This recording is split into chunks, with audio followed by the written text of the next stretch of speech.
Getting really antsy. Just excited. This is my first real court case.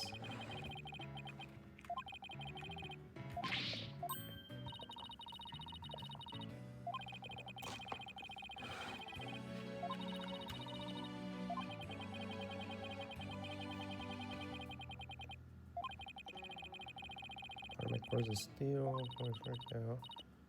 You want me to shout? That's right. I'm Athena Sykes. And I'm fine. I think it actually worked.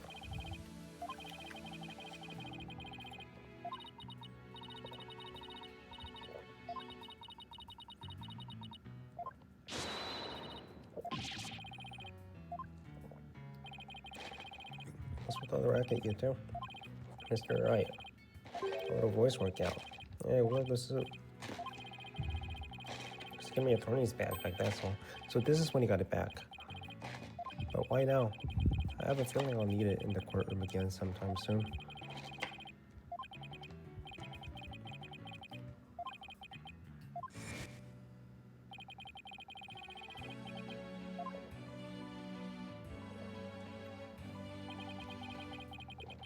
That actually makes him look like $1 million. By the way, have you heard about the prosecutor?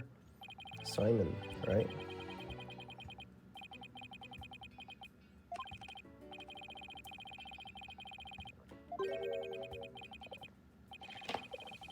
He can make the most our defendant confess. Psychology.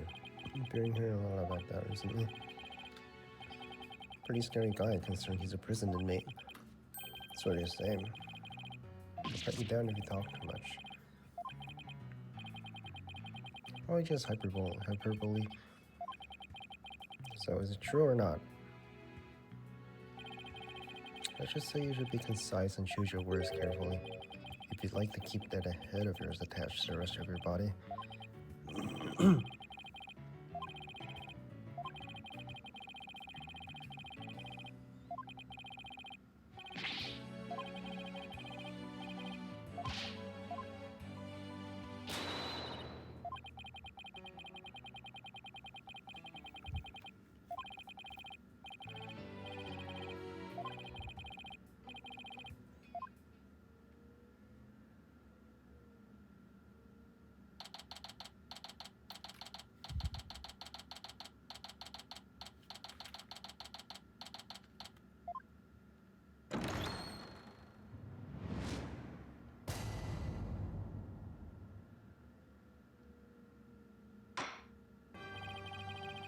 There is no section for the trial of Damien.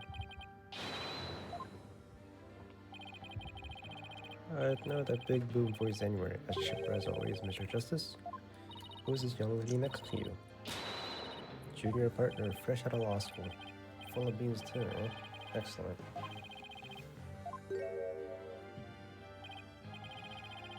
The prosecution is not ready yet. Never fear, well, I shall explain. The prosecutor for this case is being escorted from prison as we speak.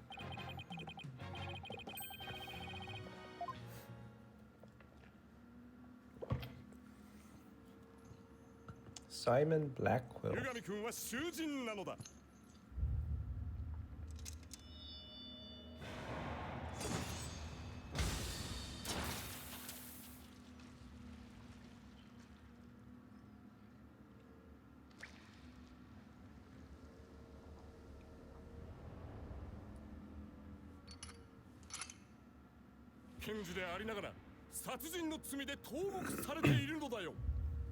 He gotta work, bro? Does he pay rent? Like, what's it to do? What does he need the money for?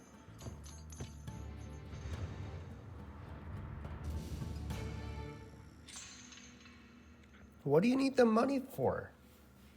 Do you pay rent? Do you pay for food? Do you pay for air conditioning? Like, what do you need the money for? Do you do groceries or what? Internet bills? Electricity bills? Water bill?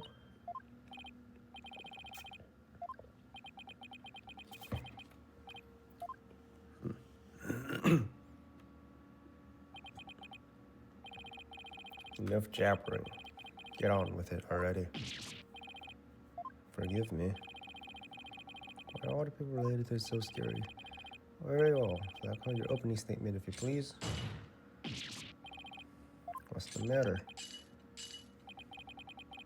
We must continue to further away time like this. An opening statement would be pointless. Looks like the cat, or in this case the prosecutor, is a judge. Opening statement is an overview of the case at hand. Well, then your boldness. If it's so very important, why don't you do the honors? Uno reverse, bro. Decide they no longer want to selfishly want for.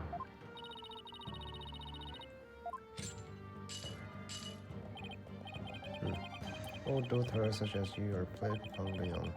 I pity your poor grandchildren. Or is it great-great-grandchildren?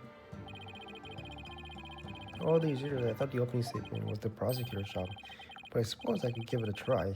Might be a nice change of pace. He actually fell for that power of suggestion Mr. Wright was talking about. The opening statement, huh? Let's see here. The victim was one executing. Defendant Damien Tema, accused murder.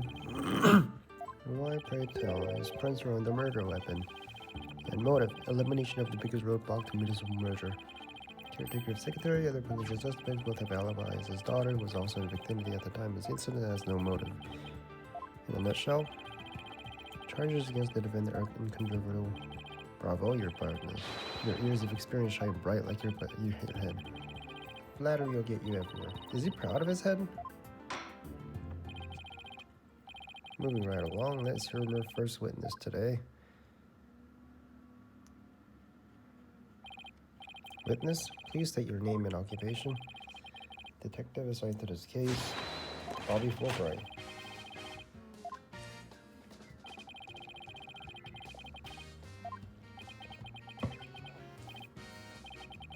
It would seem that I have been sorely underestimated. Wait, who's protecting who from what? I truly believe anyone can turn their life around, even a black hole here. Fulbright. Save your platitudes for funeral. Get on with your statement.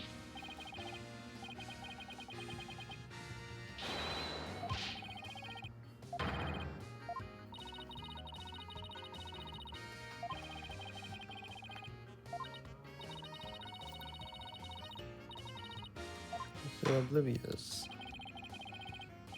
Let's have our first statement. Got it. The first, I'd like to say defense will unlikely. About the murder. Fingerprints of the defendant and were found on the murder weapon. At the time, Alderman Cupid was asleep from a drug unruly adjusted. They were taking an attack to help his victim, feeling like a human. A sudden plane jolted and grabbed some. If I missed it.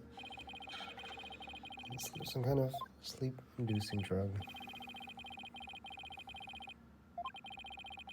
He slipped him drug to make sure he'd be out cold and defenseless. Here's the autopsy report.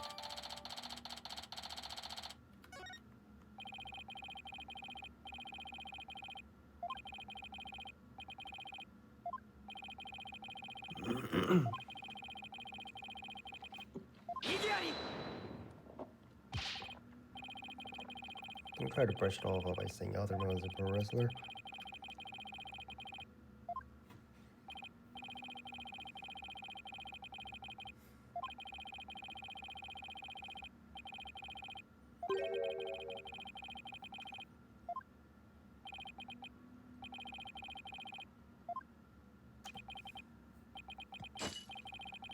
Perhaps that's the theory on you with the edge of my blade.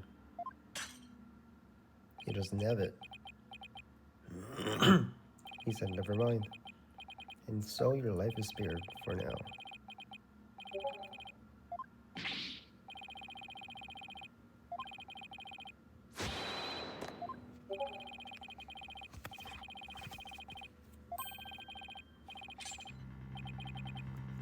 Quite decisive evidence.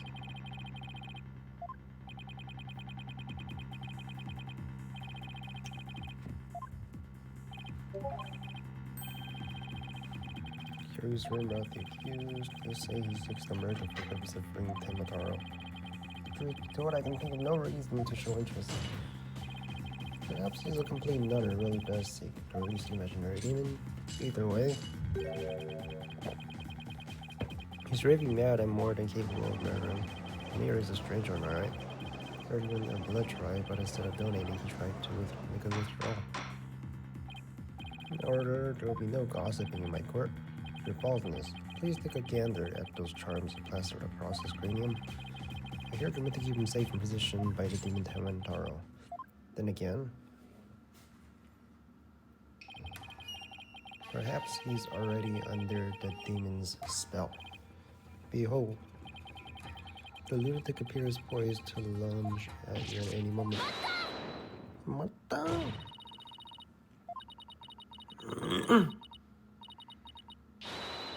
There's a fashion statement, I think.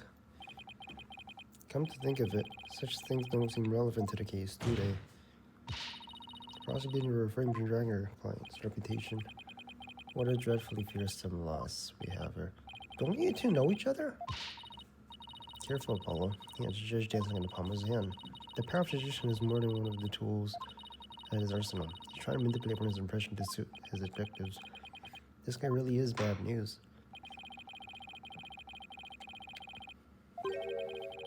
What sort of weapon was used against his attackers? None other than the statue right here.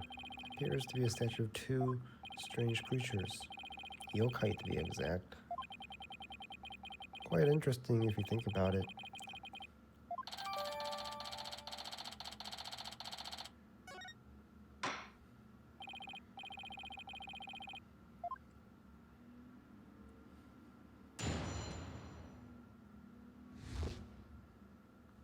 About the murder. Other Mikubi was murdered with the spear that had been on the wall. Press. Mata!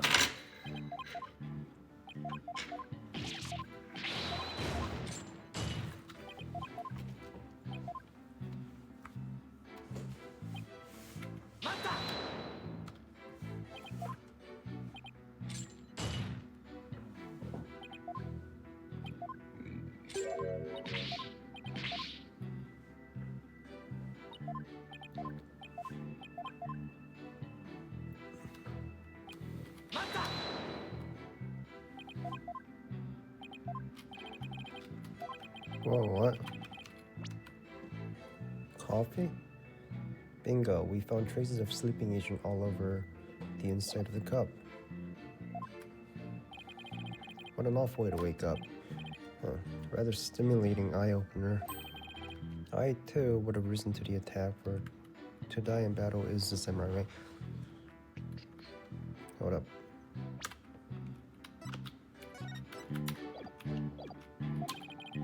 Paradise awaits fallen heroes, but a hole in his stomach would make beating a challenge. He's laughing? Please, those morbid jokes of yours have no place in court. Says the jester and does the thing's cries. Moving right along. Mayor time attack his helpless victim, impaling him like a human skish kebab.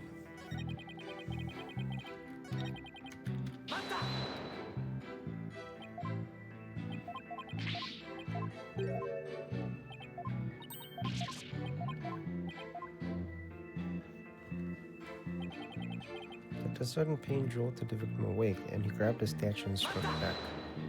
Mata! Could he really have attacked the attacker being impaled with that huge spear? Absolutely.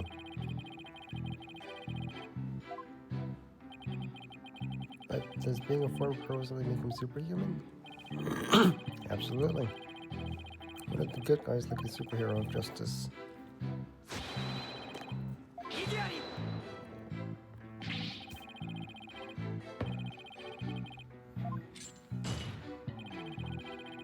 Setting aside half-wits. So he found a strength somehow to attack the attacker, huh? That sounds alright, no wonder he's so confident. No, he only thinks it's airtight. It's up to us to poke some holes in it. Alright, let's poke some holes in it. with the spear that had been on the wall.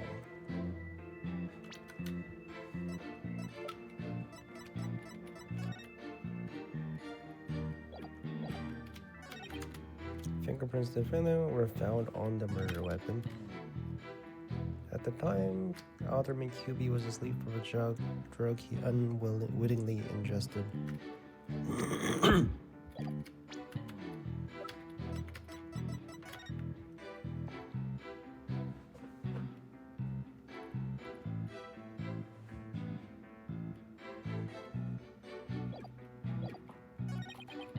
Mayor Tenma attacked his helpless victim, impaling him like a human skish kebab. But the sudden pain jolted the victim awake, and he grabbed the statue and struck back. Let me see his post-mortem. Stabbed with a spear.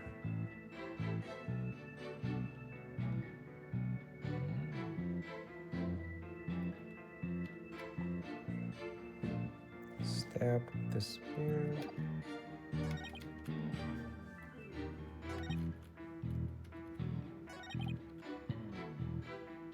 Were found on the murder weapon. Alderman QB was asleep from a drug he unwittingly ingested. Dude, my head hurts, bro. I got migraines.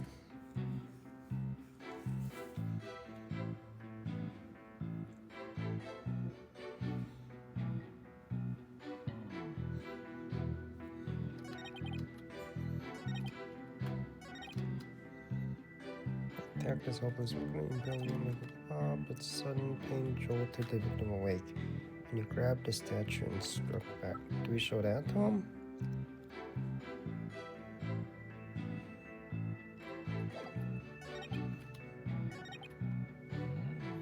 So he's saying QB was asleep, and then Tenma stabbed him with a spear, right? And then when QB awakened with a spear in his chest, Tenma struck him with the statue, right? Like a human shish kebab.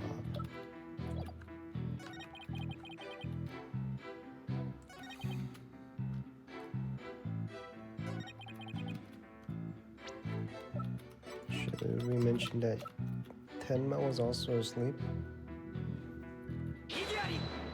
Nope, that ain't it.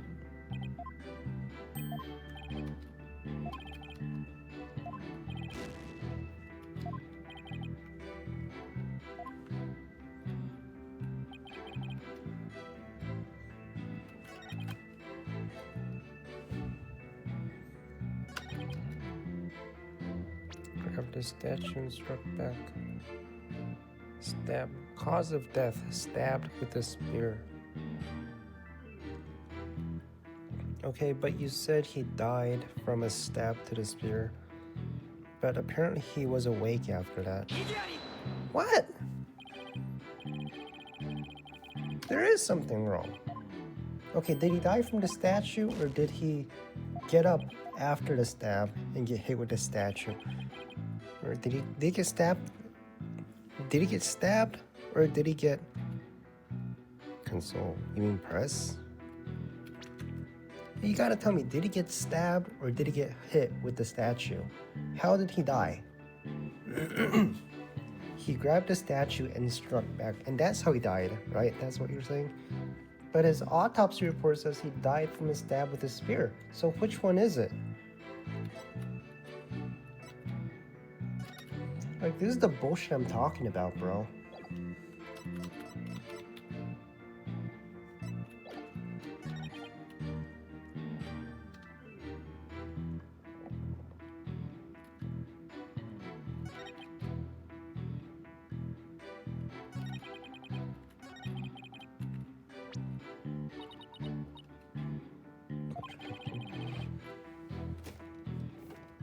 There's a fucking fly here. Wait, what do you mean consult? There's a consult and there's a press, huh?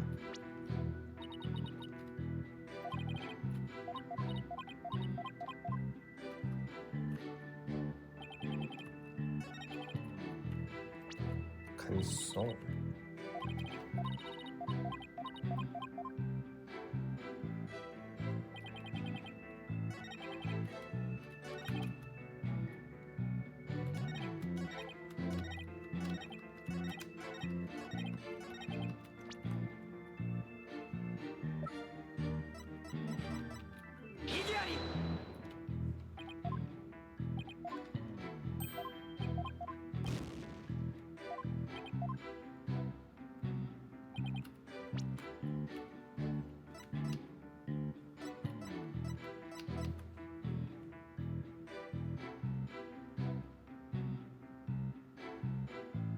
The mayor's blood was found. Who's the mayor?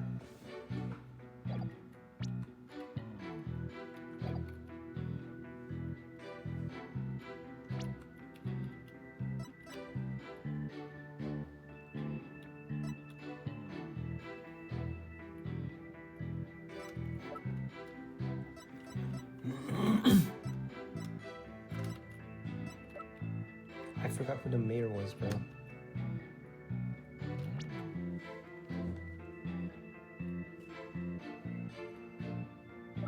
Grab the statues.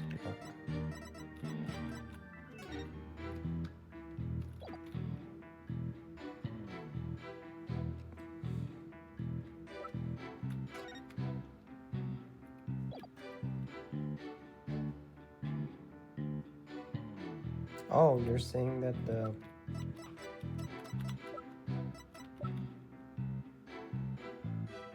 You're saying that QB was the one who hit him.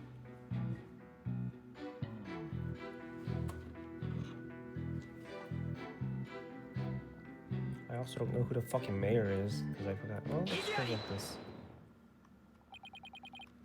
Alderman released like mayor? Alderman. Who the fuck is Alderman?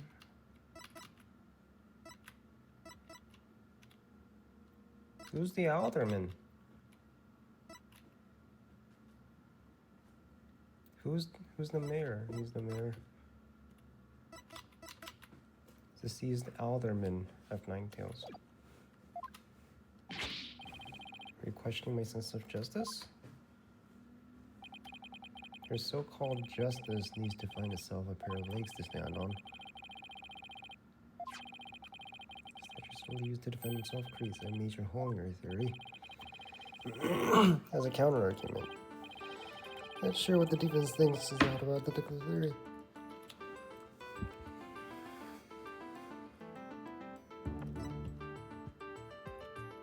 There's no fingerprints.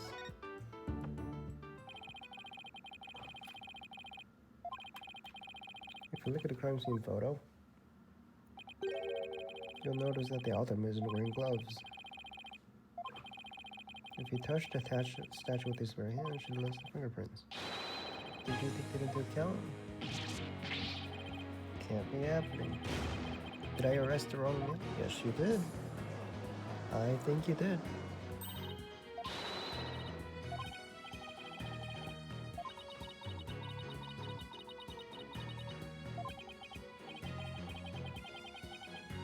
It wasn't the other man, that means someone else must have clapped the mayor. There was a third party. Exactly, and this could be a big break we've been looking for. There does seem to be a hole in the prosecution's argument. Prosecutor Blackwell, would you care to respond? The least you could do is look at me, walking dismissive. Your mind is as dull as unboned. Justice don't know. Justice don't know. He's been watching too many samurai flicks. I think far more than I need to cut down on Samurai Blackwell.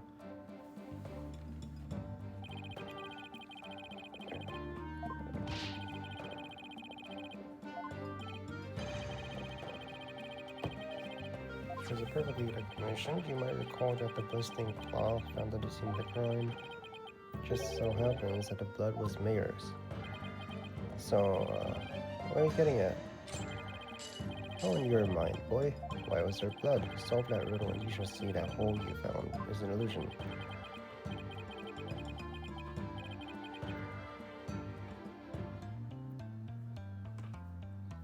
To wrap the statue?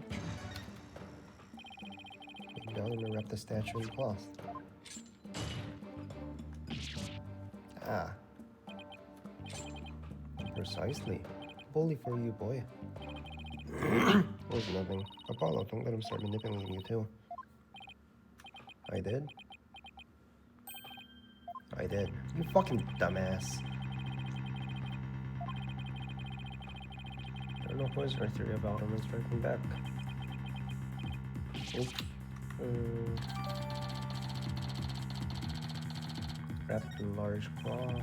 Now, do you see how dull your mind is? I'll make sure to sharpen it next time. Particularly frightening me once told me that. He always tenderly pulled his blade if he went to work, like a samurai if you were. Samurai? Sounds more like homicidal maniac to me. Actually, he was working in the prison kitchen. So Yumi was murdering someone. It was seemed that the victim and his killer were the only ones after all.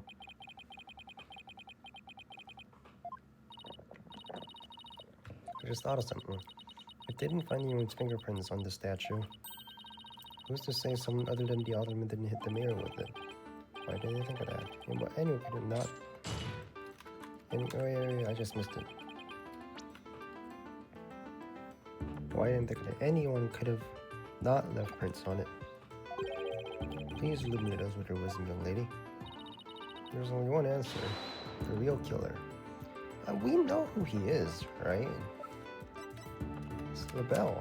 So if they kind of told us, proved the existence of his real killer, then what evidence have you? Athena, are you sure about this? To borrow your words, Apollo, I'm fine. Alright, man. Black feathers and tracks and ledges from yokai were found. The third party struck the mirror with that statue. The defense actually suggests for a monster killed the alderman? That's exactly what I'm suggesting. Bruh.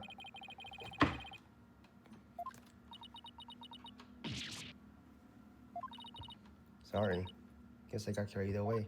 I mean, she's right. Sorry, Your Honor. This kid's still, well, a kid. Ouch, you meanie? I'm reporting to him. You report to me, man. This court believes the feather and the tracks are from a yokai, as you put it. No, Your Honor. I believe they are a fabrication. So she was right. Some sort of monster. Interesting. And why do you suppose the killer would do that?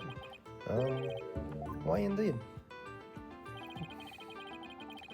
You seem new as your partner is. Ouch. I'm not reporting to Mr. Wright. Why is Fulbright? Explain his baldness. What the spreads are missing, you know? Who and why behind those sweater tracks? Will do. Our investigative prowess is without equal. I'm starting to think I chose the wrong profession. Very well, let's hear about the so-called yokai feathers and tracks. Feathers and tracks. The entire case centers on one man's attempt to crush an opponent's mystic murder and merit him a panic and bemused and nine to self-demonization. So struck the villager's sphere by fabricating monster. The strange feathers and tracks that covered the middle of the yokai was the killer. Those feathers and tracks struck the villager's fears. Absolutely, he knew exactly how to prey on their superstitious minds. Furthermore, gave way to the idea that Alderman was slain by a demon. The accursed demon Temataro, that is. Who? Temataro, the legendary demon locked away in the village's forbidden chamber. From a young age, villagers were taught to fear the great black feather demon, and thus they were blinded to other more plausible explanations. What the? Hold on for a second. Before we start letting our imagination run wild, isn't there someone else that could be considered a suspect? Mr. Justice, please explain yourself. On the day of the incident, there was a special event held at the Kibi Manor. And as part of this event, there was someone dressed in the likeness of Tenmatara. Obviously, this person is a much more likely suspect. Yari. Ooh. Dollar, you're playing right into the killer's mind games. Listen here, the feathers and tracks were merely a red herrings. The villagers believed the murder to be the work of the real Tenmataro. However, the police believe that the person in the Tenmataro suit is the killer. Ah. The defendant sought to sow this confusion in order to deflect blame away from himself. However, he was knocked unconscious by the alderman, and thus a mentally deficient mayor was caught red-handed at the scene of the crime.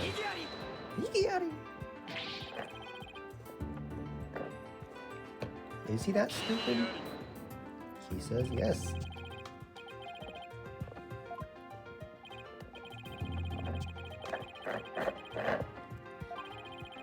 Amazing Nine Tales of filling both yokai craze and anti-merger movement.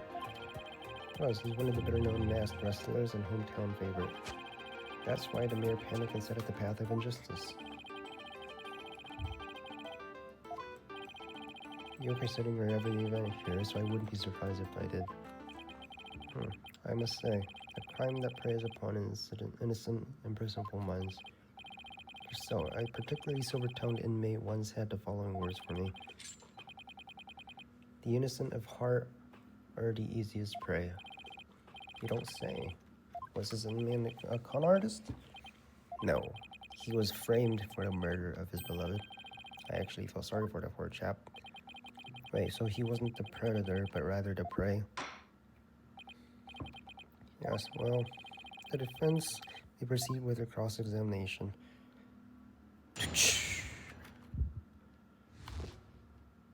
Feathers and tracks. The entire case centers on one man's attempt to crush the opposition to the municipal merger. Mere Tenma panicked when the Amazing Nine Tails helped embolden the protesters. So he struck the villagers' fear by fabricating a monster. The strange feathers and tracks he planted made it look like a yokai was the killer. Hard to believe. You have to do something before you pin it all in the mirror. How are we supposed to do that? Alright, just press everything.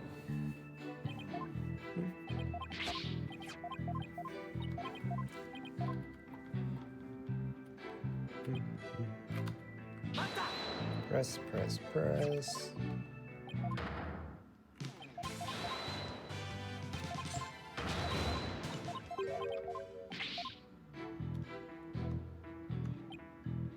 He stroked the villagers' fear by fabricating a monster. Is it really that bad? I say.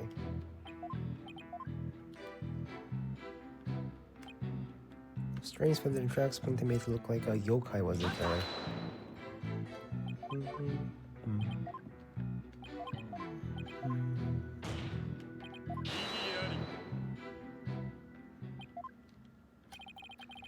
You're saying it wasn't premeditated? From the outset, I had no intention of paying heed to any of your blade. However, the fact is, the mayor made a startling discovery. Startling discovery. Why don't I like the sound of that? Other than QB's secret identity. Apollo. Yeah, we know who he is. He has figured out the Alderman's secret identity.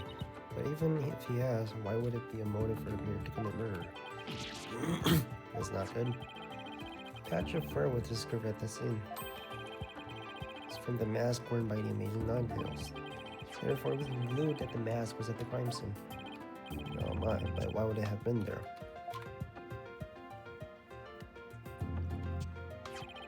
The victim was a former pro wrestler and a member of the anti-merger movement. Need I say more? Well, could it really be?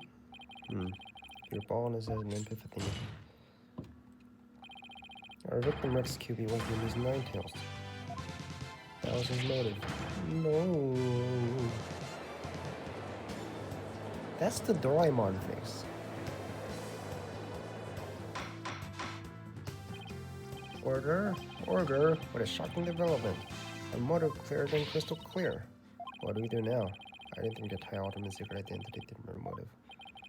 At last we've reached my point. Why did Alderman have to hide his secret identity? Does it not pique your interest, your boldness? I admit it does. It is odd that he had to clear his other persona just to secretly participate in the anti-merger movement. Very astute of you, your boldness. Right, now take a look at this. Blackmail letter. If you value our dear's life, you will merge Ninetales Vale with Tenma Town. Do not tell anyone about this threat. If you do, consider your dear as good as dead. Blackmail letter found in Alderman Kiwi's pocket. What? At present, the Alderman's wife is in the hospital. And that letter is clearly evidence that Mir was blackmailing him. Wait, didn't the episode? Let me see. Right after the Alderman's murder? Do you think maybe the killer took the letter from the mayor and planted it into the Alderman's pocket? It's possible, but we don't have any proof. Talk about putting creepy on the pedal. Mayor Tenma would have made a clean getaway if it just went to the yokai things.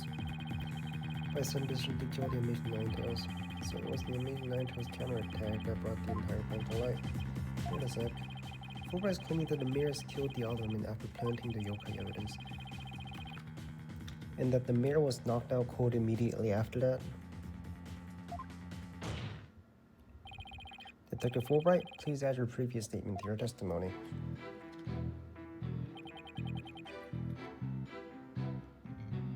Mayor Tenma killed the sleeping Alderman after planting his feathers and traps. Well, let's press it first.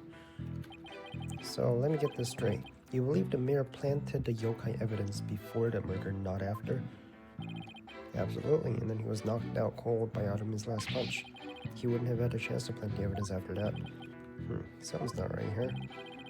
Hard to believe a stiff, humorless man like the mayor could be behind such a stunt.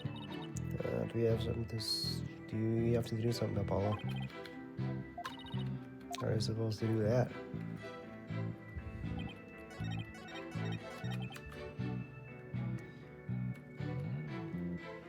After planting feathers and tracks.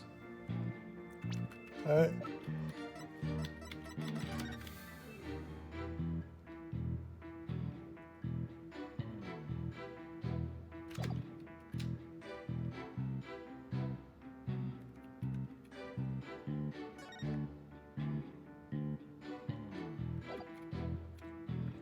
Kill the sleeping Alderman after planting the feathers and tracks.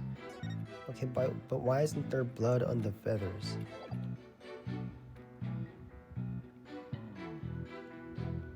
That's gotta be it, right?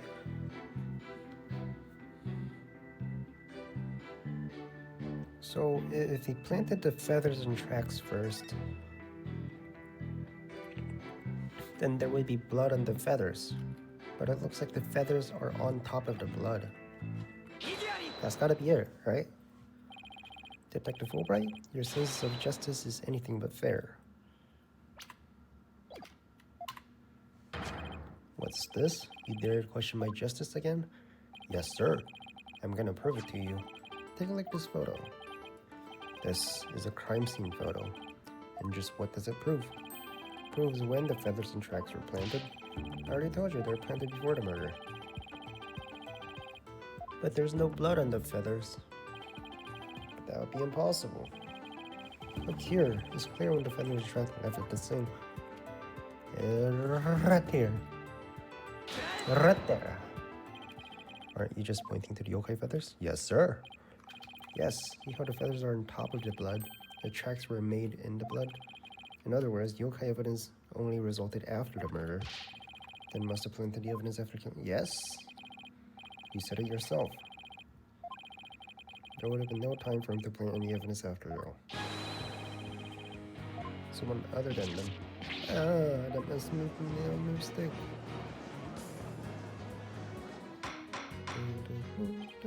Order. Where's your evidence? You can't possibly have any, do you? Evidence? I have evidence. In fact, I have an eyewitness testimony for you. You do? The hell?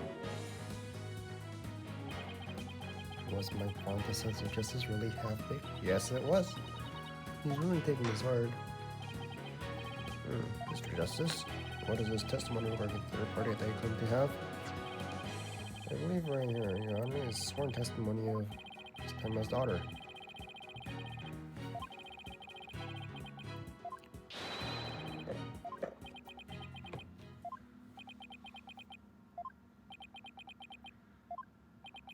What? Yeah, someone in the suit. Somebody please say something? The defense will explain to the court exactly what he means. You dare to mock this court of justice itself? Your baldness? It appears our defense attorney here is delirious from exhaustion. Apollo, think of something quick. I know, man. Before you decide whether I should step down, please hear me out. Very well, Mr. Justice, I'm all ears. You better explain yourself. So on the same here. Jinxie Tenma searched. After she discovered the scene, called the police. She came around the corner in the hall. It was around here. As she saw Tamataro fleeing the foyer, the defense asserts whoever was principally the monster is the one who left the feathers and tracks. What? How incredibly unjust. Why haven't I heard about this before? The defense just proved it was someone else. Did you not know? Like, don't we share the evidence? Good, let's keep it that way. Yari, I have an objection.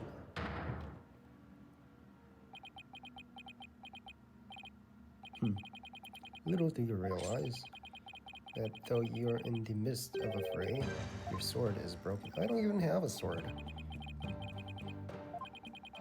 Are you implying there's a problem with my claim? Hey, that's the Miles Edgeworth, right? Miles Edgeworth. That fool and fop would have seen him. Yeah, and they told him to lie about it. Fool and fop. Oh, you mean Filch and LaBelle. Now that you mention it. Both Phineas Filch and Flora were with the foreigner at the time, but they still haven't said this all yokai. Did you ever consider yokai was figment of a little girl's imagination? Well, they could have been on it together. Why don't we ask them ourselves? I was just about to say that myself. The defense would like to call Mr. Filch. I suppose you can't ignore the fact.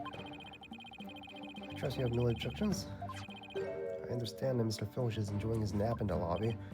When we captured him, I didn't think he'd end up as a witness. Do with him as you please. Did you say captured? Captured a raccoon. Please go wake Mr. Filch. I hate this fucking dude. Wait, gotta use the restroom.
Alright. Well, the witness status, name and occupation, please. Filch. Phineas Filch, caretaker, tribunal. Oh, and just for your worship, Just a little something like that. Is that Bobby's? What a fabulous pair of shoes. And your honor, what did you just find? Ah, it's Bobby's, right?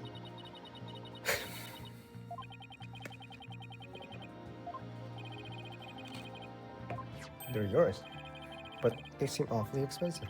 They are yours. They're actually yours. I can't accept such gifts. Ethics. Just take them if you want them. Polished and realized.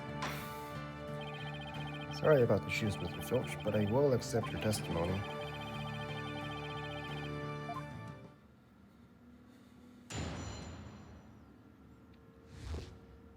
Guarding the foyer. I was on guard duty in the foyer, just like Mr. Cube. Yeah, so I just make sure no one fair, soul, foul, or fishing. I was in my office when the murder happened after 3 p.m. I didn't see nothing out of the ordinary. No, sir.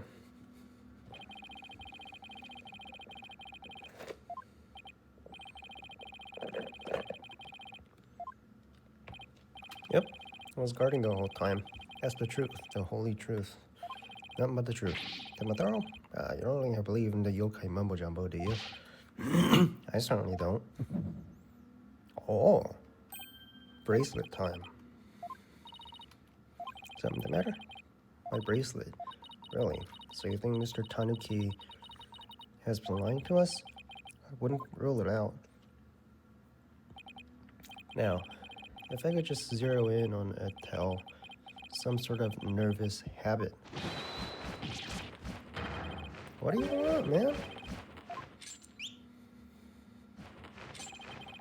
Allow me to introduce my trusty killer. He seems to have taken quite a liking to the courthouse. Made him use the home, in fact. He doesn't live with you, you know, in jail.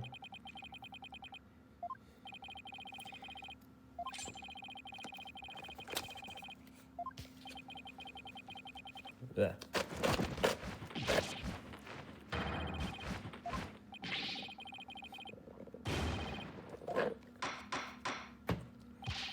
No pets or animals allowed in the courthouse. Somebody help. He's merely having a bit of sport. He won't harm you save when truly finished. In that case, Prosecutor Blackwell, you will ensure your further friend is properly fed. Throw someone dressed up. I don't know if I would have seen him. Would you have to put her faith in Jinxie's statement for now? Mr. Justice, please proceed with your cross-examination.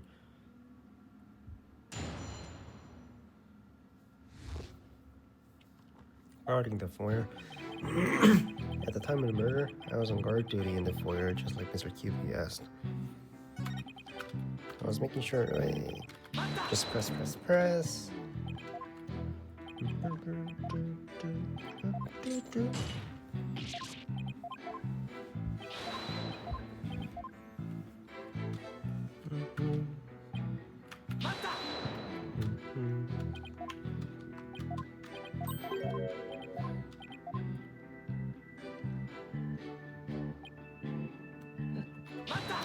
There it is.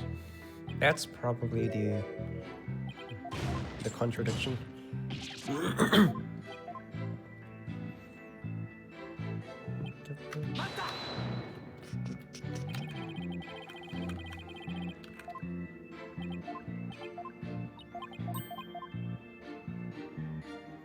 What'd you say? What did you say? You might be able to spot a contradiction in his testimony. It's probably here. I was still in my office, keeping a good watch when the murder happened after 3 p.m. That's probably it.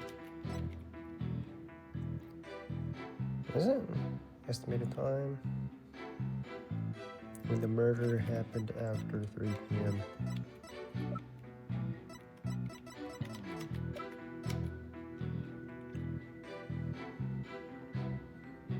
Keeping a good watch when the murder happened after 3 p.m. I didn't see anything out there, no sire. Alright, was there anything out of the ordinary? Threatening letter discovered. Blow by blow. I didn't see nothing out of the ordinary, no sire.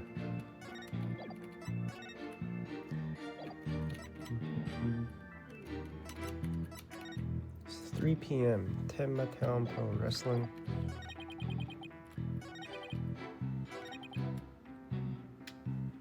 I was still in my office keeping a good watch when the murder happened after 3 p.m.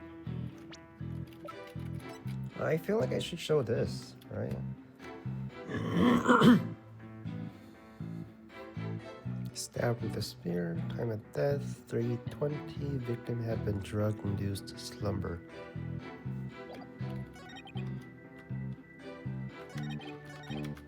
I was making sure no one, fair, foul, fishy, or otherwise, could get to her guest. At the time of the murder, I was on guard duty in the foyer, just like he asked.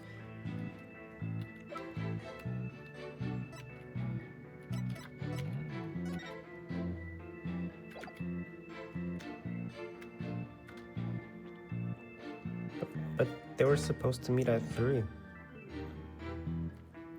Pretty Boy Vampire, Howlin' Wolf, Blow by Blow, commentary by Timothy Twilight. Who is Timothy Twilight? Don't know. I was in my office keeping a good watch. But I didn't see nothing out of the ordinary, no sir. I was in my office keeping a good watch when the murder happened after 3 p.m.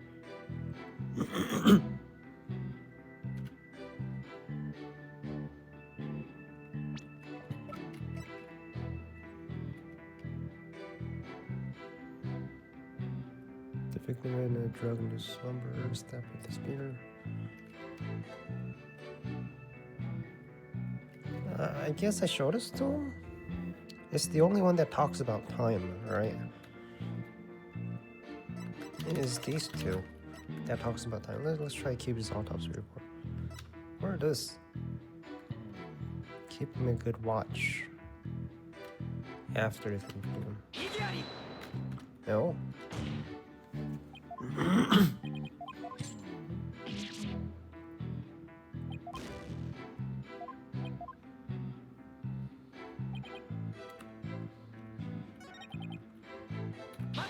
Can I explain more?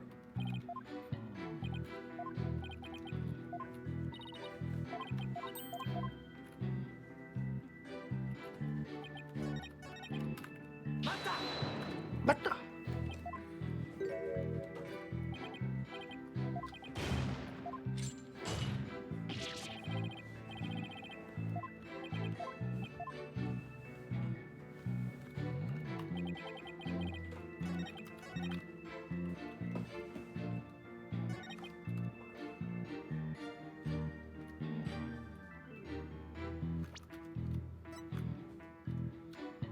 At the time of the murder, which is 3:20,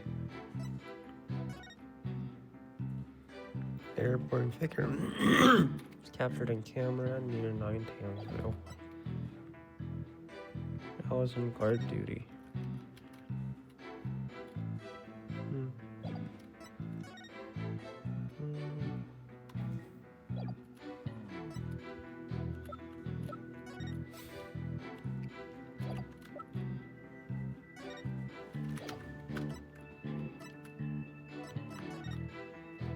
The amazing Nine Tails.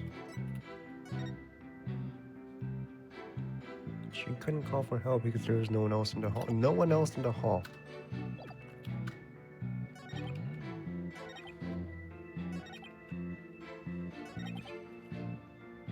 I was still in my office keeping a good watch.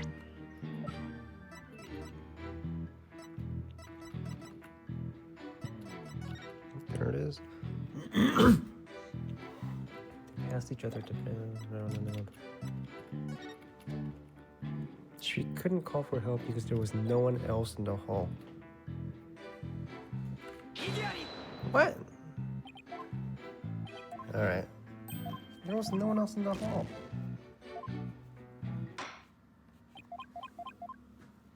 How is that not a contradiction?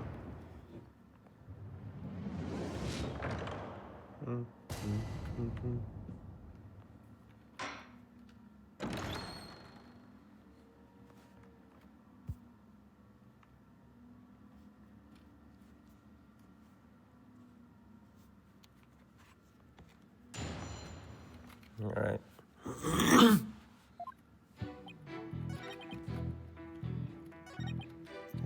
Some guard duty in the foyer. Console. Yeah, some contradiction somewhere. Too bad I'm playing it late. There was a statement I thought was a little strange, but didn't make my life funny.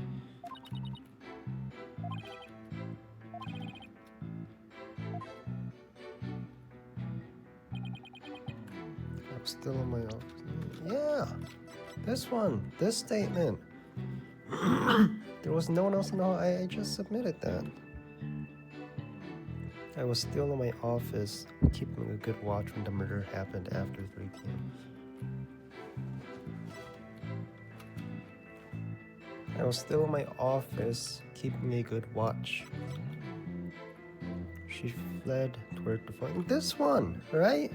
She says it fled toward the foyer, but she couldn't call for help because there was no one else in the hall. That one! I was still in my office. Alright, let's see the diagram. Caretaker's office. So she's saying there was no one in the foyer, and Filch was in the caretaker's office, so she couldn't call for help. Keeping a good watch.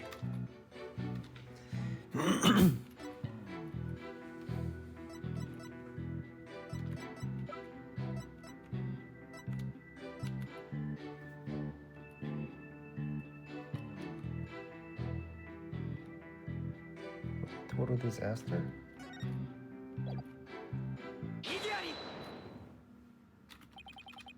Don't lie to the court like that. He was watching the wrestling program? Is that what it was? Unfortunately for you, I have evidence that proves you're lying. Look at this TV listing here. You was needed at the time of the crime. 3. Something you'd never miss. How do you know he would never miss it? I didn't watch that one. This guy doesn't know when to give up. Mr. Filch, someone even circled the match. It was you, right?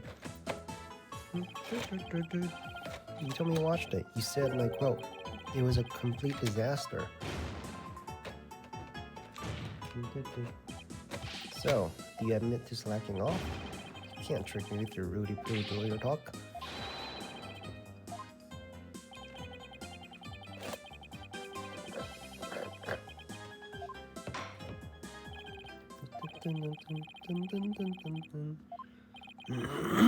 That's correct. He claims to have been watching TV and the foyer at the same time. That's not a bald-faced lie. Bald, you say? Perhaps me the witness? In that case, let's see what evidence you have to offer. Someone is lying about watching TV and the foyer simultaneously. Now prove it.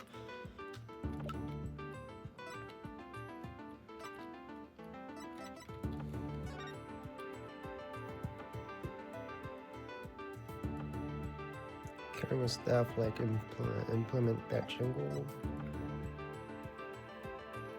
You claim Mr. Filch is lying about watching TV and the foyer simultaneously.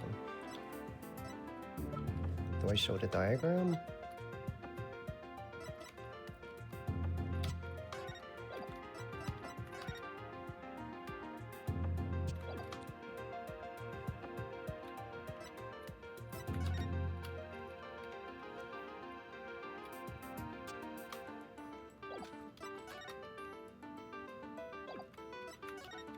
Maybe this?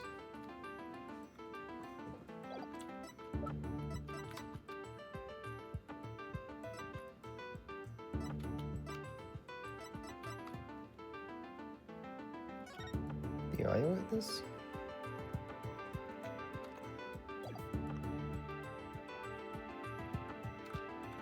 There was no one in the foyer?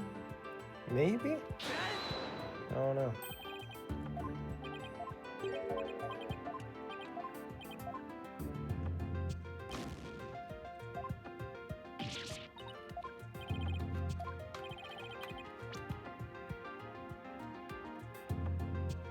How Mr. Filch was when Washington United tried to get on defense.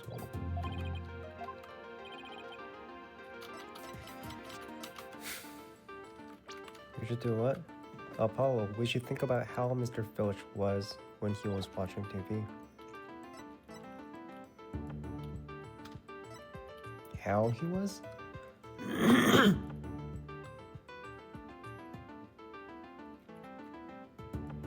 The TV and the monitor? You can't watch 2 screens at a time? Is that what you're trying to say?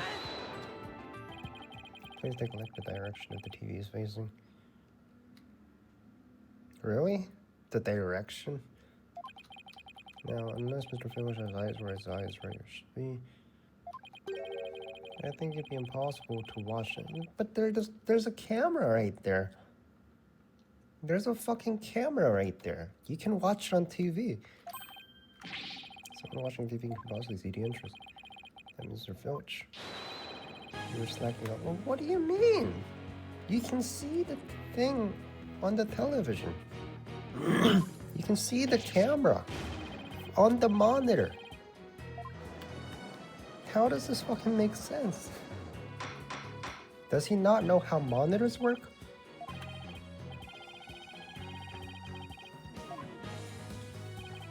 It's very relevant because he was slacking off while watching TV.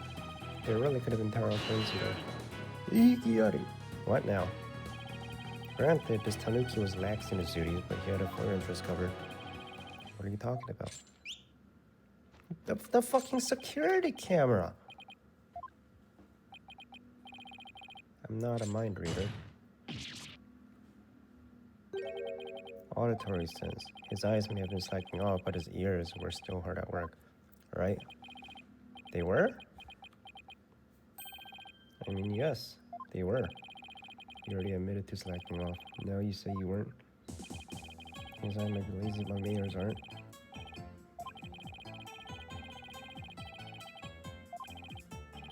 Crack, crack, crack. Loud enough, wake the dead. So, you're saying you didn't hear anybody walk by? Yep, my ears are working full time.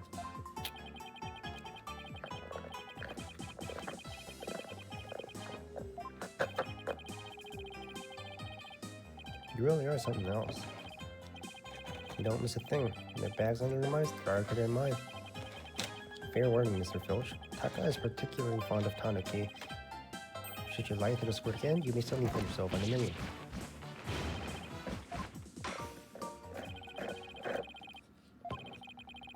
That in mind, court requests witness revise his testimony accordingly.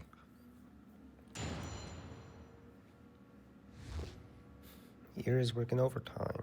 Alright, we know this one. There's a jingling sound, right? Well, fortunately it's squeaky, so you see we're not...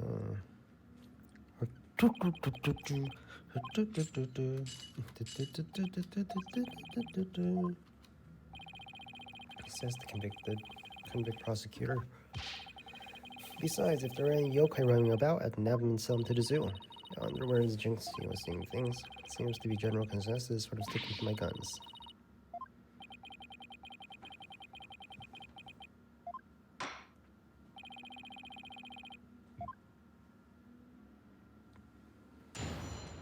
Cross-examination. Ears working overtime. It's true, I was watching pro wrestling, so... I just press. Even if you find a contradiction, you just gotta press.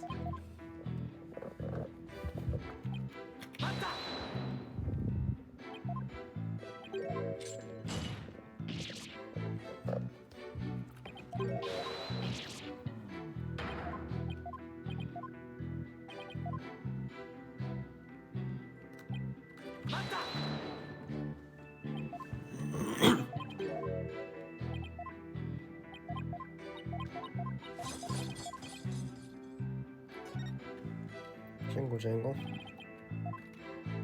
Alright, there it is. If Temataro was to pass by, his staff would have gone jingle jangle. And it did. So, Temataro's staff, yep, like a jingle jangle. So, this is something, perhaps you take a look at their notes again. His staff would have gone jingle jangle.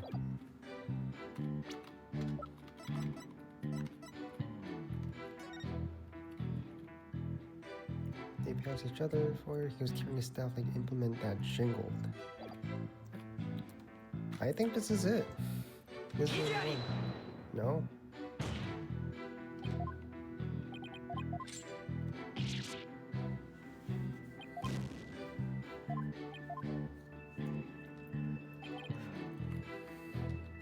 His staff would have gone jingle jangle.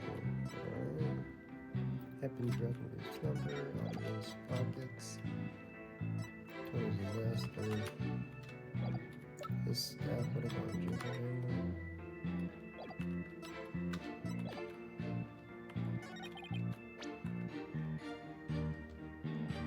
There weren't no Temataro in the foyer.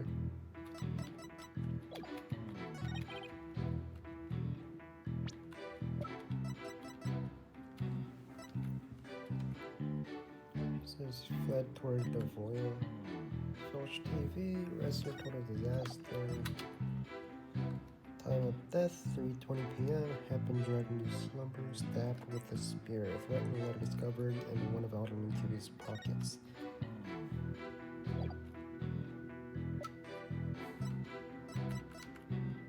Do we point to this?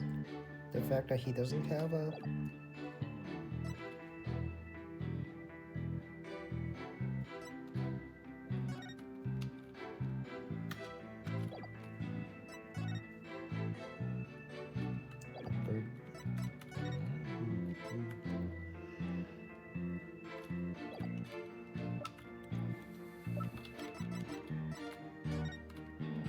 But he's not carrying it here.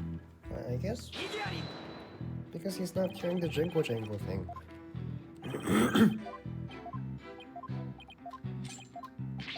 Ah, that's bullshit.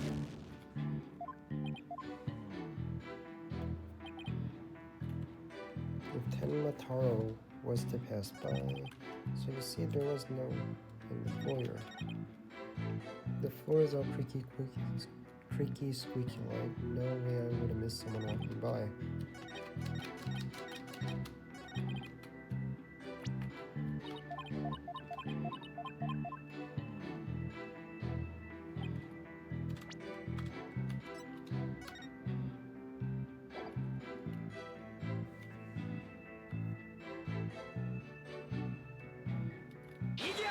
What the fuck, man? Temataro staff. Well, there's something you'd like to share with the court. You didn't see anything at the incident. I assume Temataro would be holding a staff. Huh? You see, Temataro drinks he's all holding his staff. That's exactly what I fucking meant here. Look at this shit. It's the same fucking photo. What the fuck?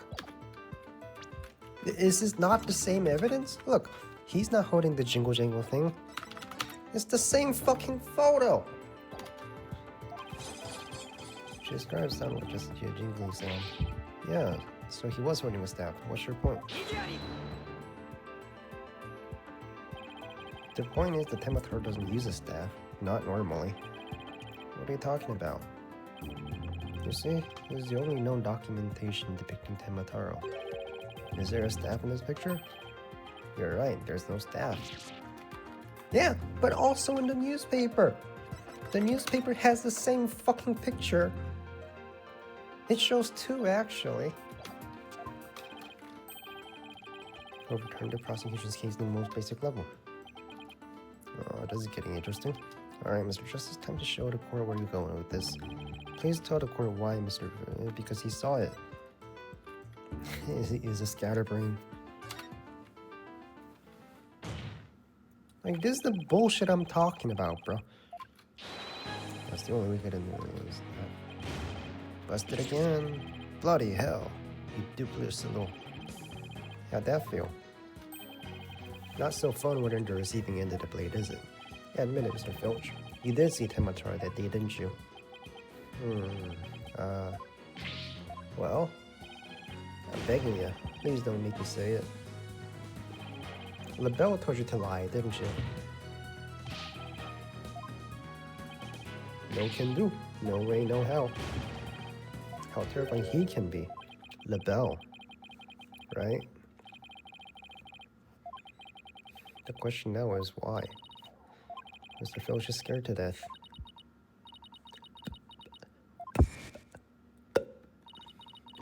They say you must not gaze upon Temataro, but in the event that you do, look. And then tell anyone what you saw, Temataro will claim your soul. Jinxie wouldn't admit to seeing Temataro after hearing what the village superstition.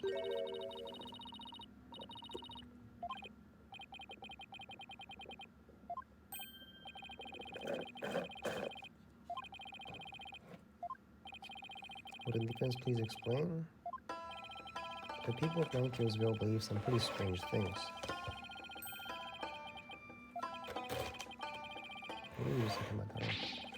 Darn straight, that's why. It's all here. Ignoring stupid. Oh, wait, let me read it. Let me read it. Let me read it. Let me read it. Let me read it. Oh my god, man. Alright. The killer took advantage of superstitions. Alright, can we see it? Do not gaze upon Toyotaro. Do not tell others if you see him. Ignoring the superstitions will cost you your soul. There is, however, one way to save it. Your immediate departure from the village. Freeing him will bring ruin upon the village.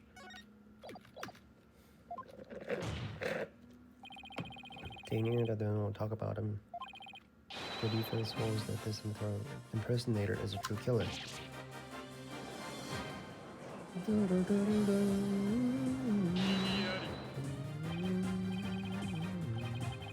What kind of foot would actually be such a rubbish? Would that using some silly fairy tale can be so easily expose the culprit?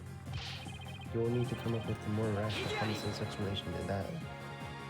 No. Common sense seems awfully narrow-minded to me. Traveling the world of narrow cells no danger and darkness sleeping nights. There's no like superstitions that exist. Well, the village superstitions are real enough to the people of Nightingale'sville. Life or death superstition you make you a believer.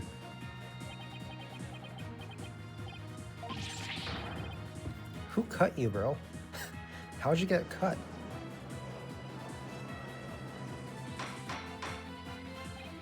Order?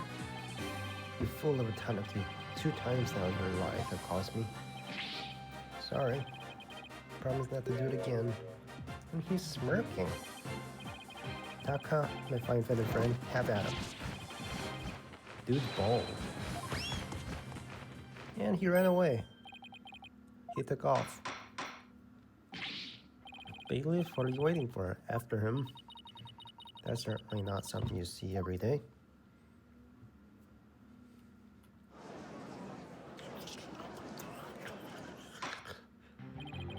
Oh, it was the same new important fact has come to light. Third-party disguise as yokai of Temataro. Now we have 2 witnesses who can attest to that fact. Any objections?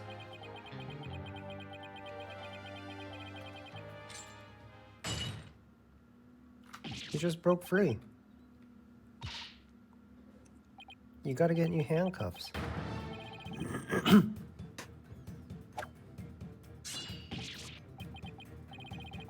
I'm too young to die. How the fuck did you get a sword? Long since I've been forced to draw my blade, you had best say your prayers. Eek.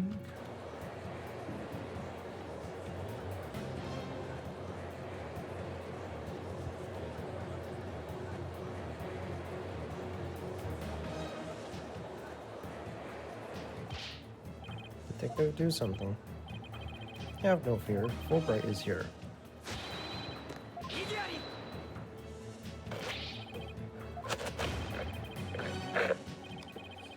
Raise the sense of justice that set him free. Objection? I object to the... He got his shoes back at least. Tamarina! Silence. I'm not in the habit of cutting down unarmed cowards. Well, in that case, Prosecutor Blackwell, can I ask you to, you know... I think the judge forgot he's in the charge here. So, Justice Stone's assertion is this. Temataro is the real killer, not Mayor Tenma. According to him, there was a yokai at the scene of the crime. Right. And the yokai, rather, whoever impersonated him killed off in the TV. What's your problem, man? Care to explain why Jinxie, in the first to discover the murder, did not see your alleged killer yokai? He's right. She said nothing about Temataro opening the Fox Chamber. Let me enlighten you. Oops, Scrum here is in the chamber. And your point is? Upon opening the door, she found a freshly stewed murder victim, the elderly. Unfortunately, I could tell them the mayor. No, there must have been someone.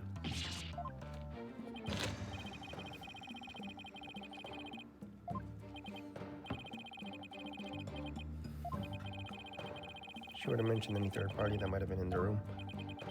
I don't understand. Why didn't she see Timataro inside the Fox chamber? There's one way to find out. Oh, final battle draws nigh. Only one of us will leave here alive. Long as my blade has thirst for blood, as long as it shall be shed. This is still a trial, right? Show me what you're truly capable of. Justice don't know. Very well then. Both parties no doubt need some time to regroup. So the court will take 10-minute recess in order to... Nah, just do it tomorrow. Just do it tomorrow, bro. 3 minutes. Sorry, but 3-minute recess. Plenty of time if your destination is intended to do so. The loo? You mean the bathroom? Sheesh. At least include enough time to wash your hands. You said you take no more than 3 minutes. All latecomers will be punished. Yes, sir. I hereby declare a 3-minute recess before the battle begins. Doesn't bode well for prosecutors running the show now, does it?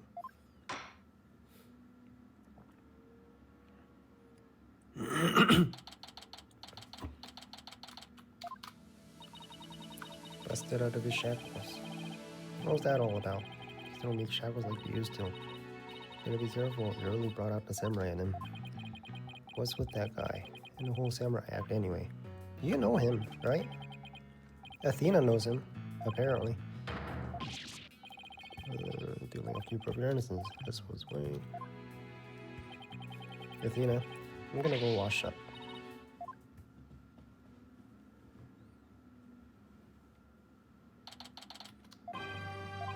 Jinxie? Nirari Hyun, leader of 100 demons. There's one well-polished tray. What is it, my child? Be gone, Nirari Hyun, leader of 100 demons. Oh, you think I'm a yokai? Well, I was once known as a Jushin monster.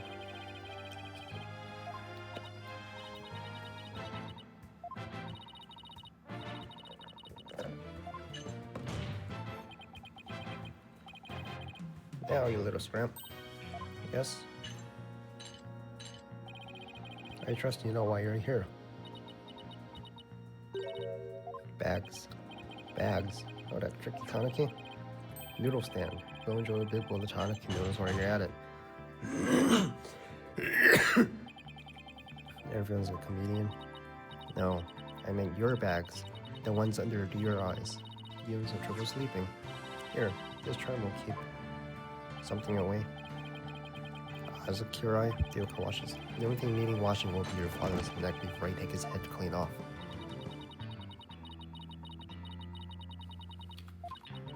But if you stick this charm on your forehead, you won't hear him anymore. Just giving you a gift. Oh, thank you. Looks like Prosecutor Blackwell got more than he bargained for. Bad enough alone, but together those two are just plain creepy. They should get married. Wait, how old is this one? Can they get married? Wait, I don't think he can. Jinxie's like 15, right? Right. He's 28. He's pretty old. Oh, when I opened the door, I said, wait, I just went to yokai. Right in the room. Yes, now I remember. Right in the room. Okay, you didn't tell us anything, actually. There was a yokai. Lots of them. Wait, more than one? I don't know. I just don't know. All I know is one was swimming yokai. Kashanura, Seto, Taisho. They were all there. Good at Chris. Good have this court listening. Mata! Who? Athena? Your Honor? I believe her memory is simply clouded by fear. A therapy session. Fabulous idea. In fear of having days, my low psychologist should be able to help. Any objections, Prosecutor Belko? Makes no difference to me, do as you will, but I doubt you get any viable testimony. I'll show you.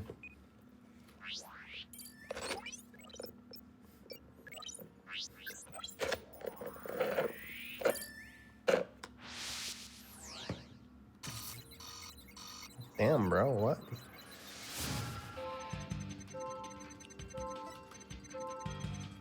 I opened the door, I saw... Now I remember. Yokai, right there in that room. Found something. Athena, what exactly are you looking at? This widget's function. Da-da-da-da. Pretty cool. Yeah, we know how this works.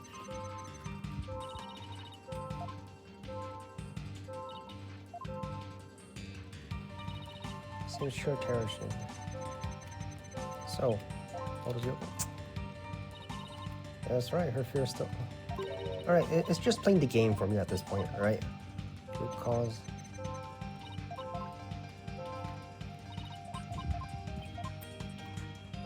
We've done this before, bro.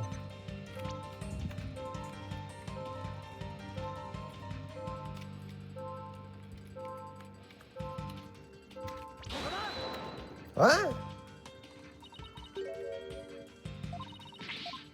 No.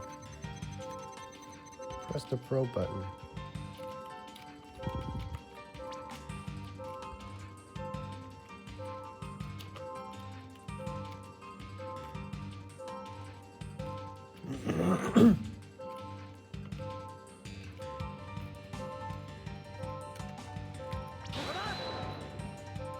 The cat monster. Oh, it says cat monster.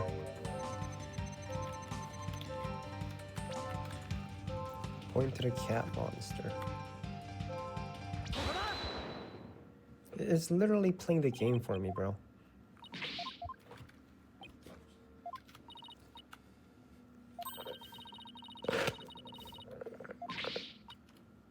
You need to point out what she thought was a yokai final view.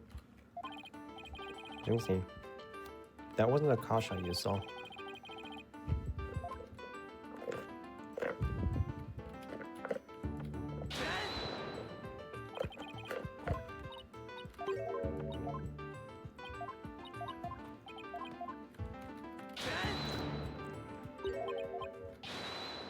There's a light fixture.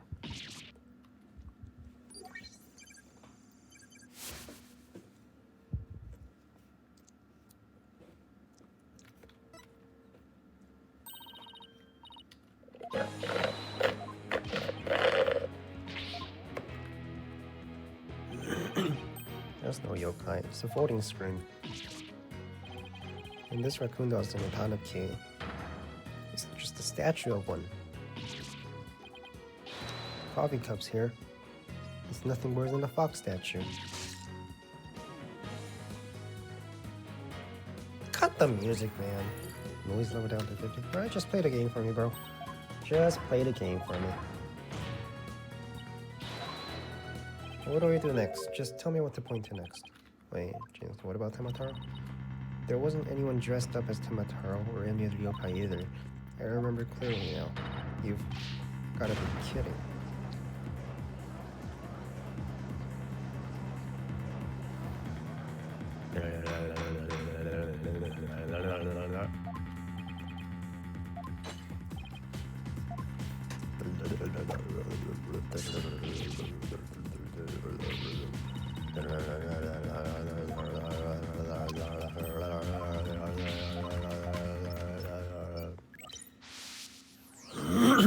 Okay, so this thing's just gonna play the game for me at this point. Pinpoint. Surprise, scared.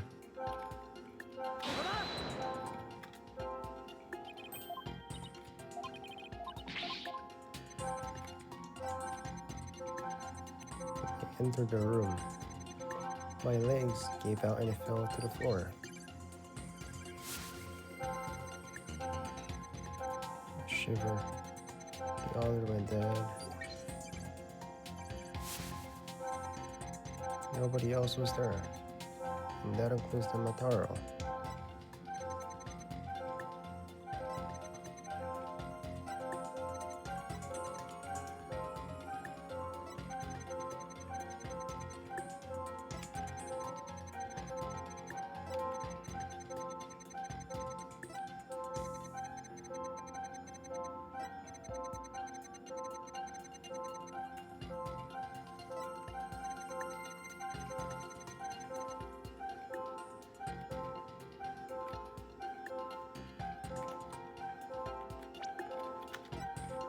Scared, surprised.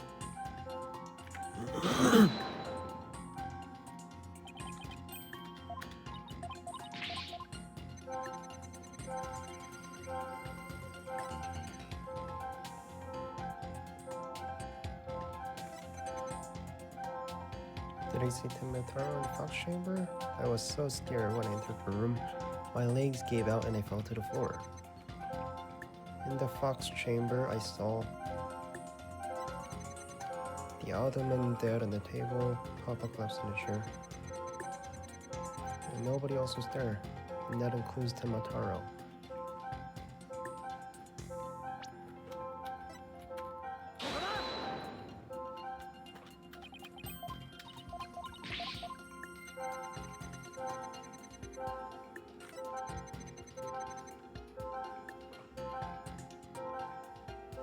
Yeah, so this is happy, this is angry, this is surprised, and this is scared. That's sad, right?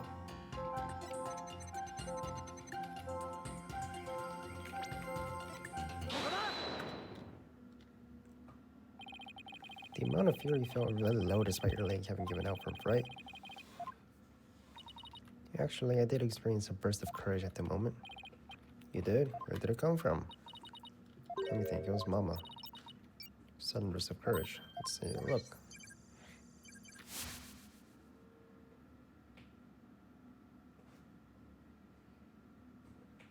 What? Oh, noise is all gone. She seems to have remembered everything. Bye-bye. Sudden burst of courage. Jinxie, was there something that gave you a certain sudden burst of courage? Yes, there was, but I had done something naughty when I thought about it later. There is a piece of evidence that comes to mind. Jinxie, did your sudden burst of courage have anything to do with this? Ninetales flower? Ah, the demon lawyer strikes again. Can't hide anything from you. You what? Can't remove evidence. That's right, young lady. Removing it is now. The witness will produce. Sorry. It does seem like some sort of case. Something slid out. It appears to be a key. Might I have a look at your baldness?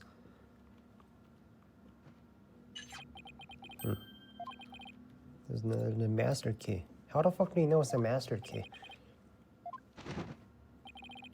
Matches the serial number of a key that went missing after. How the fuck do you know this? Master key.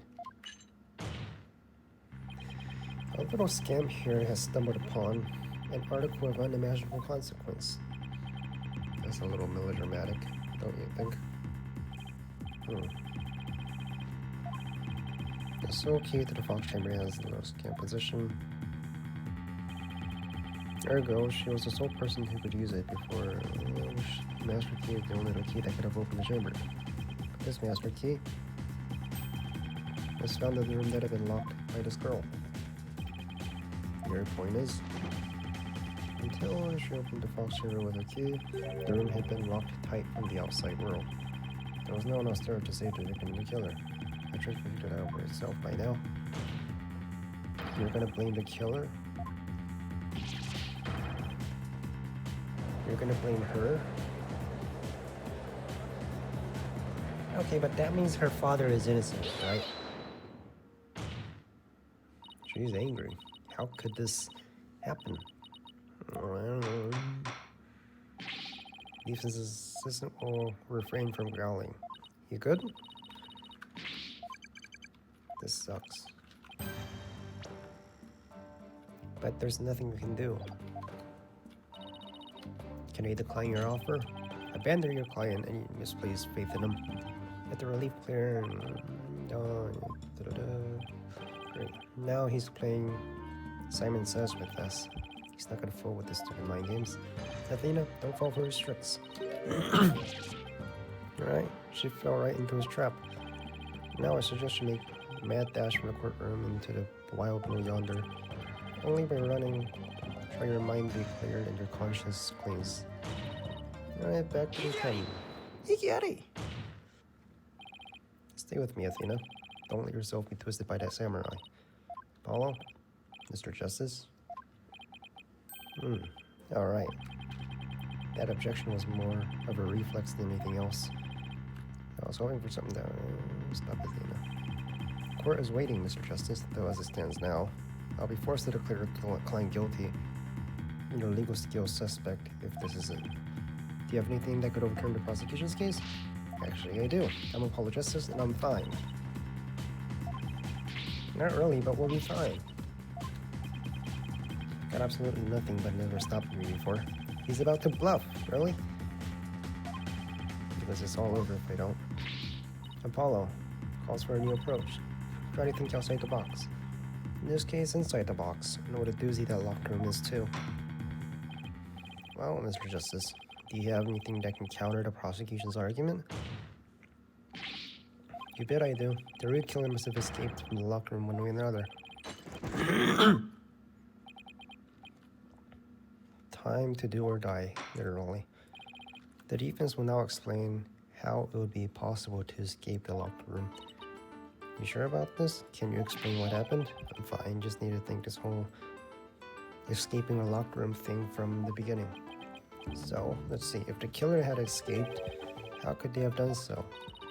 The choice is pretty limited. The room has a window, but it doesn't open wide enough for anyone to go through. There's a sheer cliff outside. As for the air vent, it's up too high, and there's nothing to stand on to reach it. And needless to say, Forbidden Chamber wouldn't open no matter what we did. That's out. Yeah. We need to roll out the absolutely impossible escape routes. Then, whatever's left just might lead us to the Fox Chamber.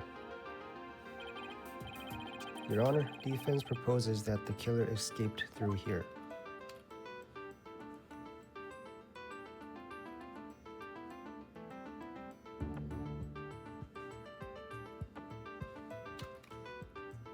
What is this?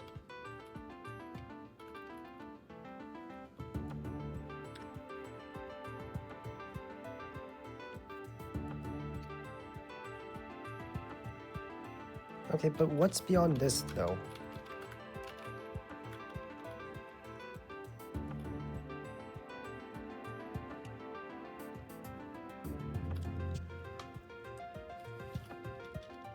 You're saying the Forbidden Chamber was locked, the window here was too small, and the air duct, you couldn't fit through it, right? Because you needed ladders, right? Whatever is left, well, there's the telephone, and there's this room.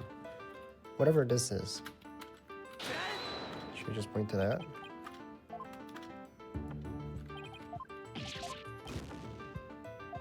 Okay. Try this then. Cry! Alright, never mind.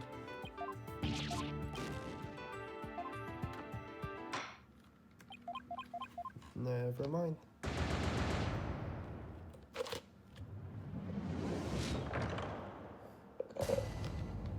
Sorry, Tenma. This game's still bullshit.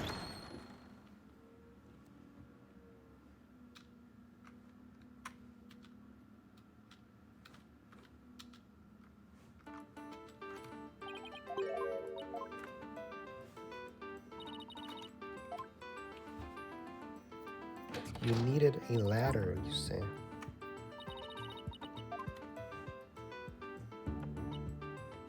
It's too high.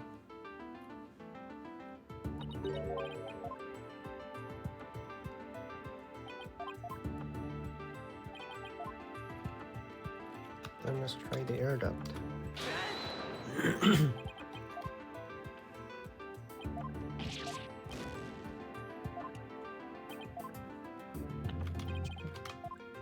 So you just walked out the front, I guess. Before you try that.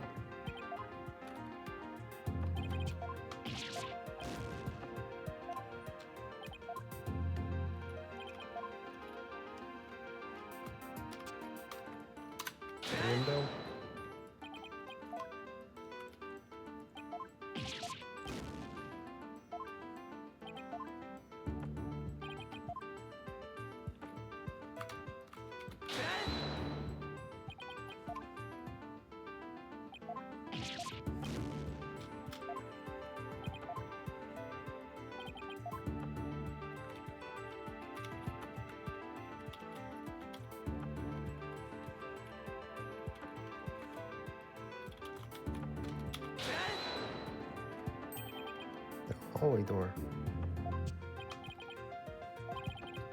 The only available key. Howard went exit the Fox chamber and locked without a key. I should have done this, Simon. Remember, keep it simple. I could understand if the killer had exited the room with a key, but... Well, Mr. Justice, the prosecution has some fine Japanese steel waiting unless you explain yourself.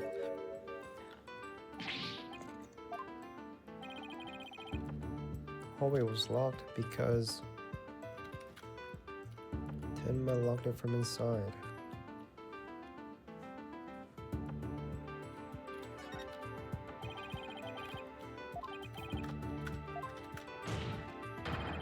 That would explain. Okay. Yes, I see. And again, wouldn't Mayor Tenma have mentioned that himself? Alright, just give me the penalty. Oh shit. Sorry, Tenma. Game's too bullshit.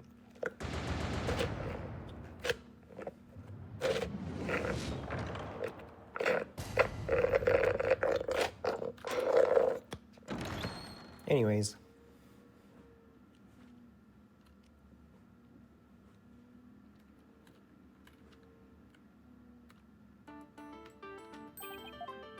Hallway door? Yes.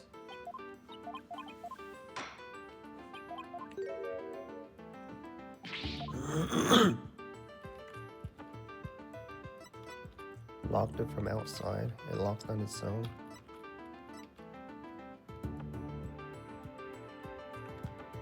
The reason the Fox Chamber's hallway door was locked is because they locked it from outside. Or if the room was locked from the outside, in other words, the killer took the key to the door and locked it. Consider this, master key was found inside the tightly locked. Exiting the room before locking the door required taking the key outside, but the key was found in the room. Well, let's see if the defense can respond before Black Witch the sword. How could the master key be at the crime scene despite the room being locked tight?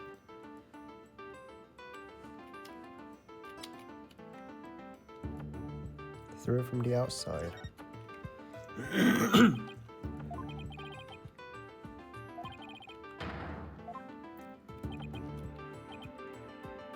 Where would you throw it from? The cliff. There is a cliff outside the Fox Chamber's window. Throwing the key from there is an impossibility. Right.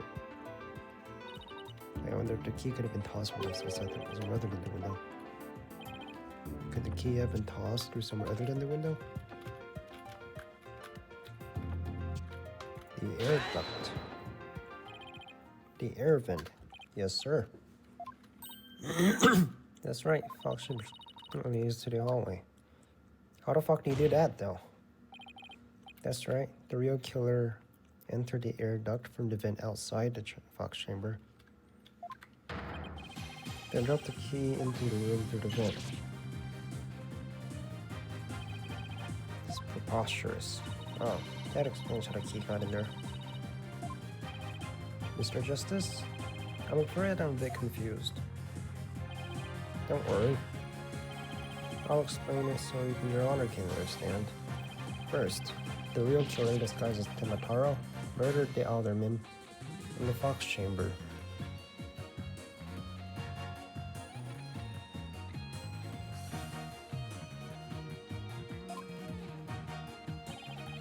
Then they fled the room through the hallway and locked it.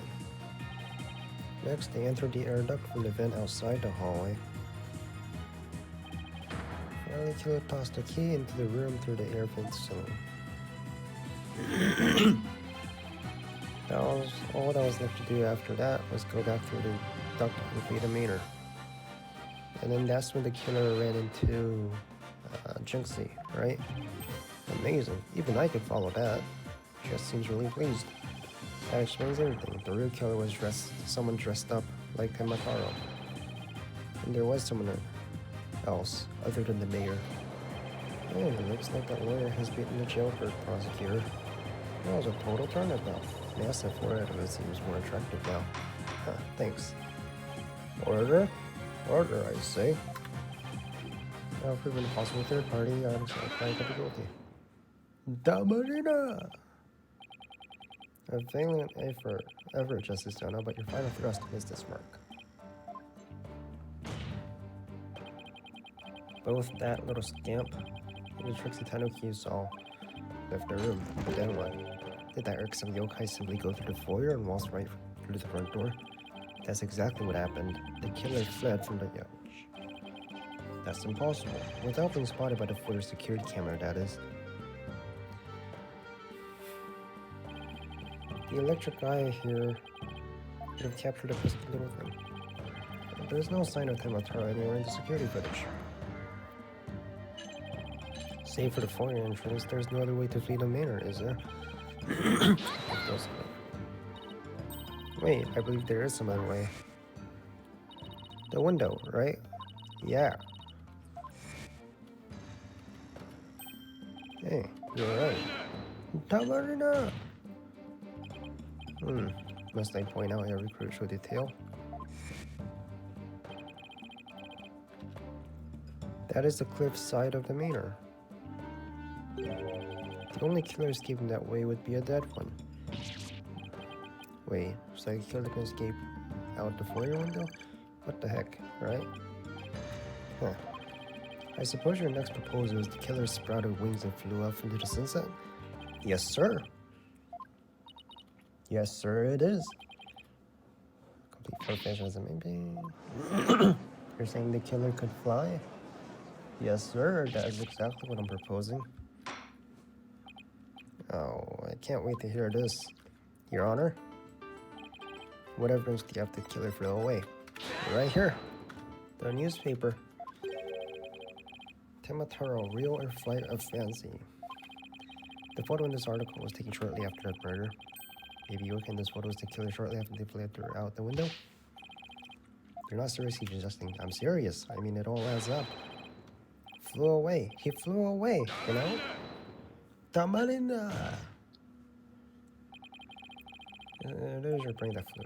Imagine there's not somewhere. Okay, and how about Tomataro figure it out? No, there is a rational common sense explanation for that.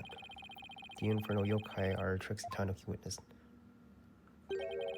He, or should I say she, turned back before the camera's electric eye. She?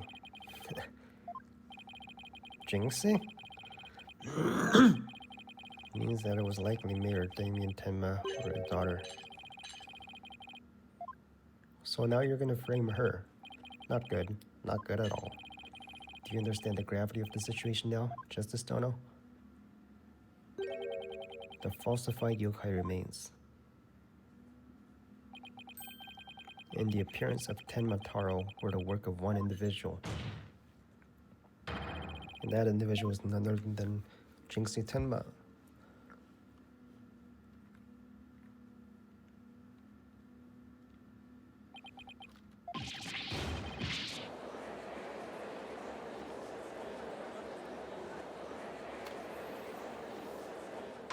Okay. You got someone else to blame. The little scamp was no doubt simply trying to protect her father. It is no wonder that her superstitious mind conjured up this mad masquerade.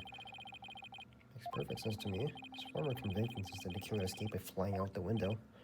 Did you truly believe this could end any other way? Did we fall right into this trap? What do we do now, Apollo? Our case no longer stands without a real yokai, if only we had one. Caesar, it is time I interrogate her as the samurai of the real world.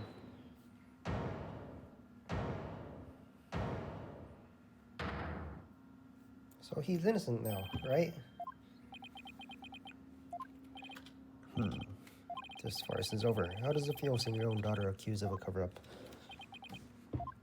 Temataro's identity is... Now. If futile to claim you are a yokai after all, but not slipping into a yokai constant roaming about manor would be about impossible.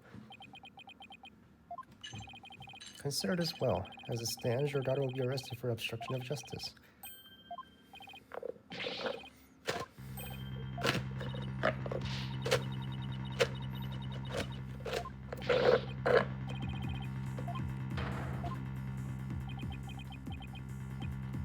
real killer is. Tenma's gonna confess. But ka, look upon me in despair, for ripe is the time for my return. What are you doing, man?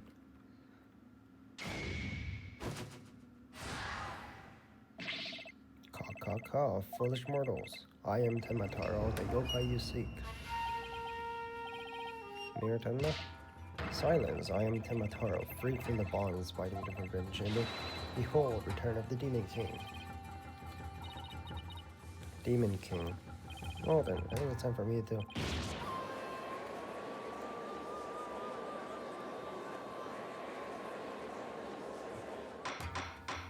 I didn't read that last sentence. What's name himself? Are you Tenmataro? Take a vacation? Indeed, it is Tenmataro, the one whom you seek, come to reveal the truth. So, Mayor Tenma is a yokai now? Ka, his body's now mine. So you're saying that Mayor Tenma is being possessed by you? The yokai Jinxie and Phineas Filch we saw. And the one captured in newspaper photo, those were all you? Cursed power of the warding charm to prevent me from revealing my true form. Your baldness can this not be interpreted as mission of guilt? Well, not really. Be that as it may, the defense case has been overturned. You claim the yokai, the little scamp, was the third party, the true killer, the one who escaped from the locked box chamber, but it was the accused all along. Ironic, is it not? The yokai turned out to be a real manner of speaking, for the ultimate killer is none other than Mirror Tenma. And the yokai at the same... That too was Mirror Tenma, or should I say, our dear Tenmataro. Pieces have all fallen into place. How so, Prosecutor Blackwell? Seems like I must spell it out for you. Mirror Tenma killed the other man in the box chamber, which was locked at the time. He then removed the warding charms, but fell unconscious from the blow. That's when his daughter Jinxie Tenma stumbled upon the scene of the crime. The little scamp fled in terror upon the spirit of Tenmataro. Freed at last from the charms warding effect, took possession of the newly freed Tenma fled from the fox chamber. So you see, yokai Jinxie Tenma saw her father possessed with Tenmataro. But when you're at the mirror fell unconscious, then what? Can you just say in my opinion it was Tenmataro? Oh. Hold it. That too is easily explained.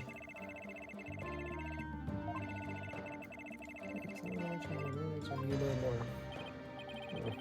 It seems that piece is still in place. This Blackwell up to his tricks again. I don't know what to say. Is the defendant a real alive? So you don't know what Tenmataro is true. I know that you can't be real. He is bullshitting. Order. Now so everyone in the courtroom believing he's a yokai. Simon says on steroids, he wants to convict our client, and we can, even if it means bringing a yokai. The Profio ducks are all in a row. You should now have no qualms about finding an accused guilty of all this. This is one of the most bizarre cases in my entire career. Otherworldly, in fact. Can yokai even possess? He's pretending to be Tenmataro to protect his daughter. A verdict at this point would be premature. Since both sides have raised valid points, I have no choice but to... Yeah, just do it tomorrow, man.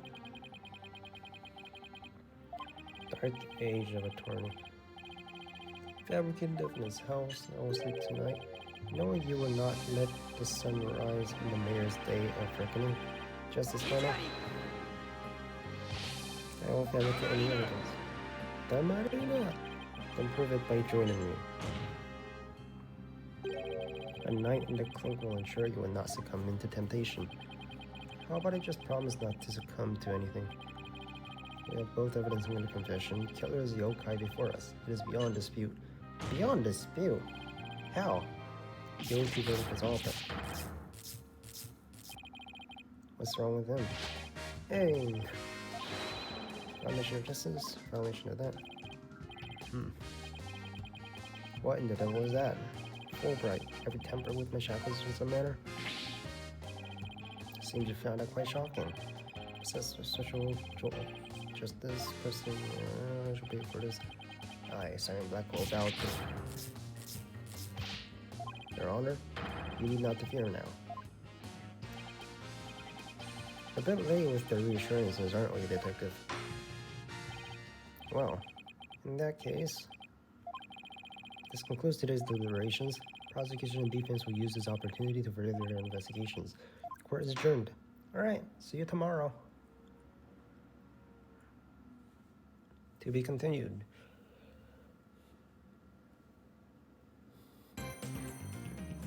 See?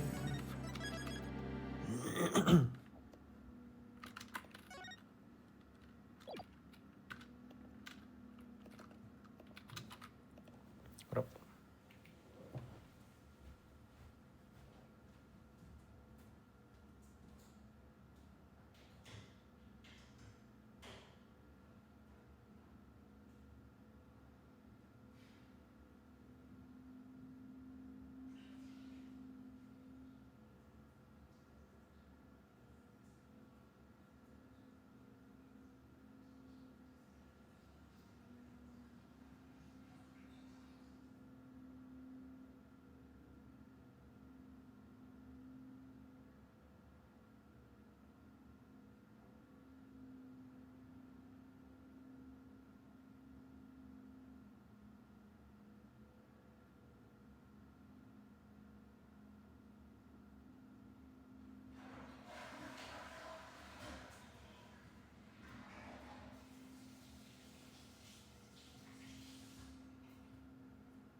Back. Continue on, yes. Anything agency. What should up there? I have you testify and turn the power on your play using. What? Prosecutor Blackwell is playing along. What about the investigation?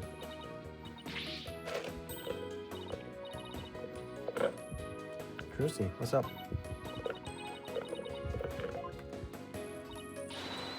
Yep, I also heard about those tricks that were conjured up.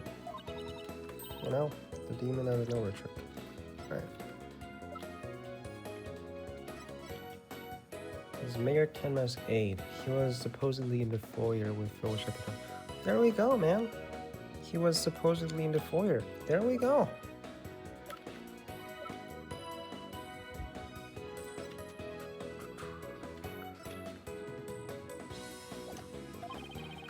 I seriously considered disappearing after my own after all that craziness. Okay, our next trick is to find a suspect other than the mayor.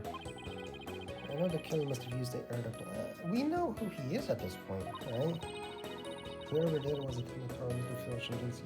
So, alright, there's some evidence in the air duct. The real fight starts right now. Hey, before you go, let me make the evidence you know when you disappeared. Yeah, that's the panties. Disappearing magic panties. How the fuck would you know what is useless or not? Well, let's go reason in the crime. Vamonos, Paulos, vamonos. Vamonos. We're back. Detective Fulbright, mind if we search the air duct? Well, since you really are on the side of justice, I suppose I can let you. Plus, my own sense of justice has been called into doubt, so I wonder if it's been like this. The sense of justice has been beaten to a pulp. It'll probably take a while for him to recover. I sort of feel bad for him, but we have to work. Let's go get the evidence we need. We know the Tenma Taro impersonator used it to make an escape. The killer...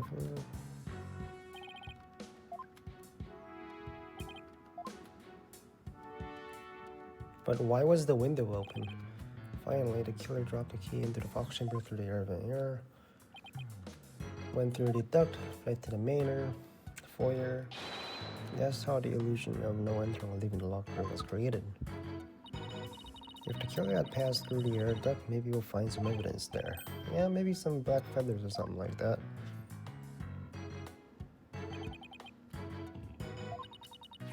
Don't worry, bought a step ladder.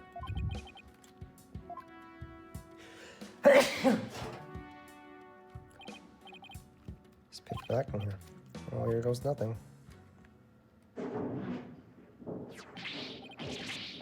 Cough, cough, wheeze, splutter, cough, cough. There's a thick layer of dust in here.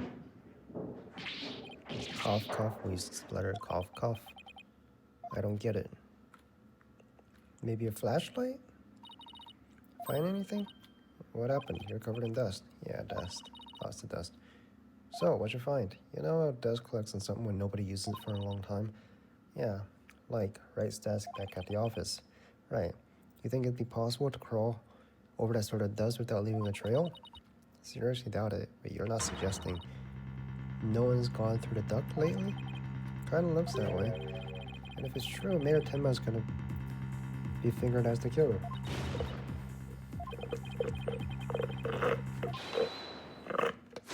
Injustice with trust. Sorry, Mr. Justice. My sense of justice has prevailed. Ah.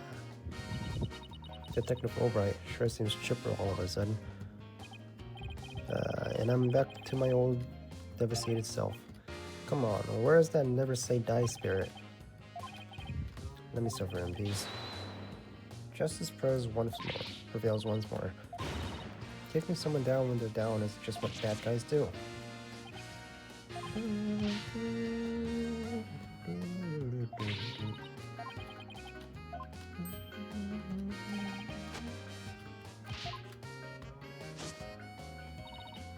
We did it, Apollo. Yeah, but how long can we keep this up? Alright, what you got? Pinning the blame on Yokai, he really wants a conviction at all costs. I have him writing a self-reflective essay as we speak.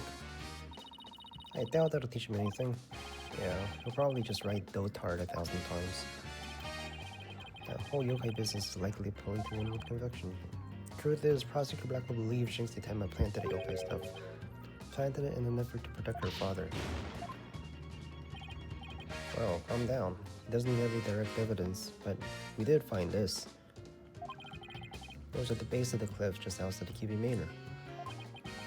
Wait, isn't that the staff Tenma Taro was supposedly carrying?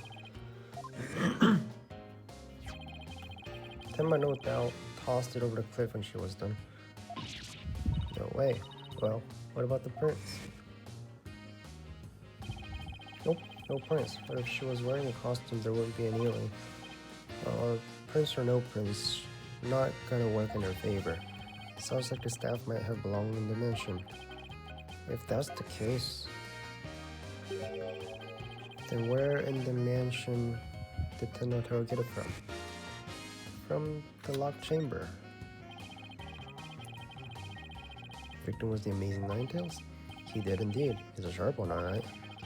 He figured it out while investigating a municipal merger in the victim's past.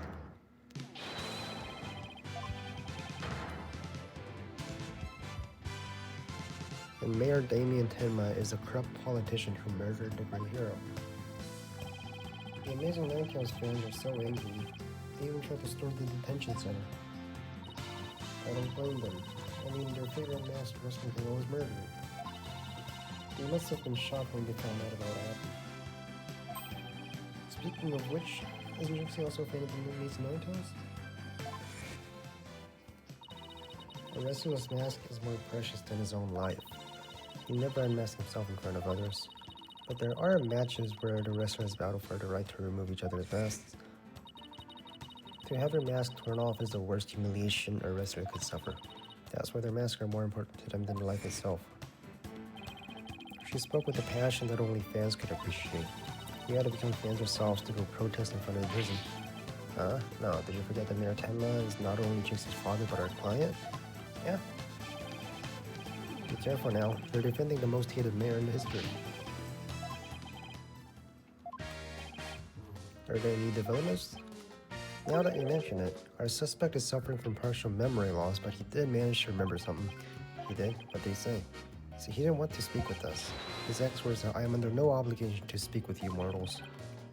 And things of that nature. I wonder what Mayor Tenma remembered. Too bad you can't go ask him now, because Prosecutor Black was busy questioning him. Why don't you wait down at the playground with the rest of the kids? What now, Apollo? Good idea. We might get some words of wisdom. Anything else? You said the playground? The Manor Garden? No. Yokai Lane? Nope.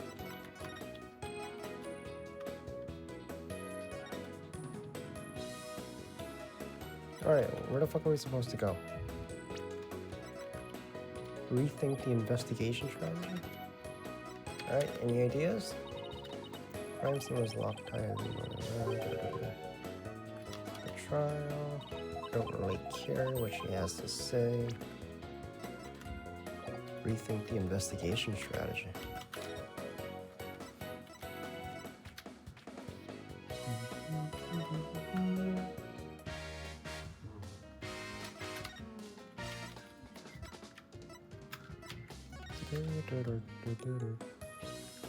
Nothing?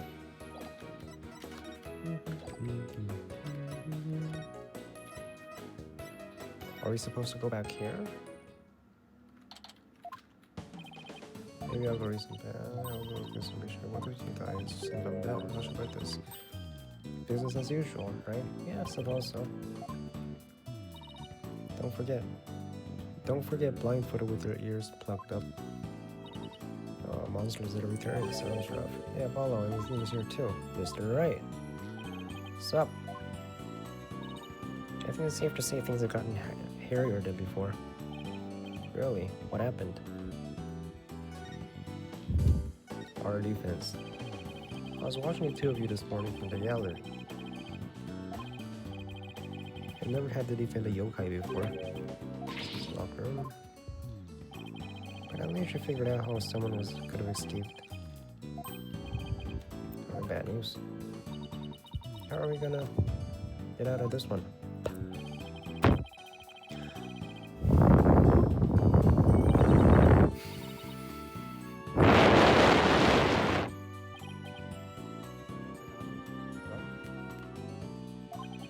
She also taught me to return to basics wherever I got stuck. Return to the basics. That's right. Always believe in your client no matter what happens. Basics. You and Athena. So why her? I met her during a trip to Europe. Huh? You're in Europe. Okay, can you tell us the story behind this? Can we get a sequel or something? Prequel? Can we get a spin-off on that? As a pianist. I did, but I'm all for history? I did, but an old friend of mine needed help with his legal work from time to time, so...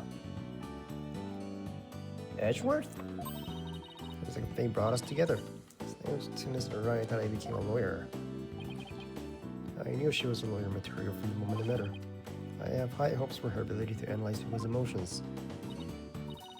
It's nothing special. Maybe I underestimated it. I don't know if it's psychology ever. It's just I thought that if my special ability could help defend innocent people. Still amazed she actually became a lawyer. And at the tender age of 18, no less. That's almost superhuman, or personal.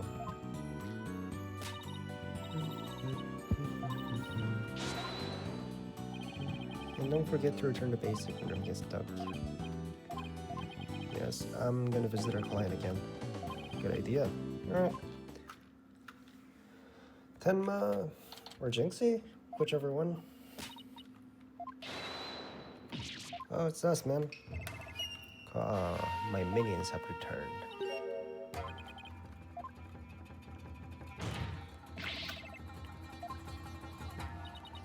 Oh, he's like a real demon. Starting to wonder if you even helping with his freedom. Still, we can't let Mayor Tenma stay possessed. You know what I mean? If you can clear me of these charges, I shall help in whatever manner I may. Now, ask me of what you will. Feathers and tracks. Were those feathers and tracks seen at the crime you're doing? Indeed. What is this? I must breach these walls and go defend my little Jinxie at once. Is that you? Well now, Damien appears to still reside within this body. But I should have expected as much from this son of mine. Be silent now, Damien. I have killed no one. The remnants of my presence have been misconstructed. The murderer is not I, for if I had slain that mortal... I fucking missed it, man! There must have been somebody else there. Raging hellfire would have consumed him, leaving naught but ash. He's been clubbed at that statue. Better ask him about this. Okay.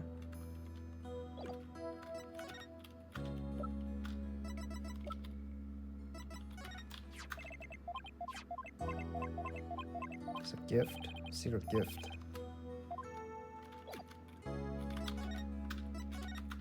What do you remember? You might have something new to tell me. Indeed, I regurgitated this key but a short while ago. The key to the Forbidden Chamber. Bah, I did not waste my powers into such parlor tricks. Take a key from the killer to Damien, whereupon he swallowed it. Saw it to bar the killer entry from the Forbidden Chamber, so he wanted to keep it shut tight. But no fingerprint shall you find upon that key. How do you know that? Wait, is that another one of your demonic powers then?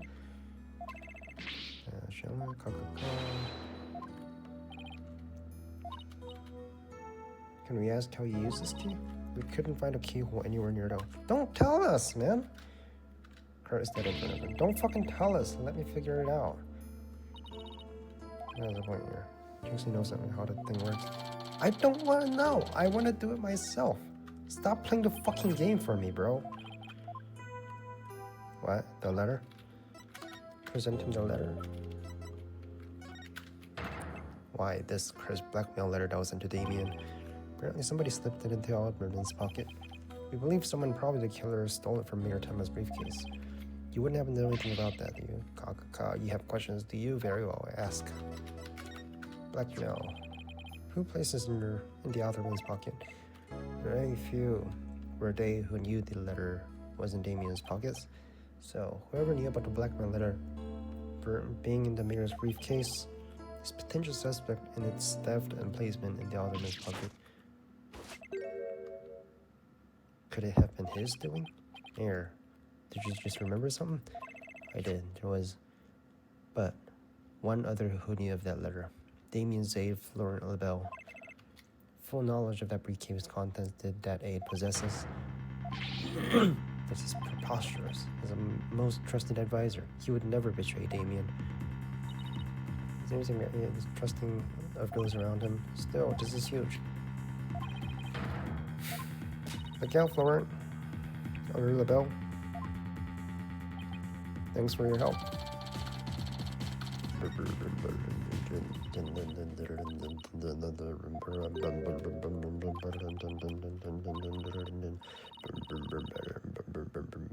How do you open a locked door that doesn't have a key on? Don't tell me. Don't fucking tell me. Let me figure it out myself. For fuck's sake, this fucking game plays the game for me, bro. Do I really have to ask her? Alright, cubing. Fox chamber, foyer. Maybe she's in here.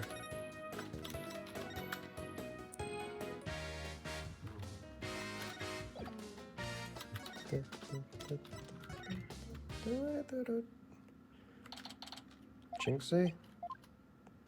So, I have to ask her, right? She's really acting strange.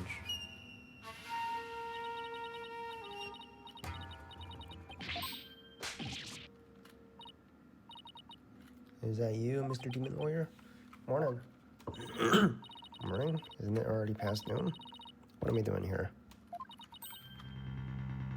Must have been the Makugarakushi. Alright, just I'm done good nonsense.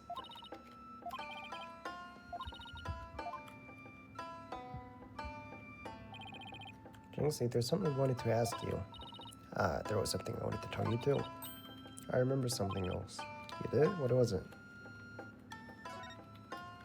What did you remember? Jinxie, can you tell us what you remember? What a trial. It's about the yokai feathers and tracks. They weren't there when I first opened the door. Wait, what? Are you sure? My memory's crystal clear now. So you're saying they were left at the crime scene. This could be spell of major trouble. Why? Because Jinxie is already accused of removing others' tracks at his own.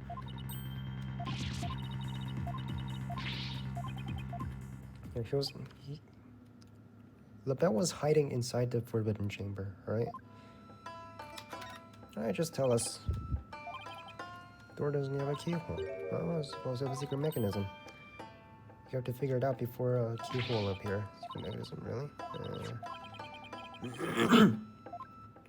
Can I just figure this out myself? There's only one key to the Forbidden Chamber.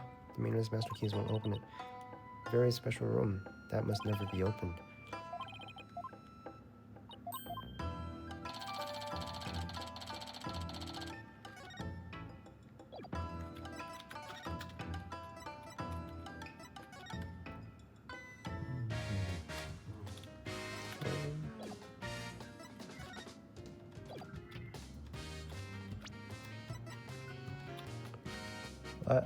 Show Fox and Demon, show black letter to LaBelle. Show Fox and Demon section.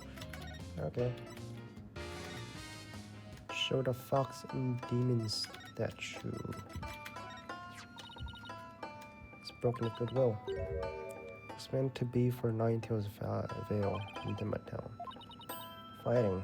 The cup portion is missing. The cup. The two yokai holding a cup of celebration.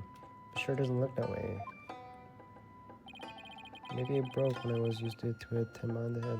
When it was used to hit Mayor Tenma on the head. That'd explain it. It's the only two people who knew what it looked like were Alderman and I. Now it's just me.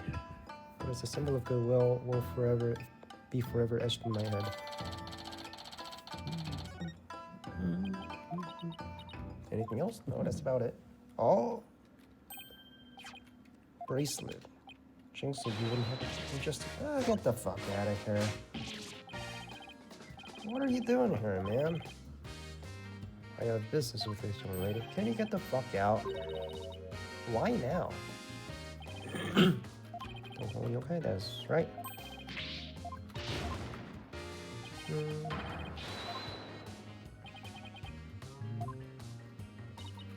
So you're not a ghost? Maybe some sort of a urban troll then? Now, come along, Miss Tenma. To the station with you. Keep the girl away. Alright, let's go to the chamber. Your hair color changed. What an absolutely fabulous scent. I'm so glad I had these carnations imported from England. Nothing but the finest will do. Perhaps I should place one A for a dearly departed alderman. Hey, it's Mr. LaBelle. Apollo was scout out, you know. Oh yeah, we searched the Fox Chamber. We should ask about the blackmail letter. You'll have to excuse me. Hello, LaBelle? What the? Those things on shoulders are cell phones. Yes, about that. You must forgive me. This whole matter with Mayor Tenma has been a complete nightmare. Ha, surprised. This is my own spectrum design. It's the ultimate in functional beauty. You simply don't have an eye for beauty. If having an eye for beauty means living like this guy, I'd rather be blind. So, what do you want with me? Did you see Tenmataro? He is Tenmataro. Like, how long do we have to play this idiot game? Like, we have to act like we don't know who the culprit is. So he does see something.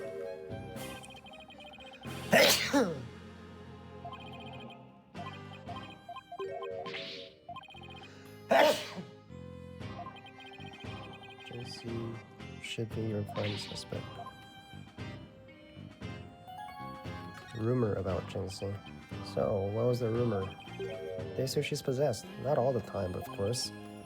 It hits suddenly when she starts wandering around doing strange things.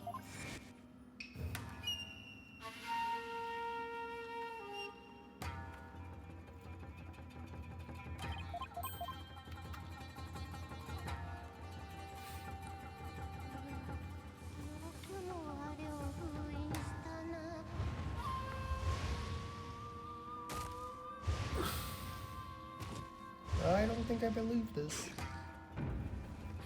I don't know, man.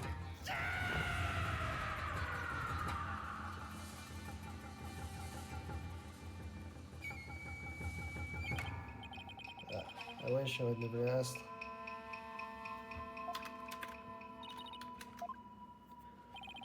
Unfortunately, no, she doesn't seem to remember a thing. Memory loss.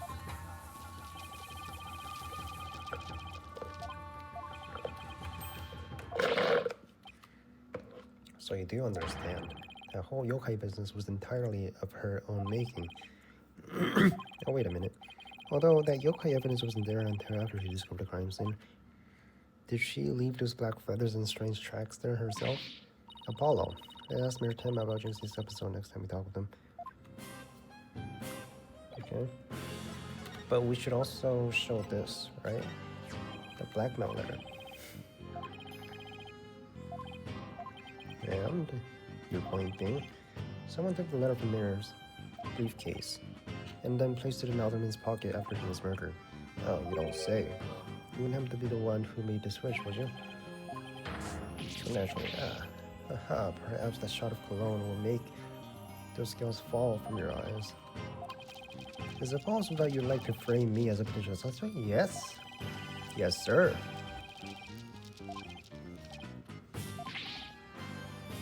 We saw you in the trailer. In other words, you have nothing. Now, let me show you what to do with this garbage. You can't destroy evidence like that. What do you mean I can't? I just did. Feel a little lighter now? Just one-way trip without most annoying people ever this funny. We're done with their silly questions now? I'm a very busy man, you know. Alright, see ya. The bell speaking. What? That I shouldn't have advertised it on TV? I don't understand. As the embodiment of beauty, it is my duty to announce my good looks to the world. Stop the buzz, I'm getting off. Everyone wants my exclusive Jesus Labelle. You don't say. Well, they can't have it. It's just for me. Peasants. This is my latest product. I'm calling it Gloire Me Labelle. Dazzling hair color you can wash out with just water. That means you can't sweat. I have 7 colors in all. You can find more in my commercials and magazine ads. It's not a really public great sales strategy. Come to think of it, Labelle, your hair color has changed. Let me see. It was yellow before, right? Here's a little sample. Consider it a gift for one who truly appreciates beauty. Oh, Apollo. What should I do? Try it on, man. Try it on. Wow, thanks, Labelle. Anything you give us can and will be used against you. Okay, let's over to the Fox Chamber. Still got a secret mechanism. Yeah, can we play the fucking game now? Holy shit, bro.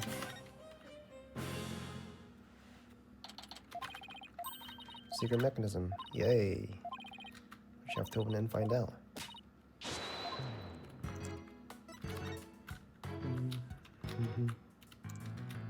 It's gotta be the fox, right?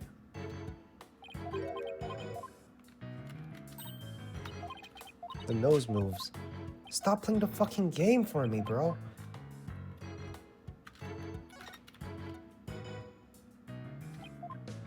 Cool.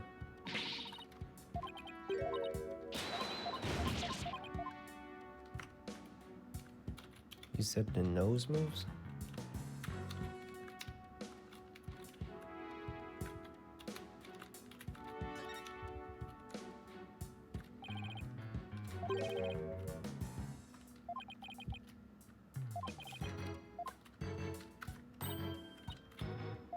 This statue moves. I mean, who knows? Make a trap. Okay, this becomes out shit outside you with here. Karate, yeah. Still, there might be something to do with the fact that these rotate. Can we rotate it? It shows position they should be in. Alright.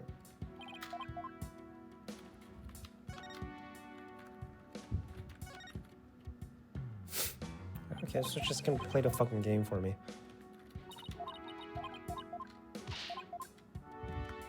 It's just gonna play the game for me, man.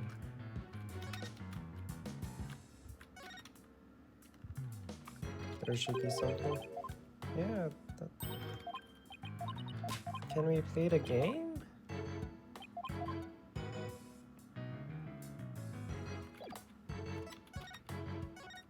I already talked to her about this.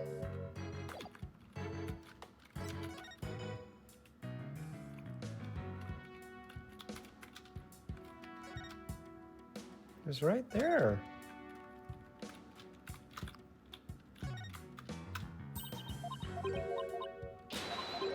There must be something that shows who it was.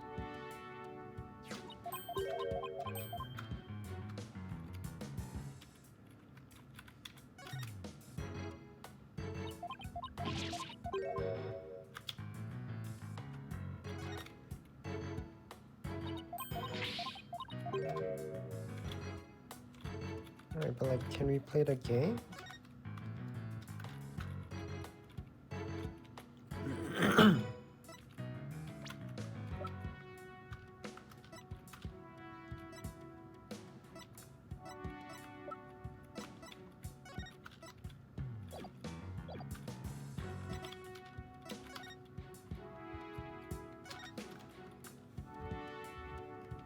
I mean, there it is, man. They gotta face opposite sides.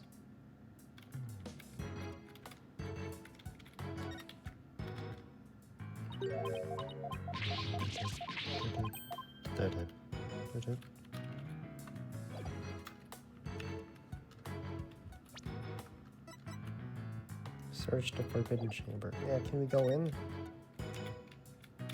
Can we go in?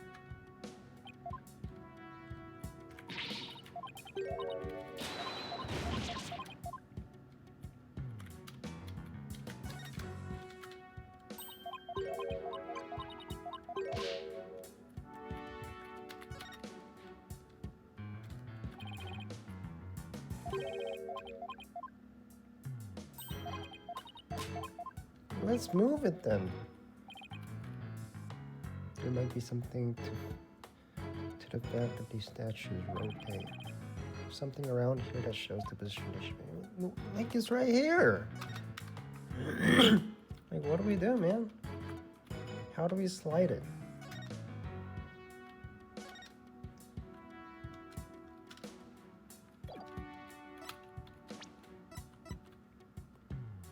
Search the forbidden chamber.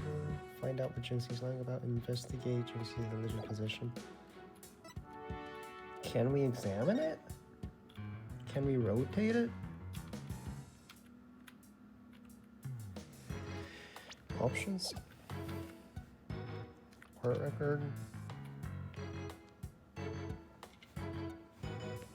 Okay, what are we supposed to click? Can we rotate it? Like...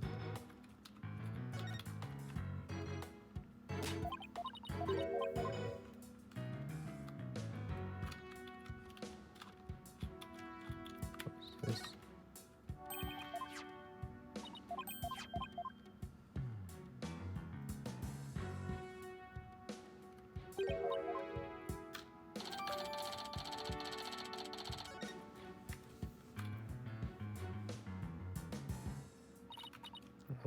Anywhere else to look? Wonder if vendor keyhole.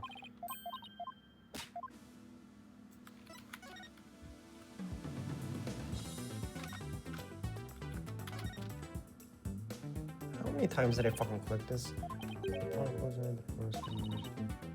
How? Let's check every unit. How many times did we fucking click this? I can rotate the voting screen.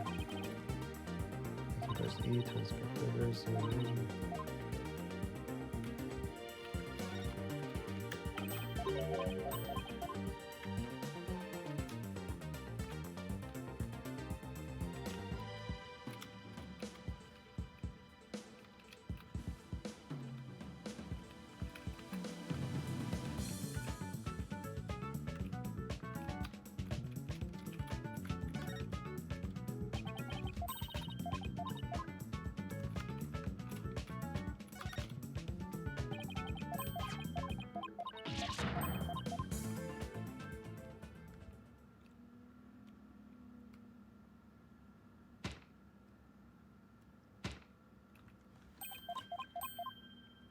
I could have just rotated it myself.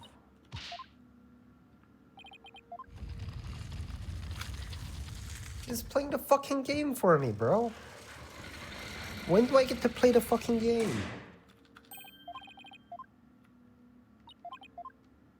I don't even get to rotate it. I don't even get to put the paint key in. What a fun puzzle. Look, more feathers. I was looking forward to solving the fucking puzzle.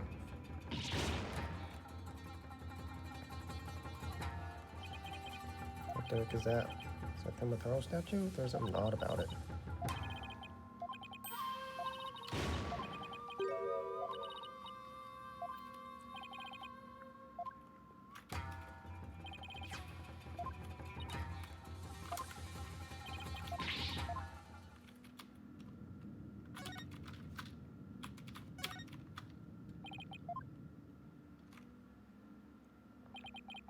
Unless I'm mistaken, it looks like an old guy, some sort of monk maybe? Monk, what are you talking about? That take walks in the mountains as a form of spiritual training. Wouldn't that just be a hiker? The guy in the picture doesn't look like he's doing this for fun, Athena. Looks like there's something yellow. Gold? Oh, it's turning into Temataro. What's this squirrel getting at? Is this how Temataro was born? Oh, whatever, it is definitely creepy. Cool.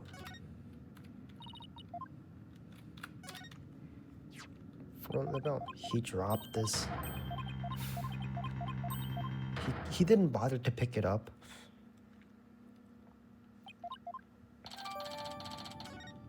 Hand cream. Alright, what about the feathers?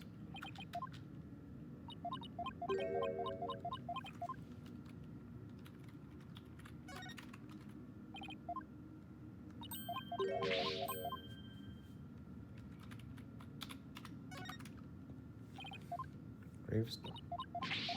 Here. Here. Bath. I see it. Been imprisoned.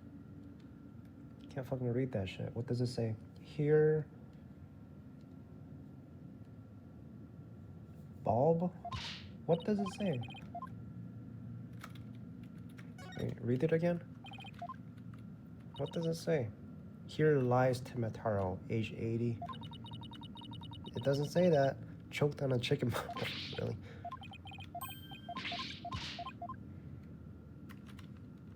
Alright, what else? Fence.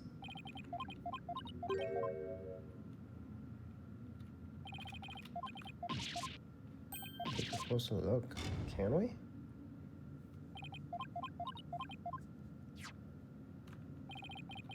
Some sort of figure. Dust they can't tell what it's supposed to be. I don't know what's in here. Weapons. Take it from here. I think that's it, right? Oh, wait, what was this?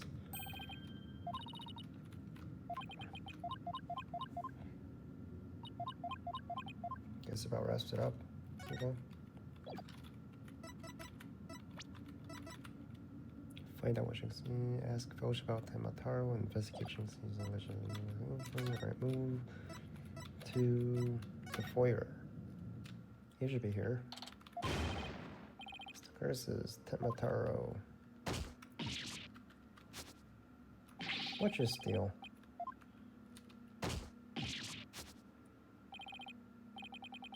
He stole your widget and a bracelet. Right, how about obeying the law before you go obeying the superstitions? What are you doing with the widget around your neck?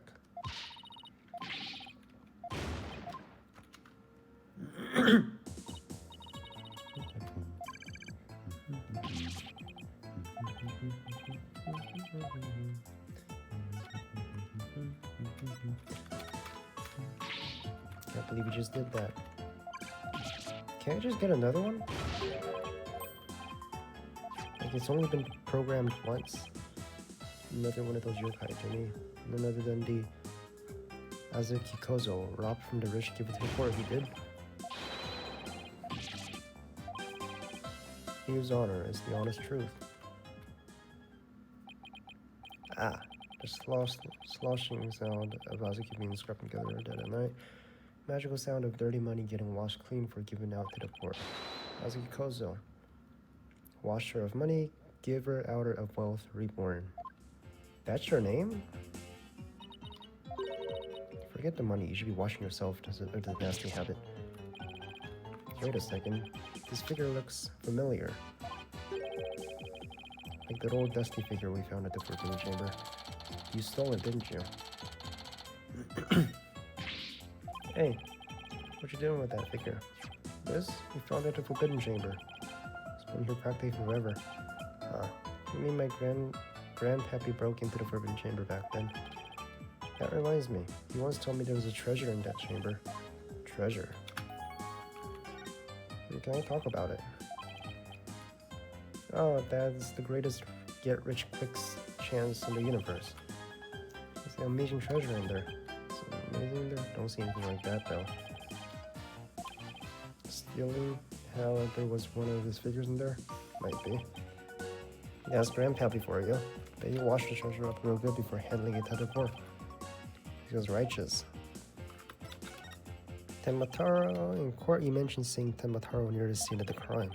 Sorry I didn't come clean right away, but them superstitions got the better of me. The people of Ninetales Vale sure seem like a superstitious bunch. I'm not surprised you wouldn't want to talk about them seeing Tamataro. Damn right, them superstitions scare me out of my wits, I tell ya. So I'm gonna do exactly what they say from now on.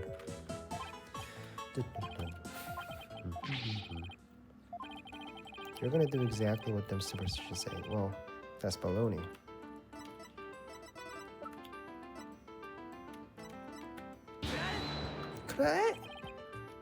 Ignore these will cost your soul. There's, however, one way to save it. Your immediate departure from the village. So according to this, you shouldn't even be here, let alone talking with us. You said you plan on staying right here in the Ninetales Vale, but if you really believe in the superstitions, you would have been long gone by now. I know you've been lying to me. Time to come clean. Tamataro sightings, you were lying about believing the superstitions, weren't you? Sorry, but I didn't have no choice. What was the real reason you couldn't talk about Tamataro? It's that pretty boy's fault, Mr. LaBelle, if you know what I mean. He told me not to say a word about seeing Tamataro.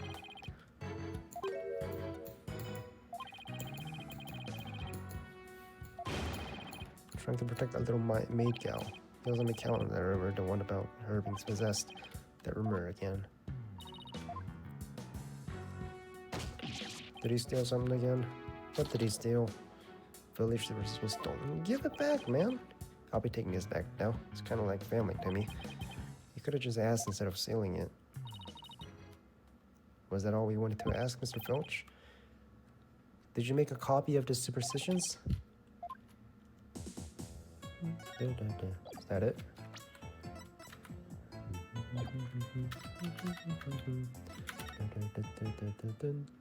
Jinxie! Lord Tenma, Jinxie! Why is people? You've returned. Yes, well, Jinxie came by earlier to apply a new charm in my head. Seems to be suppressing the demon within me. What can I do for you?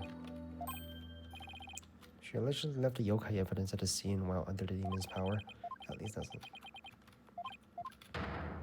Oh, he's back. No match this word and charm for me. Those foolish mortals, they shall regret blaming that child for my doings. Probably won't drop the act until Jinxie's name is cleared either. Rumor about Jinxie? We'd like to ask you about something your aide, Florent LaBelle, mentioned. Did you know she's rumored to be possessed? I know not of what you speak. You're not trying to protect Jinxie, are you? I, Tenma Taro, demon lord of yokai, protect a mere mortal. But I have already told you, I know not of what you speak. I don't think they need anything more out of him. It's all over and they can somehow prove that Jinxie didn't plant that yokai evidence. Figure out this one. Sure.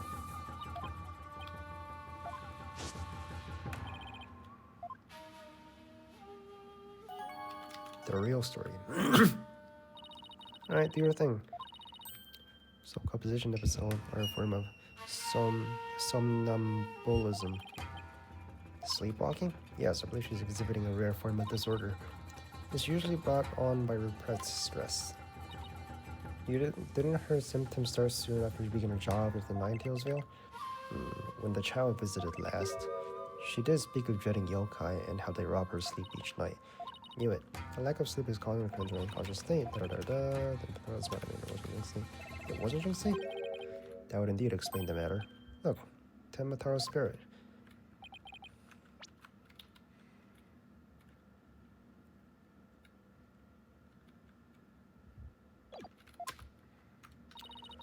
Can you tell us the truth now? Very well. The feathers and tracks. What about it? Didn't leave those feathers and tracks at the scene, did you? I did not. Neither I nor Jinxie have anything to do with that. That was the killer's doing, no doubt. Knew it. You suspect Florent is behind all this? But why? Did he really want Ninetales Veil that badly? Can you think of any reason why? Looking back, he did seem fixated on Tenma Taro for a spell. Could it be? Perhaps he was attempting to release Tenma Taro. That's crazy. You're saying yokai is real? Whatever the case, Tenma Taro brings nothing but pain and misfortune. As the superstitions warn, you must not gaze upon him nor free him from his prison. Well, at least we know who's behind the whole Tenma Taro thing now. Your dinner is ready. Your malevolence? An offspring to the Demon King. You may place it right here. Kitchen crew poured their heart and soul into making it. Did they now? Souls happen to be favored in mine. Just hold your heart next time.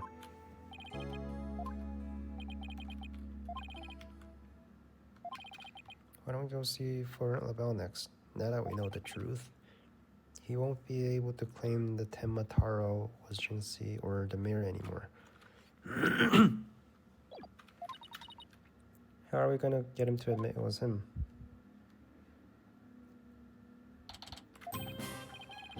Now let's practice that again with from the top.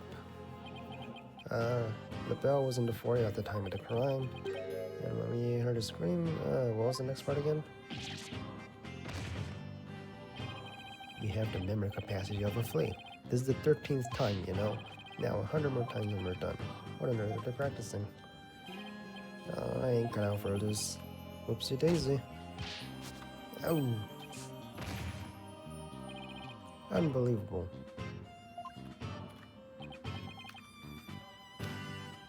Did filch LaBelle's wallet just now? So, what do you think they're up to this time? Oh, it's you two eavesdropping, are you? You peasants are so tacky. Your confession. Taro's true Identity. Remember how you told him to not say a word about seeing Temataro? Yikes. I told you nothing good would come of you running your mouth. Why did you want to warn me about it? I put it in your alarm. JC was never really possession, sleepwalking. Interesting, but I don't know what it is. I believe you have a different reason for trying to keep Mr. Frosch quiet. It's getting interesting. I'm Temataro. So sorry to disappoint. That's right. I said Temataro was Jinxie, you fool. So, have you been called to testify tomorrow? I'm so looking forward to my courtroom debut. Froschie, wake up, you lazy bones. It's time for your lesson on what to do and face you tomorrow. No. There they go. Missed our chance to get the truth out of him. Better clear that up before tomorrow. Jinxie? Sleepwalking? Appears 90 of Fox Tiger. Micro. She must be possessed or sleepwalking again. Maybe if I speak softly, I will startle her and get a charm plastered on my forehead. My charms must have fallen off again. Yeah, yes, I can avoid a charm slap by toning down my cores of steel. Are you done? Uh-huh. And on the way back, I stopped here to buy a new charm. Which one? The one with Naito and Fox Tematara shows them dancing together. Really? Two bitter rivals?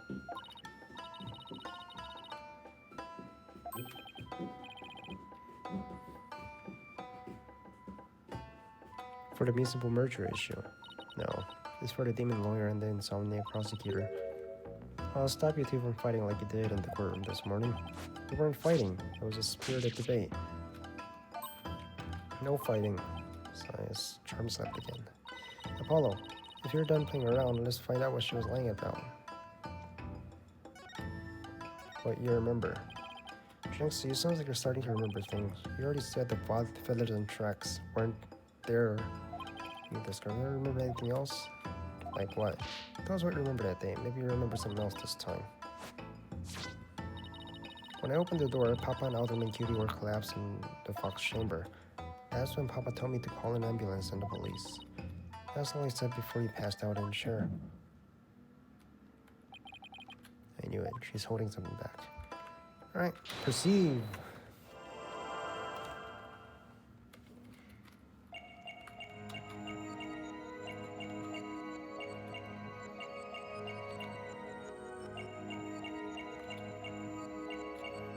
Before he passed out.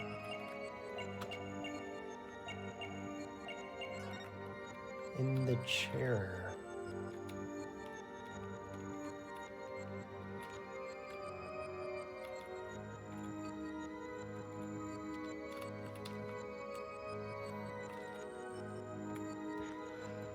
Before he passed out in the chair.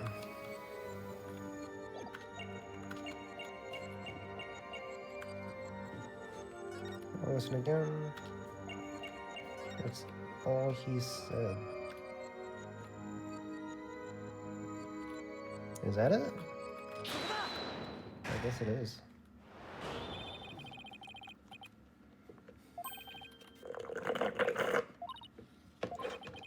Listen to me, Jinxie. This is very important. Did Mayor Tema say anything else to you? There was nothing. He was just talking in his sleep. So you admit he did say something else. How could you tell?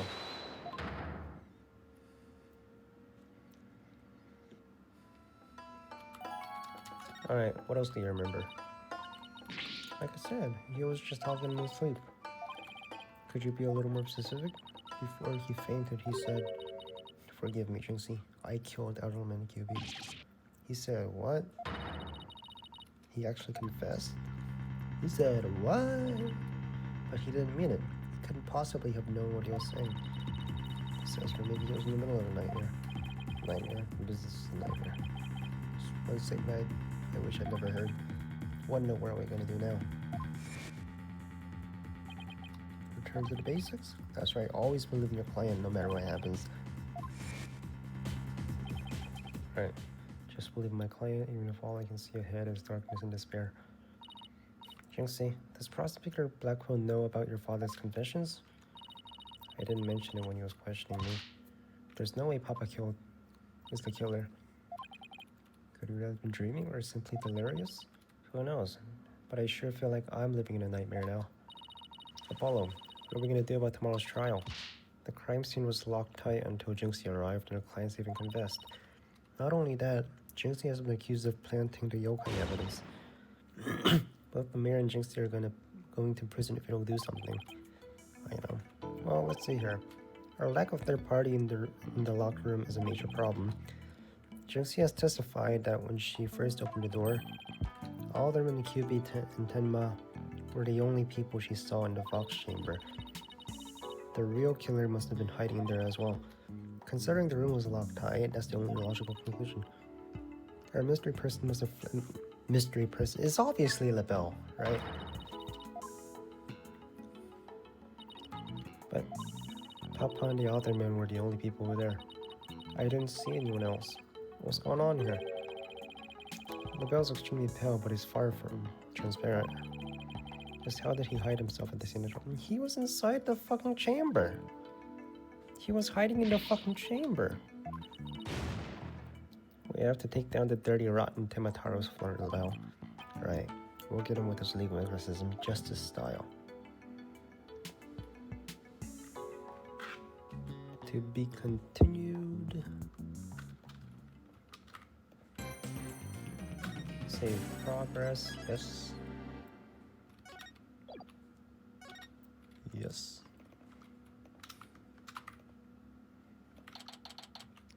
Courtroom number 4. Day 2. Court is now in session. All rise. Court is back in session for the trial of Damien Tenma. Apollo Justice, the defense team leader, is ready, Your Honor. Athena Sykes, assistant defender, is ready too, Your Honor. Jesus Pret, as chipper as ever, I see, and in French, no less. And the prosecution? You got new shackles. Very well then, by the way, I asked detective there will be no more refunding business this time. Oh. Now your opening statement, if you would. I believe it's standard procedure for the prosecution to handle. Looks like the judge is really bringing it today. Probably realized how Blackwell played him. That was one main game of Simon Says. Your baldness. It's plain to see you've always dreamed of delivering an epic opening statement. Why, of course you have. I saw it in your eyes the last time you gave it the opening statement. For decades now, you have been watching the opening statements from your bench. They were the crown jewel of the court. The crown jewel of the court. Now, at long last, they're within your grasp. How could you possibly refuse? He's trying that shit again. He's trying to make him say the opening statement because he doesn't want to. I'll make a special exception, just this once. Here we go again. Yep, more of Blackwell's mind games. He's gaslighting. Well, in that case, I think I might go ahead and make an opening statement myself. Yesterday's session, we learned the shocking truth that the victim, Alderman Rex QB, was the Amazing Ninetales. We also learned that the Amazing Ninetales was a key figure in the yokai craze and the anti-merger protest. It was further revealed that upon learning Rex QB's secret identity, Mayor Damien Tenma murdered him. The fact that the crime took place in a tightly locked room was also brought to light, and the only people in that tightly locked room were the defendant and the victim. The defense proposed the existence of a hypothetical third party, but further investigation revealed no proof of the third party who had escaped the room. Ergo, we must conclude that the evidence against the defendant is, well, conclusive. Okay. Did I say something wrong? That was quite astonishing. You've surely outdone yourself this time. Yeah. One more thing to boast about to my grandchildren. Now then, it seems the prosecution has called a new witness to testify. The feathers and tracks were those left by the mayor? That was but an act to protect his daughter. Yes, of course. Wait, did he actually believe the mayor's award-winning performance?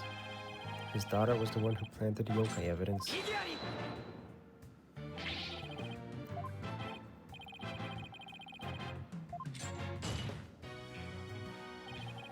For I'm ready to prove that little scamp is the one behind him as Taro.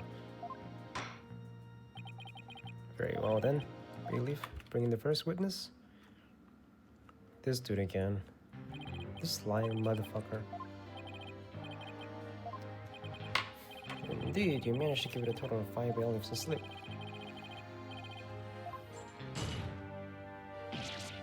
Lips. We should shackle you by the neck.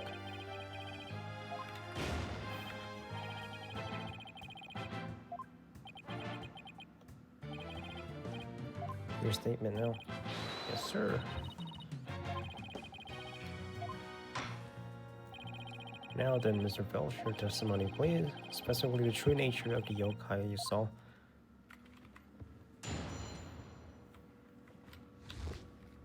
The yokai is Jinxie. So, Temataro was sure that's because it was Miss Jinxie. Betcha. Feigning height is but an easy thing. But a big ox like the defendant could never pass for sure. I've seen it myself. Then perhaps the yokai really was Miss Tenma after all. So you're saying she created an illusion like one of those magic eye things? But in truth, simply janitor. Prosecutor just gave up on the ghost, literally. Janitor's death complexion. Sense for your ghost. Defense may now cross-examine the witness. Alright. The yokai is Jinxie. Temataro really ain't know about it. Mata!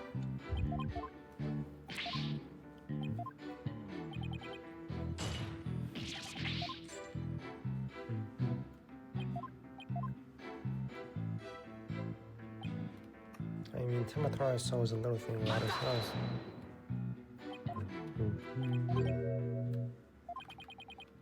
Knack with fighting where people's pockets are and how much money they have. So it's real good before I really submitted to being pickpocket right here in court. Does the witness hold that this Temataro entered the foyer? Alright, I do. But the little rat had a big old staff. I seen it when she came into the foyer.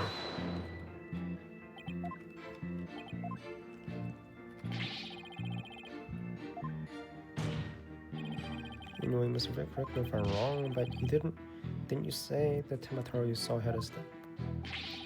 Cross my heart, hope to die. I know, cause they went jingle jingle. And where do you suppose that staff came from? The staff, you see? Stolen from the Forbidden Chamber after stumbling on the crime scene. How the fuck do you know? So it had to be in the Forbidden Chamber. Oh really? The stench of the old stick today. So that's what Froze was trying to say. Why did the yokai have a staff in the first place? I got my hunches about that.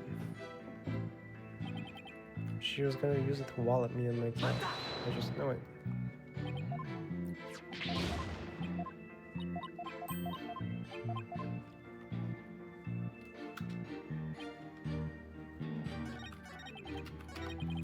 I mean, Temataro I saw was just a little thing about her size, but the little runt had a big old staff. I seen it when she came to the foyer.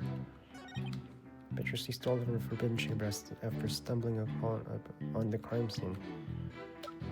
I hate this mofo so much. Apparently, it's something a certain thief believes.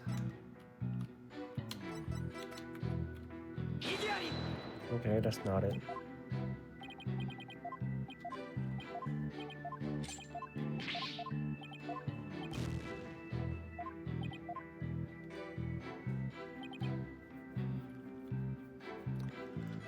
after stumbling on the crime.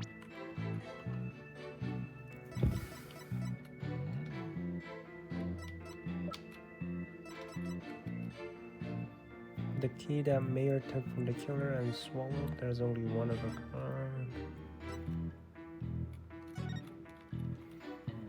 They're calling the police. They passed each other in the hallway. He was carrying a staff like a mentioned, which she couldn't go around. Okay, that's old.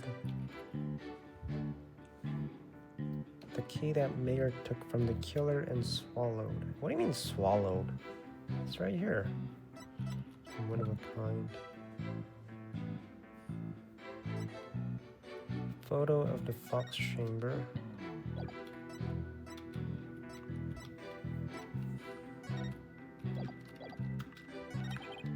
She was gonna use the wallet in there. Got a big old staff. Forbidden shit. I think he presents something here. Is it the key? Stabbed with a spear. Around 3:20, the victim had been in a drug-induced slumber.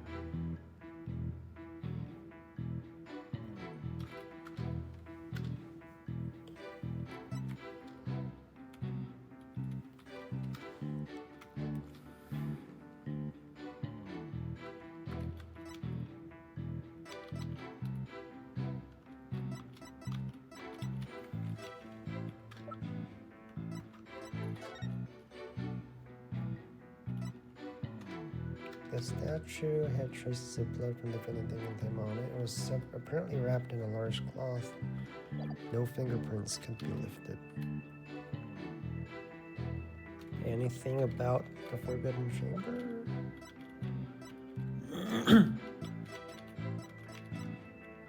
The key near Forbidden Key Chamber. Maybe this?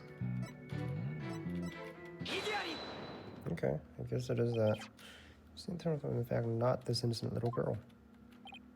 Huh? How'd you figure that? You claimed the Tematara you saw had one of those staves, but it would have been impossible to get a hold of one. Care to elaborate? The mayor swallowed his key shortly after the murder.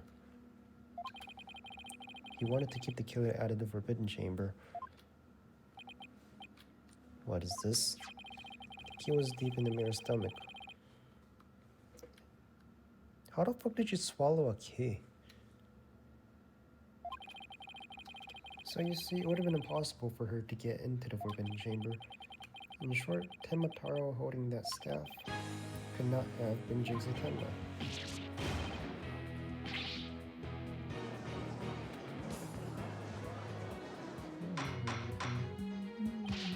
But then who does the defendant believe was impersonating Temataro? Our Temataro impersonator is none other than theirs, Temazo. Idiotic. Maybe just say it. It's LaBelle. Evidence. Yes, in fact, I can. Very well, let's see where the defense is going with this. Please show us the proof as to the true identity. It's right here, the hand cream. We found his hand cream at the Forbidden Chamber. Da-da-da-da-da. Yeah, we know where this is going. Mr. Justice. Glad you asked. The defense requires fingerprints. Who it belongs to. Interesting. Very well. Short recess.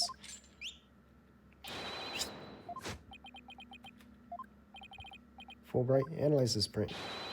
Your wish is my command. No need for a recess. Just get it over with. You'll see the fingerprint analysis is complete. What does the result show? And what in the world? Front rebels prints, aren't they? This is absurd. Blackwell?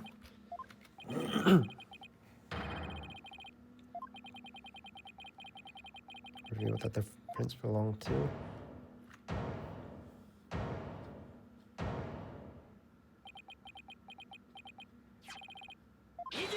Filch.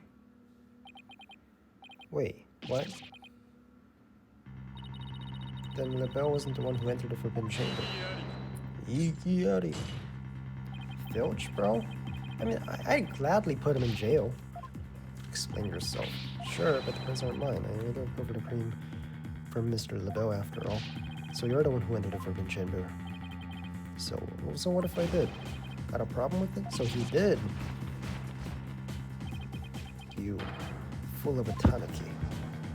Can someone beat his ass? Put him in jail. Put him in jail, right? How many crimes did he commit? Care to explain what this could mean?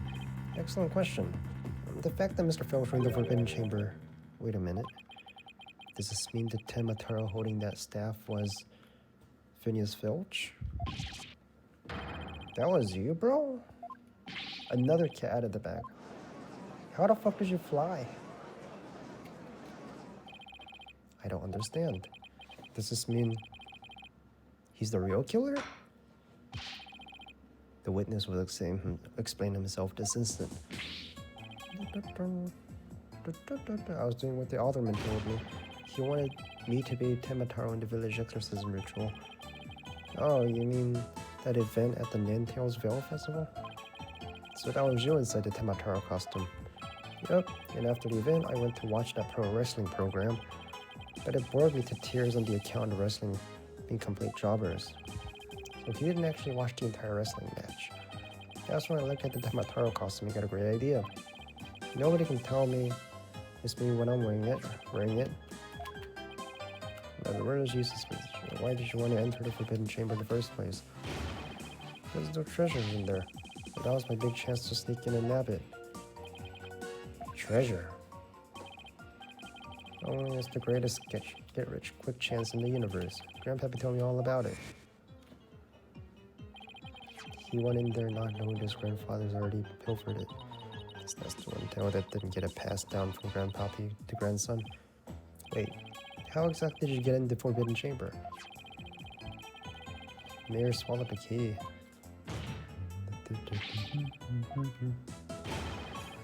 Air vent. The vents left me all in this picture. Huh? The vent left of the alderman's picture. I went on it. I went on in and made a nice little hole. Used it to get into the air duct that leads to the Forbidden Chamber. I did. You what? How's that even possible? Wait a second. Remember that air vent? So, Mr. Filch found a way to get into that air duct. And that's how we got from the foyer vent. So he didn't need the key. So Temataro was nothing more than a cat burglar, or rather a tanuki burglar. We're back to being without anyone to charge for the alderman's murder. The so-called yokai is nothing more than a big troublemaker. Tell me, Mr. Filch, what did you do after fleeing to the foyer? Got out of the costume room. Alright, quick. Would have just caused trouble at that point. And where's that costume now? Heck if I know. And if it ain't my fault if you never find it. The police searched every nook and cranny. No yokai costume was left in the mayor foyer. He tossed it out. He just tossed out the costume. Just maybe. He threw it out into the rivers. Okay, here's what I think. Mr. Filch, did you get rid of the costume here? This window right here. Did you toss it out the window? Because that was certainly...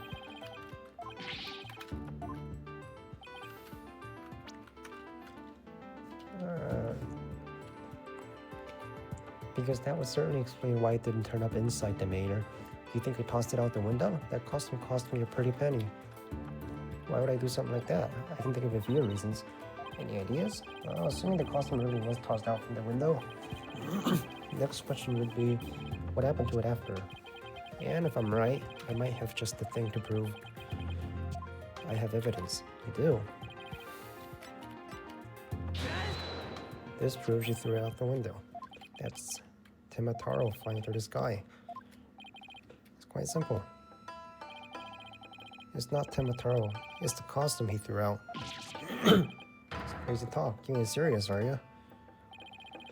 There's a steep cliff right outside the foyer window, meaning Maynard is pretty high up. The costume flew through the air after it was tossed out. That's when the photo was taken. In other words, the photo of Tamataro really was a flight of fancy. What? Yikes. Oh my, so there really was never a yokai. I can't keep any of them cats back. This more than proves the defense's position. Jinxie Tenma had nothing to do with staging the yokai's hiding. Care to raise objections? None whatsoever. I'll deal with that tricky tanuki after I've dealt with this case. Please do. Please put him in jail. We did it. Get going. Now all you have to do is make Florent LaBelle take the stand. Sheathing the sword a bit early, are we not? Nothing has been proven beyond a doubt. Take this Trixie Tanuki for instance. How do you suppose he was able to exit the forbidden chamber? The same way he got in, through the chamber's air vent. And what of the feathers and tracks that would suggest the Tanuki exited through the chamber door, not the air vent? But the forbidden doesn't open from the inside. So what you're saying makes no sense, right? Someone on the outside opened the door for you, isn't that right? Yep, that's right, Mr. Blackjack. The door suddenly sprang right open. What the? Sprung right open.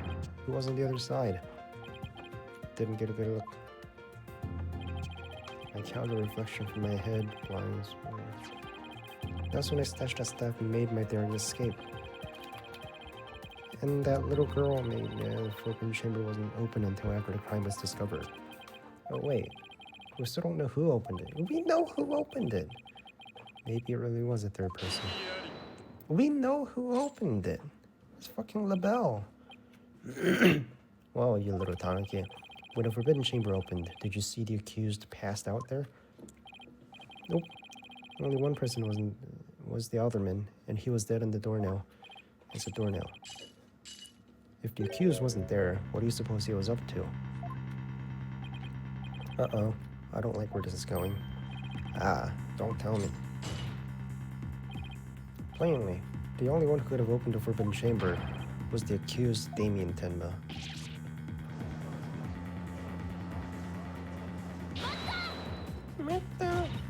Wait a second. There has to be someone else. Really? And who might that be? Oh, that would be. Can't we just say the name? Evidence. Testing our attention to details. Besides, you can't prove your point without some proof. Sorry, guess I put my foot in my mouth again. No, Athena, we're definitely onto something here. We are? Think about it. If Filch was stuck inside the forbidden chamber, one of the alibis we heard would no longer hold any water. The defense would like to call a new witness to the stand. Ah, not that insufferable. Insufferable. Whose alibi no longer adds up? Yours. Why, that's the defendant's aide, Florent LaBelle. Didn't he claim to be the foyer at the time of the crime? True, but in his alibi, he also claimed Mr. Filch was in the foyer too. However, we all know now Mr. Filch was not in there with Mr. LaBelle at the time. In short, Mr. LaBelle's alibi has disappeared. Florent LaBelle's alibi is one big lie. Isn't that right, Mr. Filch? I reckon there ain't no keeping that a cat in the bag here. It was all Mr. LaBelle's idea. He told me he'd button his lips about me breaking into the forbidden chamber. In return, he said we'd vouch for each other's alibi. There we go! Breaker is a serious crime. Ah, shucks, it was your honorship, Mercy. Ah. I also assert that the person who opened the forbidden chamber for Mr. Filch was none other than Florent LaBelle. After all, his alibi had just been proven to be a complete fabrication. I see. We'll take a 20-minute recess, after which time, we'll see what Mr. LaBelle has to say for himself. Yikes.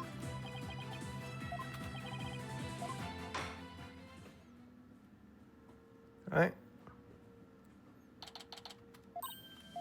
We did it. Finally dragged him into court. Yeah. Why the long face? I'm missing something. Mount a counterattack.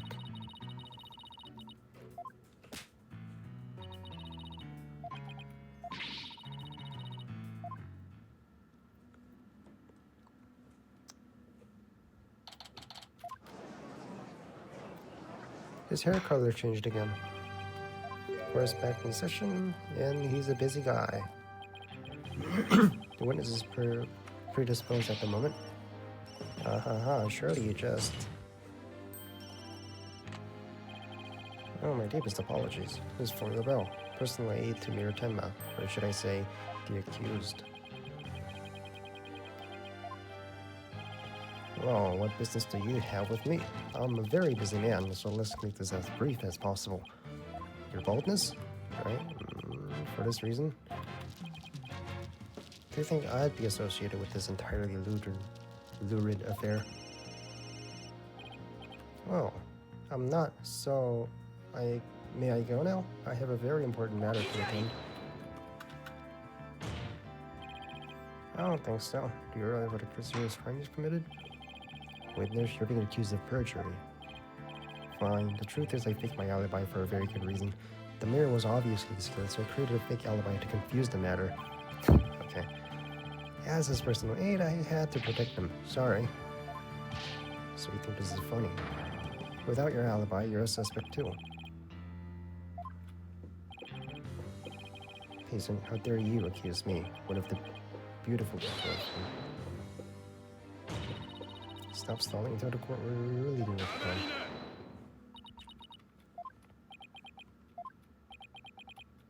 Enough jabbering. Swords have been drawn. Swords? What swords?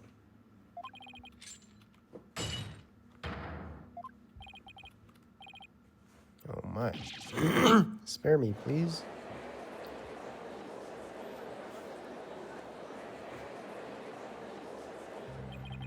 So much for sturdier shackles. Those chains hinder my vow that He's would roll this day. This gives keeping your head in court a whole new meaning. Will the witness please deliver the accused death knell? You know what I speak of. Most certainly. This goose is cooked. As I told Prosecutor Echo during the recess, I rushed right over to the box chamber when I heard Little Jinxie scream. What? Then, drum roll please. I saw Mir Tenma opening the forbidden chamber doors. But, there you have it. The mystery man who opened the chamber door, as witnessed by Phineas Filch, was the accused. There was never any third party. Oh, and that's not all. I heard something quite startling there at the scene of the crime. Startling. Forgive me, Jinxie. I killed the alderman. You saw that shit? That's right. The mayor actually confessed to the murder right there and then. How the fuck does he know? He confessed. I mean, he could be lying. But like, the question is, how does he know? Order in the court. This is quite a conclusive. It's not conclusive. Like, we know, but how do you know? You know? How do you know he's not lying? You're just gonna believe him? Astonishing. I learned of this fact from the recess. I just love surprises, don't you? Where's your proof that he actually said it, though? No way. I don't believe Mr. LaBelle heard the mayor confess. But is this really true? Did Mayor Tenma really confess? It is, indeed. During that recess, I confirmed it with my mayor's daughter. It would seem Mayor Tenma actually did confess. I confirmed it with the mayor's daughter. She told me she didn't tell you. This was quite favorable to the prosecutions. This is LaBelle? Yeah, it's like her about party reservation.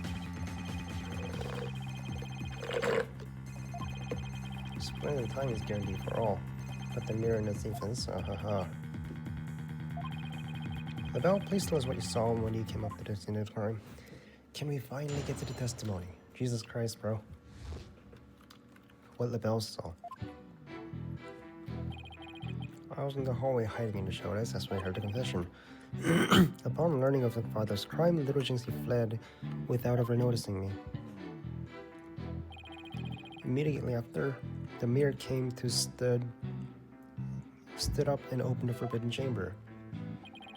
As I ran in terror, the demon emerged from prison. In shock, I fled down. Wait, what? Who's L? L is LaBelle.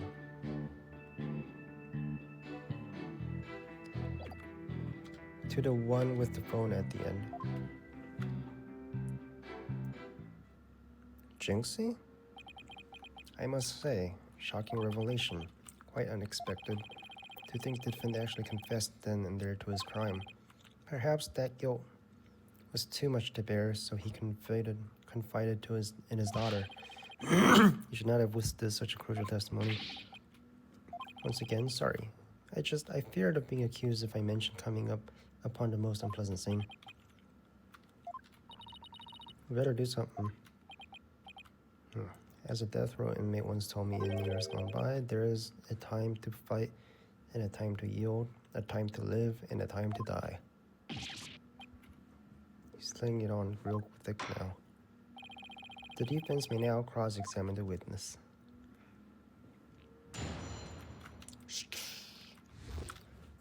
Alright.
I was in the hallway hiding in the shadows. That's when I heard the confession.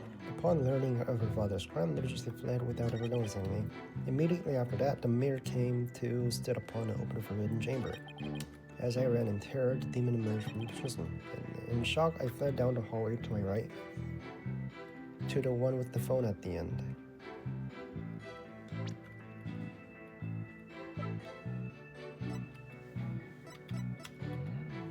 Stabbed with a spear, time of death, 3:20. The victim had been drugged into slumber. Account of demon hallway near the crime scene. It fled toward the foyer. She didn't call for help because there was no one else in the hall.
fled down the hallway to the right. She says she fled the hallway near the crime scene. She could. Oh, no one else in the hall. No one else in the hall.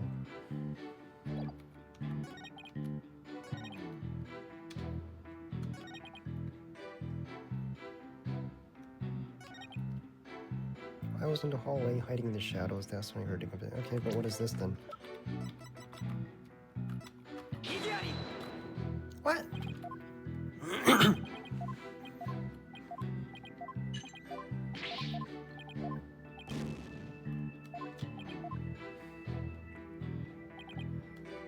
I was in the hallway hiding in the shadows. That's when I heard the confession. Fled down the hallway to my right.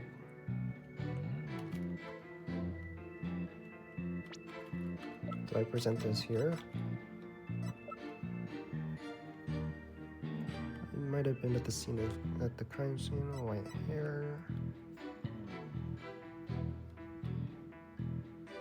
No, the only one who knows what the original looked like.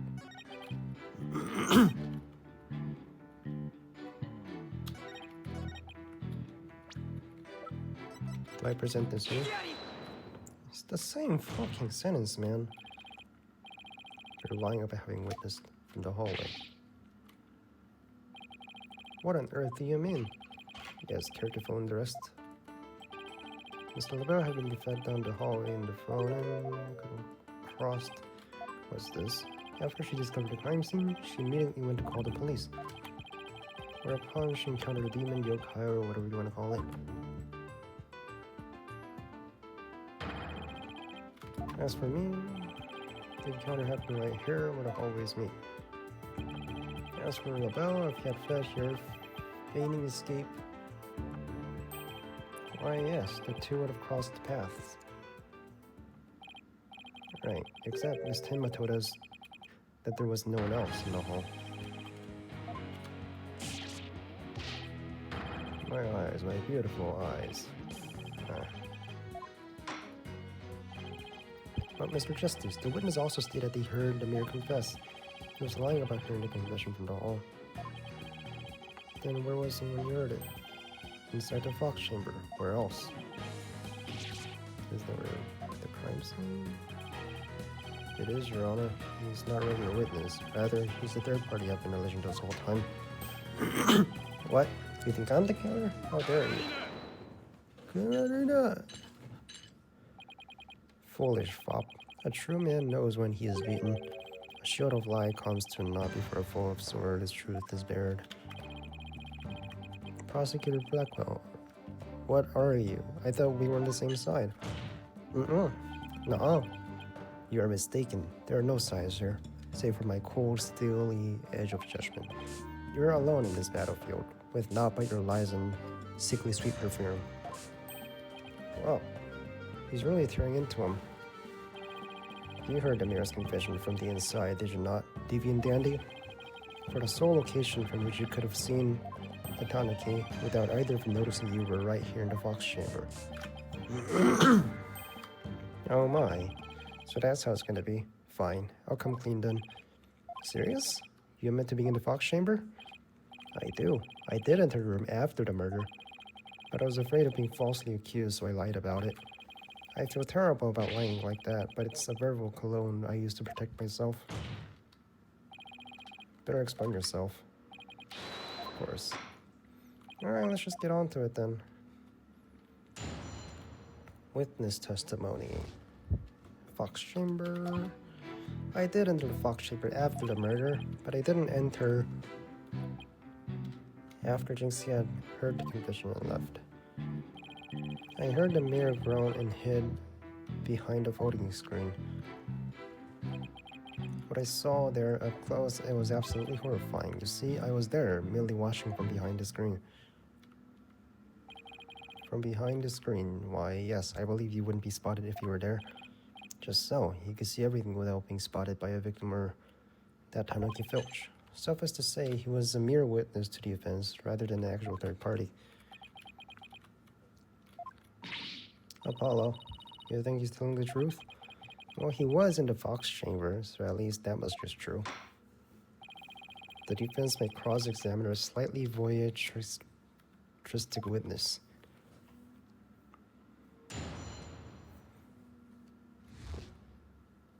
In the Fox chamber, I did enter the Fox chamber after a murder, but I didn't enter until after Jinxie had heard the confession and left.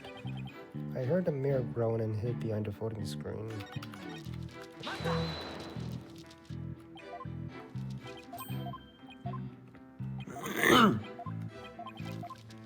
Wait a minute. Did you say the folding screen? The folding screen. What about the folding screen?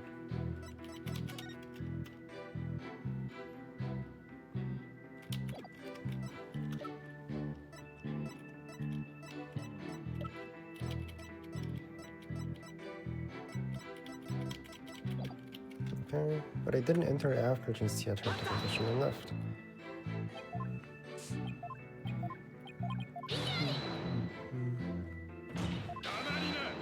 Damarina!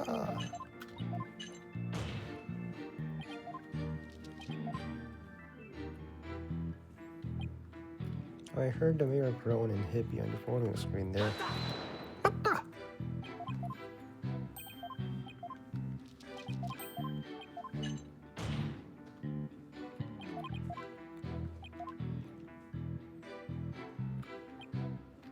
What I saw up there up close was absolutely horrifying. Could you describe the crime scene? What I'd like to ask you about is the feathers and tracks.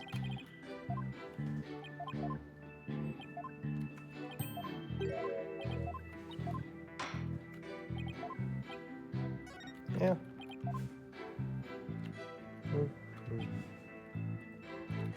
Weren't there before the Fox chamber opened. Never is true. What I saw is absolutely horrifying. I'll press on this.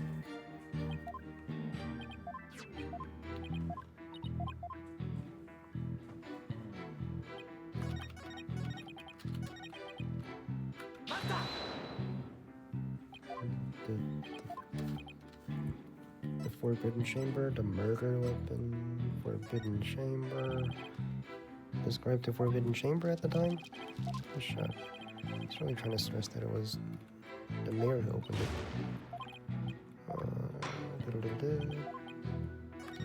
It's very important. Just add it to the testimony in case. The Forbidden Chamber was shut tight until the mayor opened it.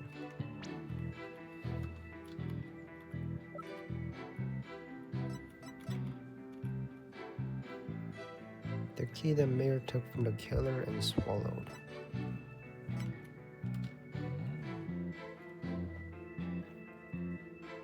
He swallowed it though. Okay.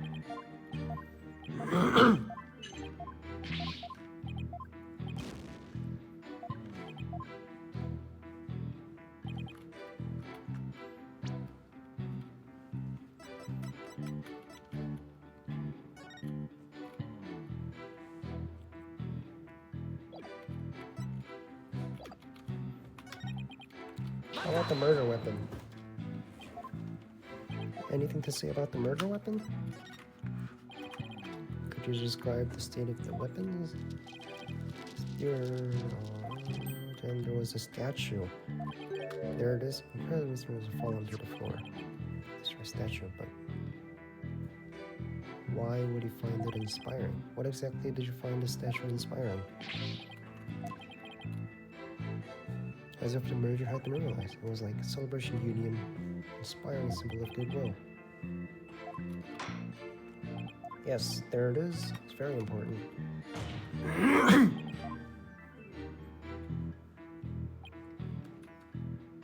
Token of goodwill celebrating municipal merger. Gotcha. Your lies have finally betrayed you, Mr. LaBelle. What possibly could you mean? You said the statue was like a celebration of union between town and village. Isn't that correct? It is indeed. What of it? The two yokai are joining hands in goodwill, as if they were celebrating a municipal merger. Something the matter? So, how did you really know the statue was meant to be a symbol of goodwill again? What? Justice, Tenma, explain yourself and make it quick. The statue was meant to symbolize goodwill in its original form, but that was a secret. A secret? Whatever do you mean? What I mean is that it broke when someone used it to strike Mayor Tenma on the head. What's left is clearly makes the two yokais are battling it out. Wait. The statue's secret and true form were lost inside that locked room. For Miss Tenma is the only living soul who should ever know what it looked like. So, Labelle, where could you have possibly seen the statue in its original form? The only possible answer is this. You saw the statue in its original form. Right there in the room. How dare you? Mr. Justice, are you accusing the witness of some sort of crime? Yeah, I've been accusing him the whole time. Yes, I was. The whole time. I accuse you of murder of Alderman Rex Cuby.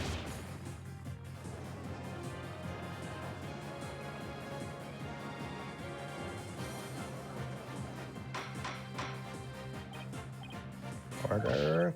Mr. Labelle, you've been accused of murder. Do you have anything to say in your defense? How could you possibly accuse me of the embodiment of beauty? Way to go. This is the proof of evidence we needed. Magnificent. We got you now. We know you killed the alderman. Now, admit it. I. What do you want, man? Enough of your silly games, Justice Dunno.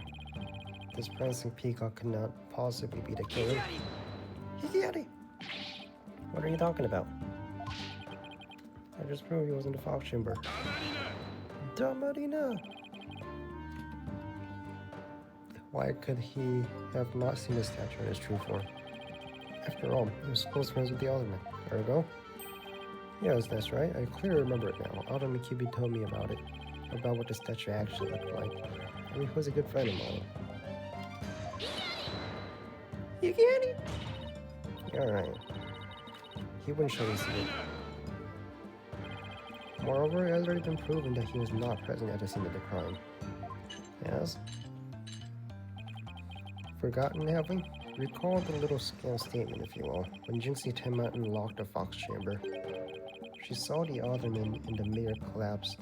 There and no one else. Dang it. The fact is, it was the two of you who made it apparent.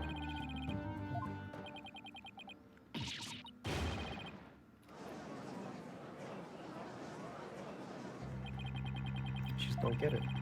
How could Jinxie not have seen Labelle? The proof isn't conclusive. No room for debate exists. It might not, right? Does seem awfully conclusive. The fact points to the defendant and the victim being the only people in that locked room. The defendant has already confessed.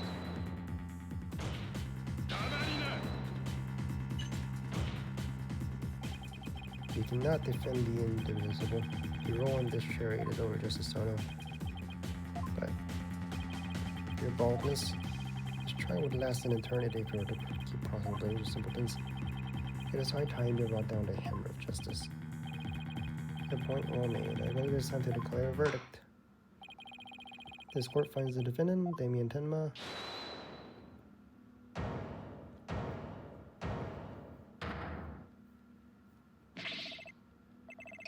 it would seem that my time is at hand, Mayor Tenma. Counselor, there is a matter which I must testify. Seize him.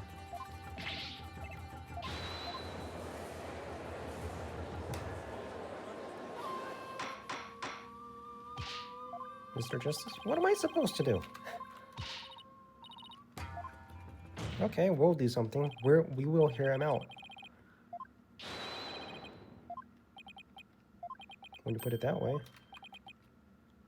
Unprecedented and absurdity, more like. Alright then, Mr. Damien Tenma. Or should I say, Mr. Tenma Taro. Your testimony, please. I shall now speak of the recollections, the most real, courtesy of my host Damien Tenma. Heed these words, mortals, For hear them but once you shall.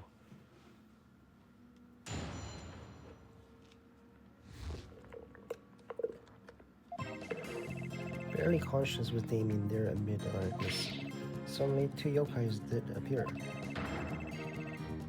On one side, I, Tamataro, ruler of demonkind, the other mortal enemy, the nine-tailed fox. What's that supposed to mean? So is the defendant asserting that the room he was in the very dark at the time? Strange as it may be, yes, indeed it was darkness. The part about Tamataro, the nine-tailed fox being there? Yes, that too. Tamataro towered overhead. It seems the defendant's recollections are not to be trusted. Yes, well, truth be told, my host's recollections are still a bit fuzzy. As if half-dreamt, that happening lingers in his mind. Apollo, maybe I can help here. Really? Discord in his heart. Alright. Tell me what to click on. The clicking simulator. Tell me what to do.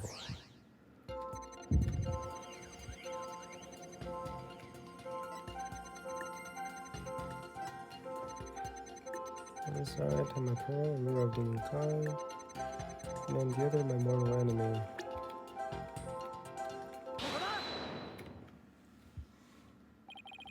When the nine-tailed fox appeared, you not only experienced shock and sadness, but also something like joy as well. Joy?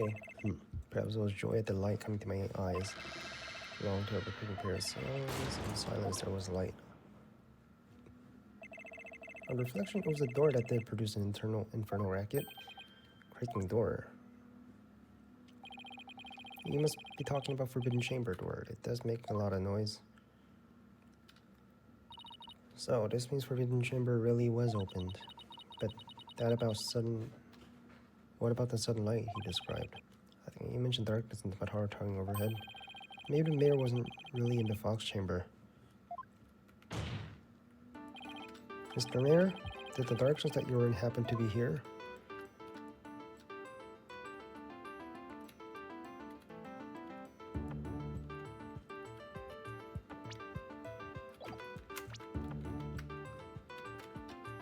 Maybe the mayor wasn't really in the Fox Chamber at the time of the crime. Mr. Mayor, did the darkness that you were in happen to be here? Were you in the Forbidden Fox Chamber? Was it not the Fox Chamber where the murder did occur? Yes, but it all makes sense if you're in the Forbidden Chamber. The terrible cracking sound, probably the Forbidden Chamber's door opening. The Tamataro you saw? Most likely the Forbidden Chamber statue. Why, yes, that would explain it. The darkness and staff in the demon's grasp.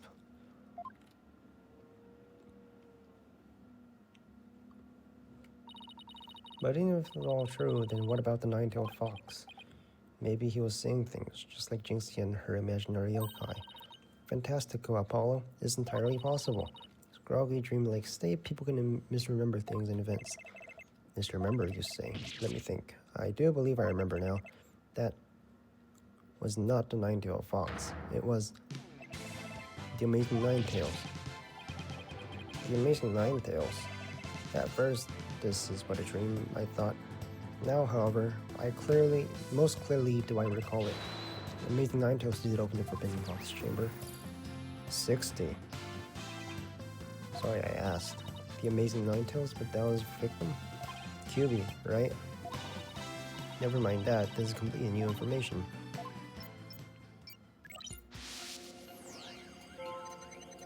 Barely conscious with Damien there in the Forbidden Chamber.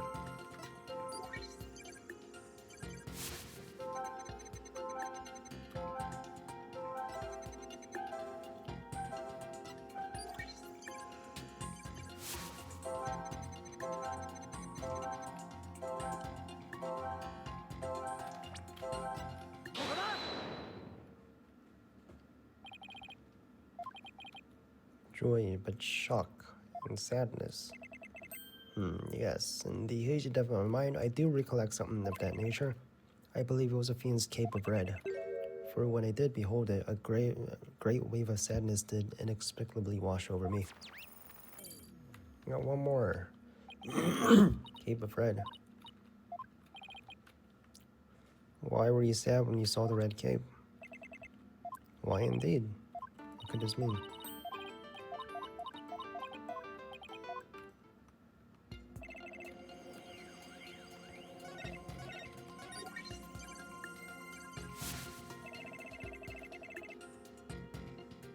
Can I present here?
The amazing Ninetales had come to the rescue.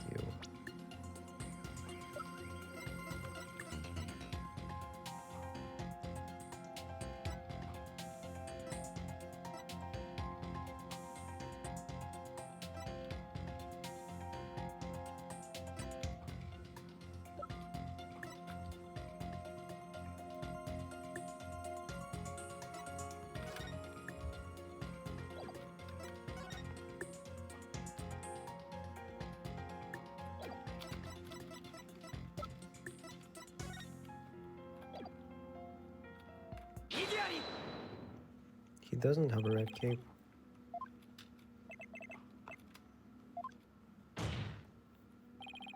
Mirror Tenma? Does this cape look red to you? That certainly does not look red, not even scarlet or crimson either.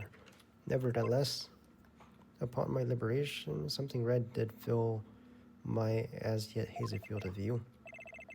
I thought to myself, the amazing Ninetales has arrived, in a cape of red. So you mistook red for some cape. So, and remembering it now, it brings a great sadness upon me.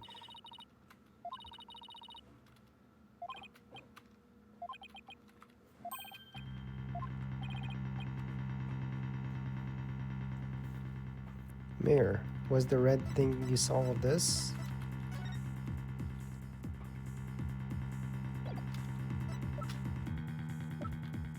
Was it blood? Something red. Could it be? What you saw was his blood. Blood? Why yes, it was blood.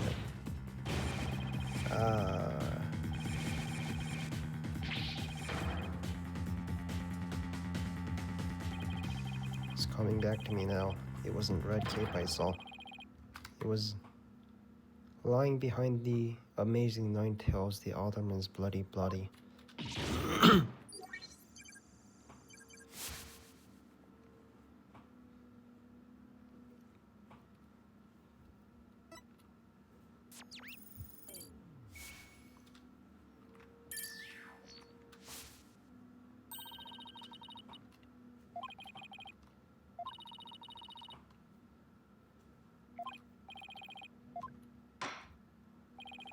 Oh, Mr. Chistis, you sure knew how to make a complicated matter even more complicated. True, but at the time of the crime, our client was in the Forbidden Chamber. Moreover, Tamarina. Why, don't you think this is strange? The little scam has already confirmed her father to be in the Fox Chamber, but she gnawed about seeing the amazing Ninetales there. Yeah, you just had to bring that up, didn't you? Jinxie didn't see LaBelle there either. So weird. Who really was in that room then? Could you explain the inconsistencies between the defendant's testimony and his daughter's? Yes, I can explain it, because if I don't, we're in serious trouble. Fair warning. What about good old-fashioned penalty? Well, Mr. Justice, let's see if you have a head worth keeping on your shoulders. Mr. LaBelle was definitely in the Fox chamber while it was locked. We also know Mayor Tenma was in the Forbidden Chamber based on his testimony. These two facts are crucial to my explanation, so let us consider the following. Jinxie comes in.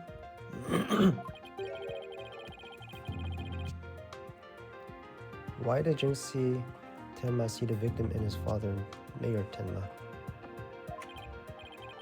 Very good question indeed. And I suppose you have an answer for us? Sadly, you would be supposing wrong. You think she could have mistaken LaBelle for the mayor? If she did, the question is, why did she do that? Well, how about that explanation, Mr. Justice? I believe his time for questions is over. The defense asserts that LaBelle was at the scene of the crime. Moreover, Jinxie Tenma has testified that she saw her father collapse there. She has a fact to remember. LaBelle was disguised as Tenma. The figure Miss Tenma saw was not her father. It was Fleur LaBelle disguised as Damien Tenma. The Marina! There is complete impossibility. Their faces are utterly unlike. How could you explain that away with a mere disguise? Yes. They do both have incredibly distinct faces. Maybe disguise completely hid his face? I think Jinxie would have mentioned if she couldn't see her father's face. And if it was that sort of disguise, wouldn't she have removed it? That's right. Your sword is as dull as your mind. Maybe his face was covered.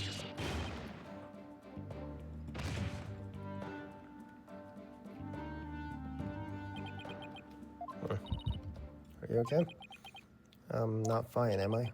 Well, now that we have a little fairy tale out of the way, your baldness, your verdict, if you will. Mr. Justice, I believe it's time for a verdict if you have no further arguments. Apollo, remember what he says? Turn the case upside down. But I don't quite see how it applies here. Still, never hurts to give it a try, I guess. Let's see, rather than Jinxie didn't remove the disguise, maybe she couldn't remove it. And rather, she didn't tell anyone about the disguise. Maybe she couldn't talk about it. The wrestler's mask is more precious than his own life. There are matches where the wrestlers battle over each other's faces. To have your mask turned off is the worst possible death for man. And what about the fact that the Amazing Nine-Tails... It was the Amazing Nine-Tails who opened the door. Mask that can't remove in front of others? Can these facts turn things around?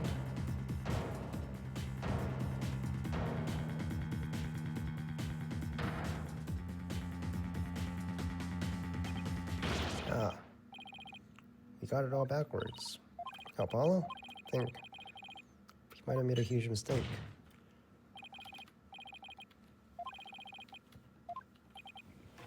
Then it seems I must announce. I do have proof. Do you now? Alright, but this better be good, Mr. Justice. We can solve the remaining riddles by turning all of our assumptions upside down. Why Jinxie Tenma mistook Mr. LaBelle for her father? Why she couldn't remove the costume or tell anyone about it in the first place? These riddles are inextricably linked to Mira's secret identity. A shocking secret identity that will turn the entire premise of this case upside down. Mayor Tenma's true identity.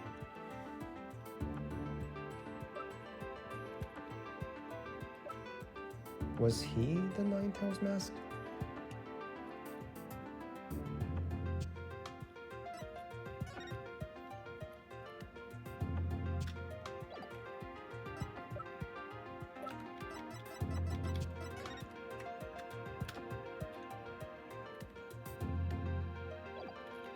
We were assuming he was Temataro, right? Was he the Ninetales mask? Ah, what absolute claptrap. Poppycock balderdash. We thought that the alderman was the Amazing Ninetales and the mayor was Tenma Taro. That's why we believed the mayor killed the alderman is lust. And it was the basis for the prosecution's entire case. However, we got the whole thing backwards. Mayor Tenma wasn't Tenma Taro at all. He was the Amazing Ninetales.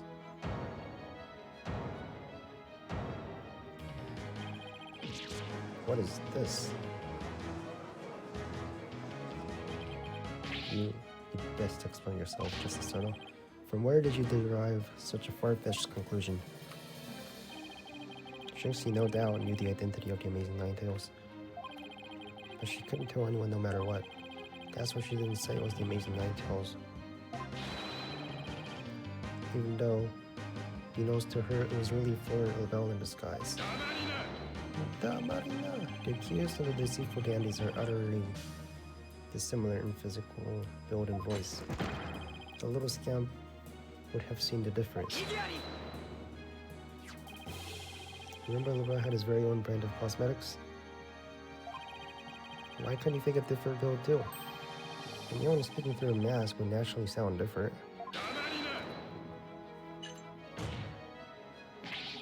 Why did she not simply pull the mask off? A mask wrestler's disguise is more precious than life itself. A huge fan of the Ninetales, she would never dare unmask him.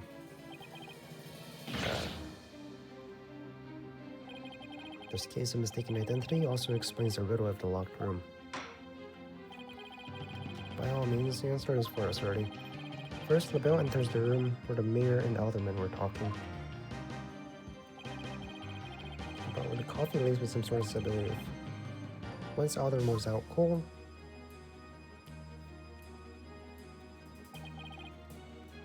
that's when LaBelle killed him. Next, he took the mayor, who had also been drugged, into the Forbidden Chamber. Then he returned to the Fox Chamber, stripped in some kind of spare clothes, and completely disguised by donning the Amazing Ninetales mask. With his entire charade in place, Mr. LaBelle let out a scream. A scream that led Juicy Tenma to the scene.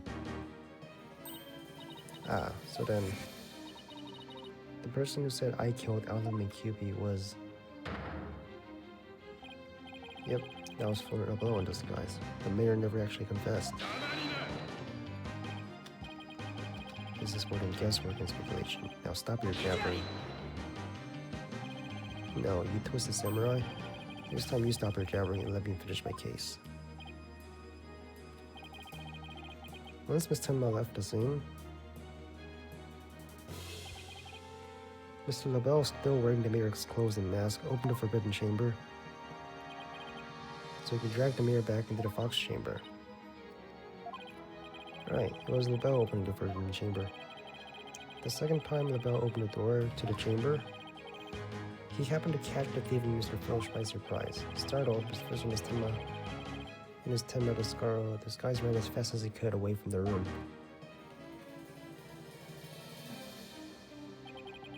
As he did, he left behind him a trail of feathers and tracks, and gave Miss Tenma a scare for her life in the hallway. With no one left to witness the events that had occurred, LaBelle proceeded to drag the sleeping mayor back to the Fox Chamber. I see. Well, that all certainly does make sense. And after dragging the mayor back into the Fox Chamber, he threw the mask out the window and fled the room. For this absurd theory, it requires the defendant to be the Amazing Ninetales. However, he was the one pushing for the municipal merger. That such an individual could possibly be the Amazing Ninetales is preposterous. The mayor was blackmailed into pursuing the merger.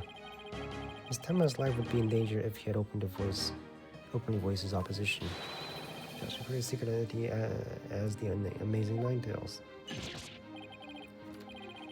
No one could possibly hatch such an insane plot. No one except the killer hasn't seen as a spot, and except for Odo, more than qualifies.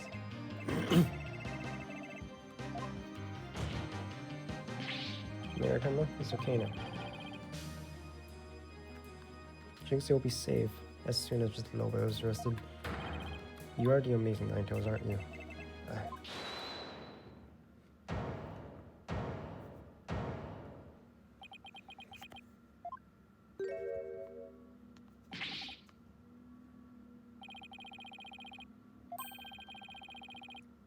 Not the amazing Ninetales.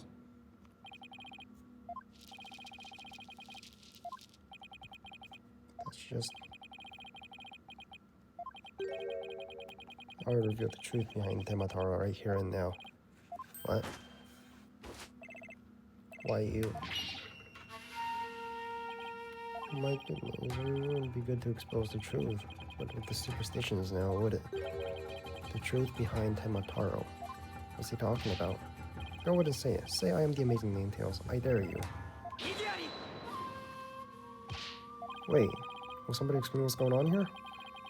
He will do anything to get the truth behind Teotaro's secret. A dark, terrible truth.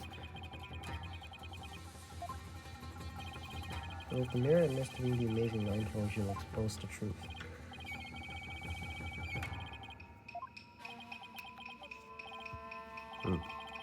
What now, Justice Dono? Without the mirror's admissions, your theory is as useless as you are in battle. I'll show you who's useless. Apollo, don't you dare give up now. I know. Your Honor, I believe this weren't a thorough cross-examination. After all, the true identity of Amazing Ninetales is the cornerstone of the case. You do have a point here. Please answer this court. Is he the Amazing Ninetales or not? Hey, he got his hair back. It's blonde now. He'll never admit to such utter nonsense. But if he did admit to such nonsense, I'll expose the truth. Talk about out of the pot and into the fire.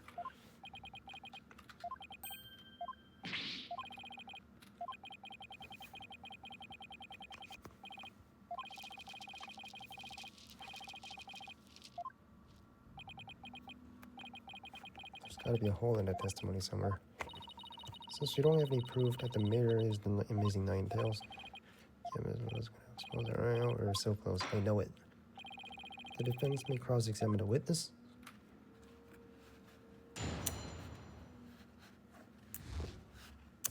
The amazing Ninetales' true identity.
And that would bring ruin upon the Ninetales of all, just as superstitions say.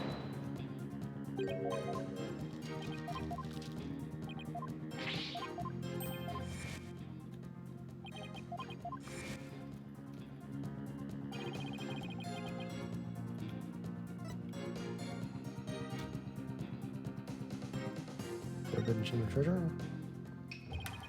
Telling the villagers that Temataro is a terrifying yokai. That's how the treasure has been kept secret all this time. Well. It seems our ace attorney has uncovered a truth that must not be revealed. Maritime Logic wants to keep the truth hidden as much as I do. Tragedy is doomed to repeat as long as we're around. That's why the secret must be protected. As long as Temataro exists, huh? Please add that statement to your testimony. Tragedy is doomed to repeat as long as Temataro no longer exists. doesn't exist anymore. It's been stolen. Mr. LaBelle, what if Temataro no longer existed? Revealing the truth would no longer be an issue, would it? What on earth are you talking about? Oh, apparently you haven't heard. Temataro no longer exists. But I guess you didn't get to do a thorough search after the key was taken from you. Because when we searched the Forbidden Chamber, there wasn't any treasure there. Really? Well, maybe you were looking in the right place. Sorry, but I have proof that Temataro no longer exists. Take a look at this figure. What do we have here? Looks like some sort of creature. We found this in the Forbidden Chamber. It's an Azuki Kozo figure. The great thief Azuki Kozo used to leave him at the scene of his crimes. Are you suggesting that Temataro had been stolen? Yep. Phineas French's grandfather, a master thief, was a culprit. And by that hideous moronic caretaker's grandfather, no less. You, my beautiful golden Temataro, was your beautiful Temataro? Greed inspired by Temataro can no longer bring ruin upon the Nine-Tails Vale. Isn't that right, Mirror Tenma? The root of tragedy would indeed seem to be gone. In fact, I now recall the Alderman revealing the secret to me on the day of our meeting. He must have been speaking of the Temataro, where he said to me the gold ingot was gone. The gold ingot? You mean the treasure that is Temataro's true form? Recall, if you will, the scroll in the Forbidden Chamber. Temataro is a yellowish object stone in there. A giant gold ingot that my nomadic ancestors bestowed upon the Nine-Tails Vale. In return for that gold, my ancestors retrieved from the Nine-Tails Vale land that would become Tenma Town. But Drive, the villagers mad with greed, did that great fortune. Bitter was their greed-fueled battle. It was as if they were possessed. The ancestors' gold became a curse upon the village, a curse of ruin. Thus it was that Yokai Temataro came to be. So Temataro and the village superstitions were merely fairy tales to scare people away. Fairy tale or not, Temataro made quite a mess of things. Yes, indeed, for there is no greater monster than a mortal man's lust for gold. Oh, you know what they say? The love of money is the root of all evil. My ancestor did bring a terrible thing here to Nine-Tails Vale. A thing so terrible that Temataro, almost so terrible, had to be created to keep it a secret. Yet we have naught but love for the little village to which we owe our very existence.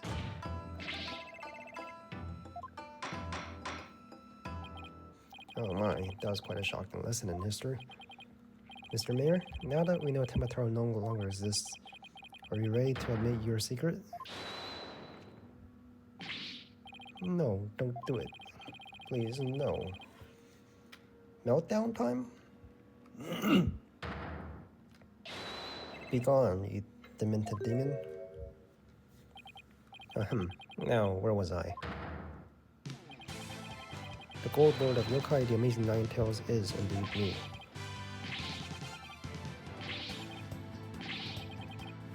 Okay. I forgot about this twist. That means Jinxie. Yes. The man wearing the mayor's clothes who you saw collapse in the Fox Chamber, was he wearing the Amazing Nine-Tails mask? Uh-huh. That's what made me think it was Papa. He said he was going to reveal his secret identity to Elder Kibi that day, so it really wasn't Papa I saw there, was it? It was Foreign's idea from the start. He advised me to reveal my secret identity to Alderman. Yeesh. Real Goldberg machines have less elaborate setups than LaBelle's schemes. Give me a rest easy now, Jinxie. That monster's deception is through. Caw, caw, caw. The true facts behind this case have finally come to light. Mayor Tenma did not kill Alderman Kirby. But LaBelle did. How dare you? No.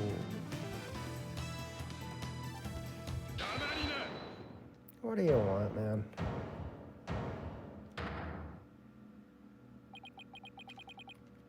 Justice Tunnel, you should at least have a real blade in your hands if you desire to cross swords with me. Have you mistaken the battlefield for a training ground? What's this guy want now? Evidence is like a razor-sharp blade that cuts through bones. But if you have only blind guesses, a dull blade incapable of cutting even a cake. He has you there, Mr. Justice. After all, evidence is everything in court of law. That's right. Let's see some evidence. Of course, a perfect being like me wouldn't leave any incriminating evidence behind. This is the final battle. Just as I must live and die by the sword, you will live or die by the evidence you hold. My swift blade of judgment awaits. Now present your conclusive evidence, or don't you have any? Oh, crud. Sure. Evidence? I have evidence. You do? Of course. I do? It's just conclusive evidence we need too. I'm gonna finish to finally prove Mirror Tenma is innocent. Let's review the facts. The most damning evidence against the mirror was the crime scene itself. The mirror and the victim were the only two people found in the room. Also, we all thought the other man was killed because he was the Amazing Ninetales. But as we know, of course, we were way off. The Amazing Ninetales is really Mayor Damien Denma. That's why, when his daughter Xingqi saw the Amazing Ninetales collapse at the scene, she mistook him for his father. Those are the facts we have revealed. However, Mr. LaBelle asserts that he did not leave any evidence at the scene of the crime, but he didn't say anything about the evidence outside the crime scene. Maybe he isn't as clever as I think he is. Does any of the evidence outside scene prove any clues?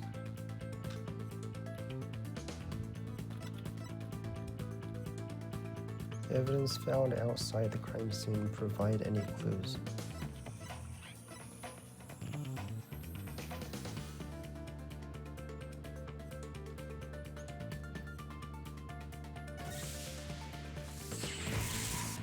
A clue inside the mask. I know. It was found washed up along the river. What sort of clue does that mask hold?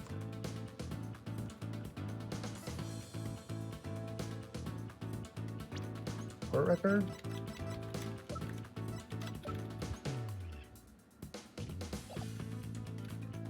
White hair. White hair in the mask. And what about the hair? Who does it belong to? Florent LaBelle. The white hair is LaBelle's. That hair is Florent LaBelle's. Yes, that's what I call conclusive evidence.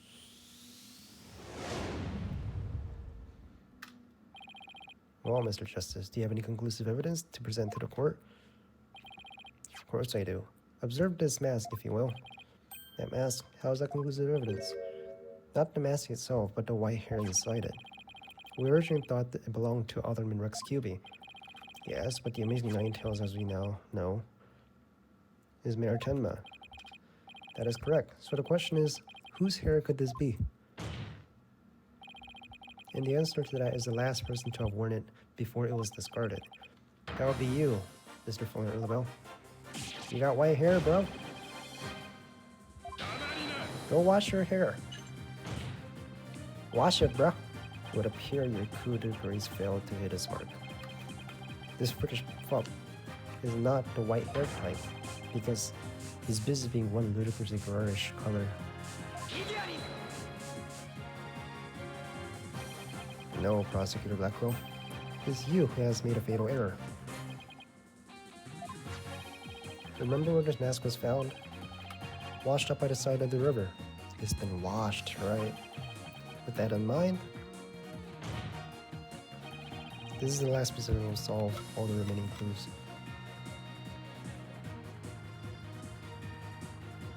Hair color that washes out with water. That's... what is that? This is Mr. LaBelle's own private brand of hair color. It washes out with just water. It was washed up alongside the village. What's this? Are you saying that Prairie Peacock's hair color is... That's exactly what I'm saying. Mr. LaBelle's hair color is a freakishly work of fiction. But thanks to the river flowing through Ninetales Vale, we now have a real-life expose. Wash it, bro! The DNA test is all we need to prove it. We both know we'll get a match. Admit it. For it, LaBelle? You were the one who killed Aldum and Rex QB. You. Peasant. How dare you? Oh, there's his meltdown.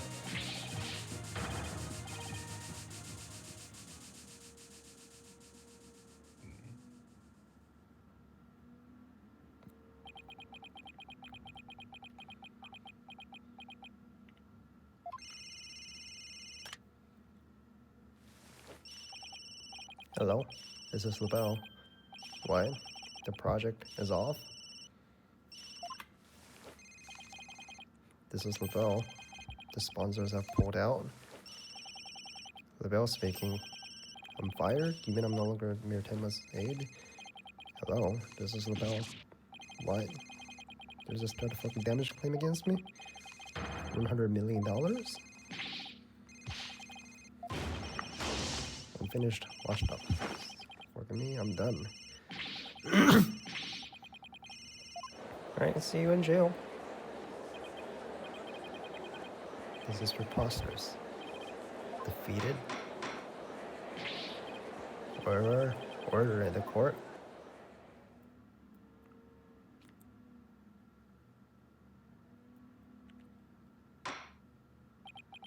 Well, this is quite an unexpected outcome. I must hand it to you, Mr. Justice. You really turned this case on its head, just like the other lawyer, Phoenix Wright. Sure. Wait, that was a compliment, right? Yeah? What have you done with the front? The defaced man has withered like a flower without water.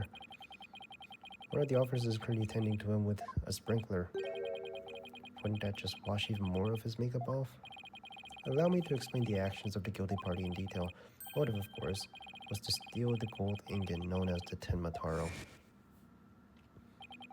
However, few are allowed in the manor due to his cultural ties to Ninetales Vale. LaBelle saw the motion plans to gain access to the manor and the gold within via the merger, but the efforts of the amazing Ninetales saw those plans come to a halt.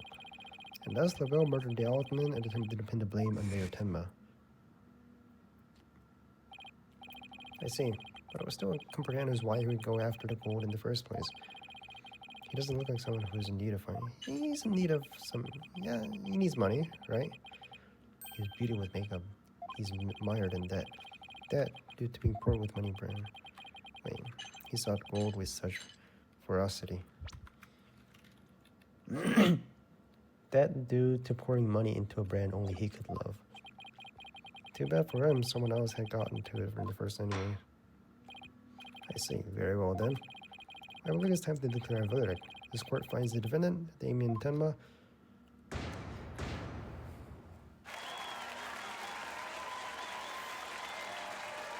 We're done. You can stop acting like a clown now.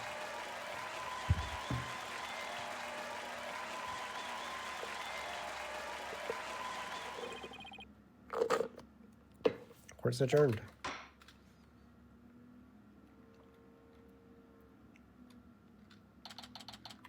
April 19th. We're done, man. That was some serious good lawyering, Apollo.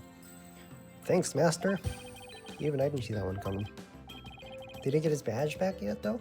Just got lucky, I guess. He banished Tematara from Ninetales Vale like he was some kind of exorcist. Phew.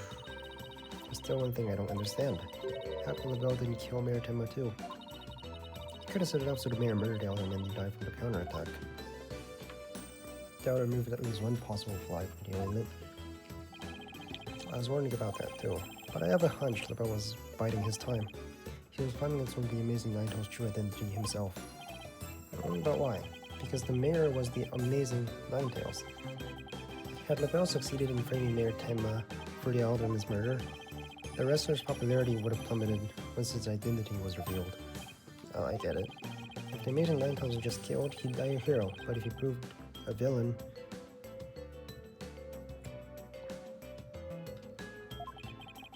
His fans would abandon him, making the merger that much easier. Right. Then the merger was complete and everything cooled down. He'd be able to search the Forbidden Chamber at his leisure. What an insanely intricate plot. A most excellent job clearing my name. Fate worthy of Demon Lord's approval. Why are you acting like timid? Let this be of no concern to you. How could it not concern me? Be gone. Yeah, can you like remove that thing on your head? Jinxie? Seems like ages since I've laid eyes on you. Papa, you're finally back. Yes, where's Trucy? Trucy's her friend, right? I'm just gonna see Yoka anymore. Your father's free now, Jinxie. Isn't it great? Thanks. Seeing you guys in action, it made me feel like I don't have to be afraid anymore. Wait, is Jinxie actually smiling? This is all thanks to you two. Too bad the amazing Nine Tails will have to retire though. How come? Once everyone hears them denying me, my fan base will nosedive. After all, I'm not the most popular of people. Another reason for my secret identity. I don't see how it could possibly continue. I think you've misjudged yourself. Take a look outside. Say now what you mentioned it. What's all the noise out there? A big crowd gathered outside the courthouse once the news broke. Seems they want to get a glimpse of Mayor Damien Tenma, the man behind the mask. And to root for your return to the wrestling ring. Rooting for me? But I thought rooting nothing more than a male factor in their eyes. The only one really matters is Jinxie. Show her how cool we really are. Show him the mask. Jinxie, here, you'll be needing this.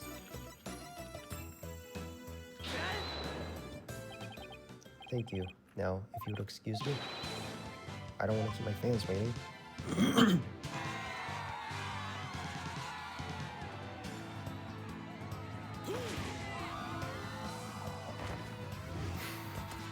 How the fuck you do that?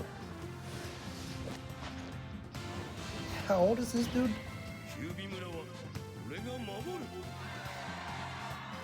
It's cold. Fox.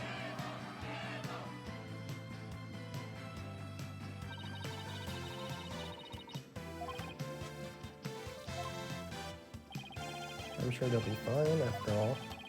The blackmail/killer is behind bars and the merger is no longer an issue. Plus, the Amazing Nine Tails is obviously still a hit, and I suspect Nine Tails Veil will be too. All because we believe in your client, just like you said. Okay, people, now that we've got that one in the bag, let's go get something to eat. I'm starving. Sounds good.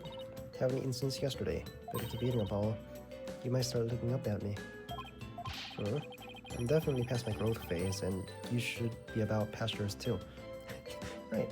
Like, she's 18, I'm like 20-something, right? Yeah, we're both fully grown.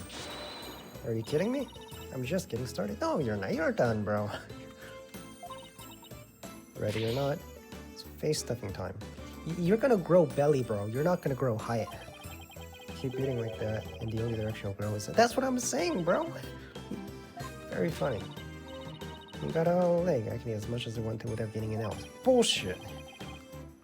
Really? Can't wait to see this. Calories? Huh. Better stick it on me. Alright, ready you two. Let's get going before the old man closes shop. Eldon's Noodles! All night stand, you know. Let's go! Almost Mr. Right. Let's go. What are we waiting for? The noodles are on me today. I expect some serious eating from you two. Thanks, boss. I won't let you down. I think has no idea what she's getting into. Otis is so hot and salty. It depends. Does he like you or not? 2 bowls would kill a man.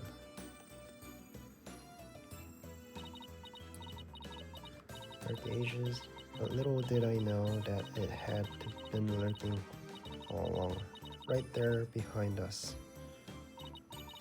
The first time it made itself known was during the murder at the Themis' Legal Academy. Themis. The case would mark the twilight before the dark, cold night that was to come. The Thema Academy.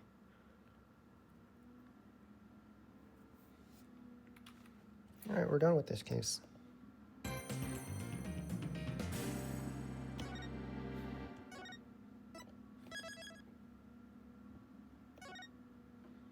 All right, we're done.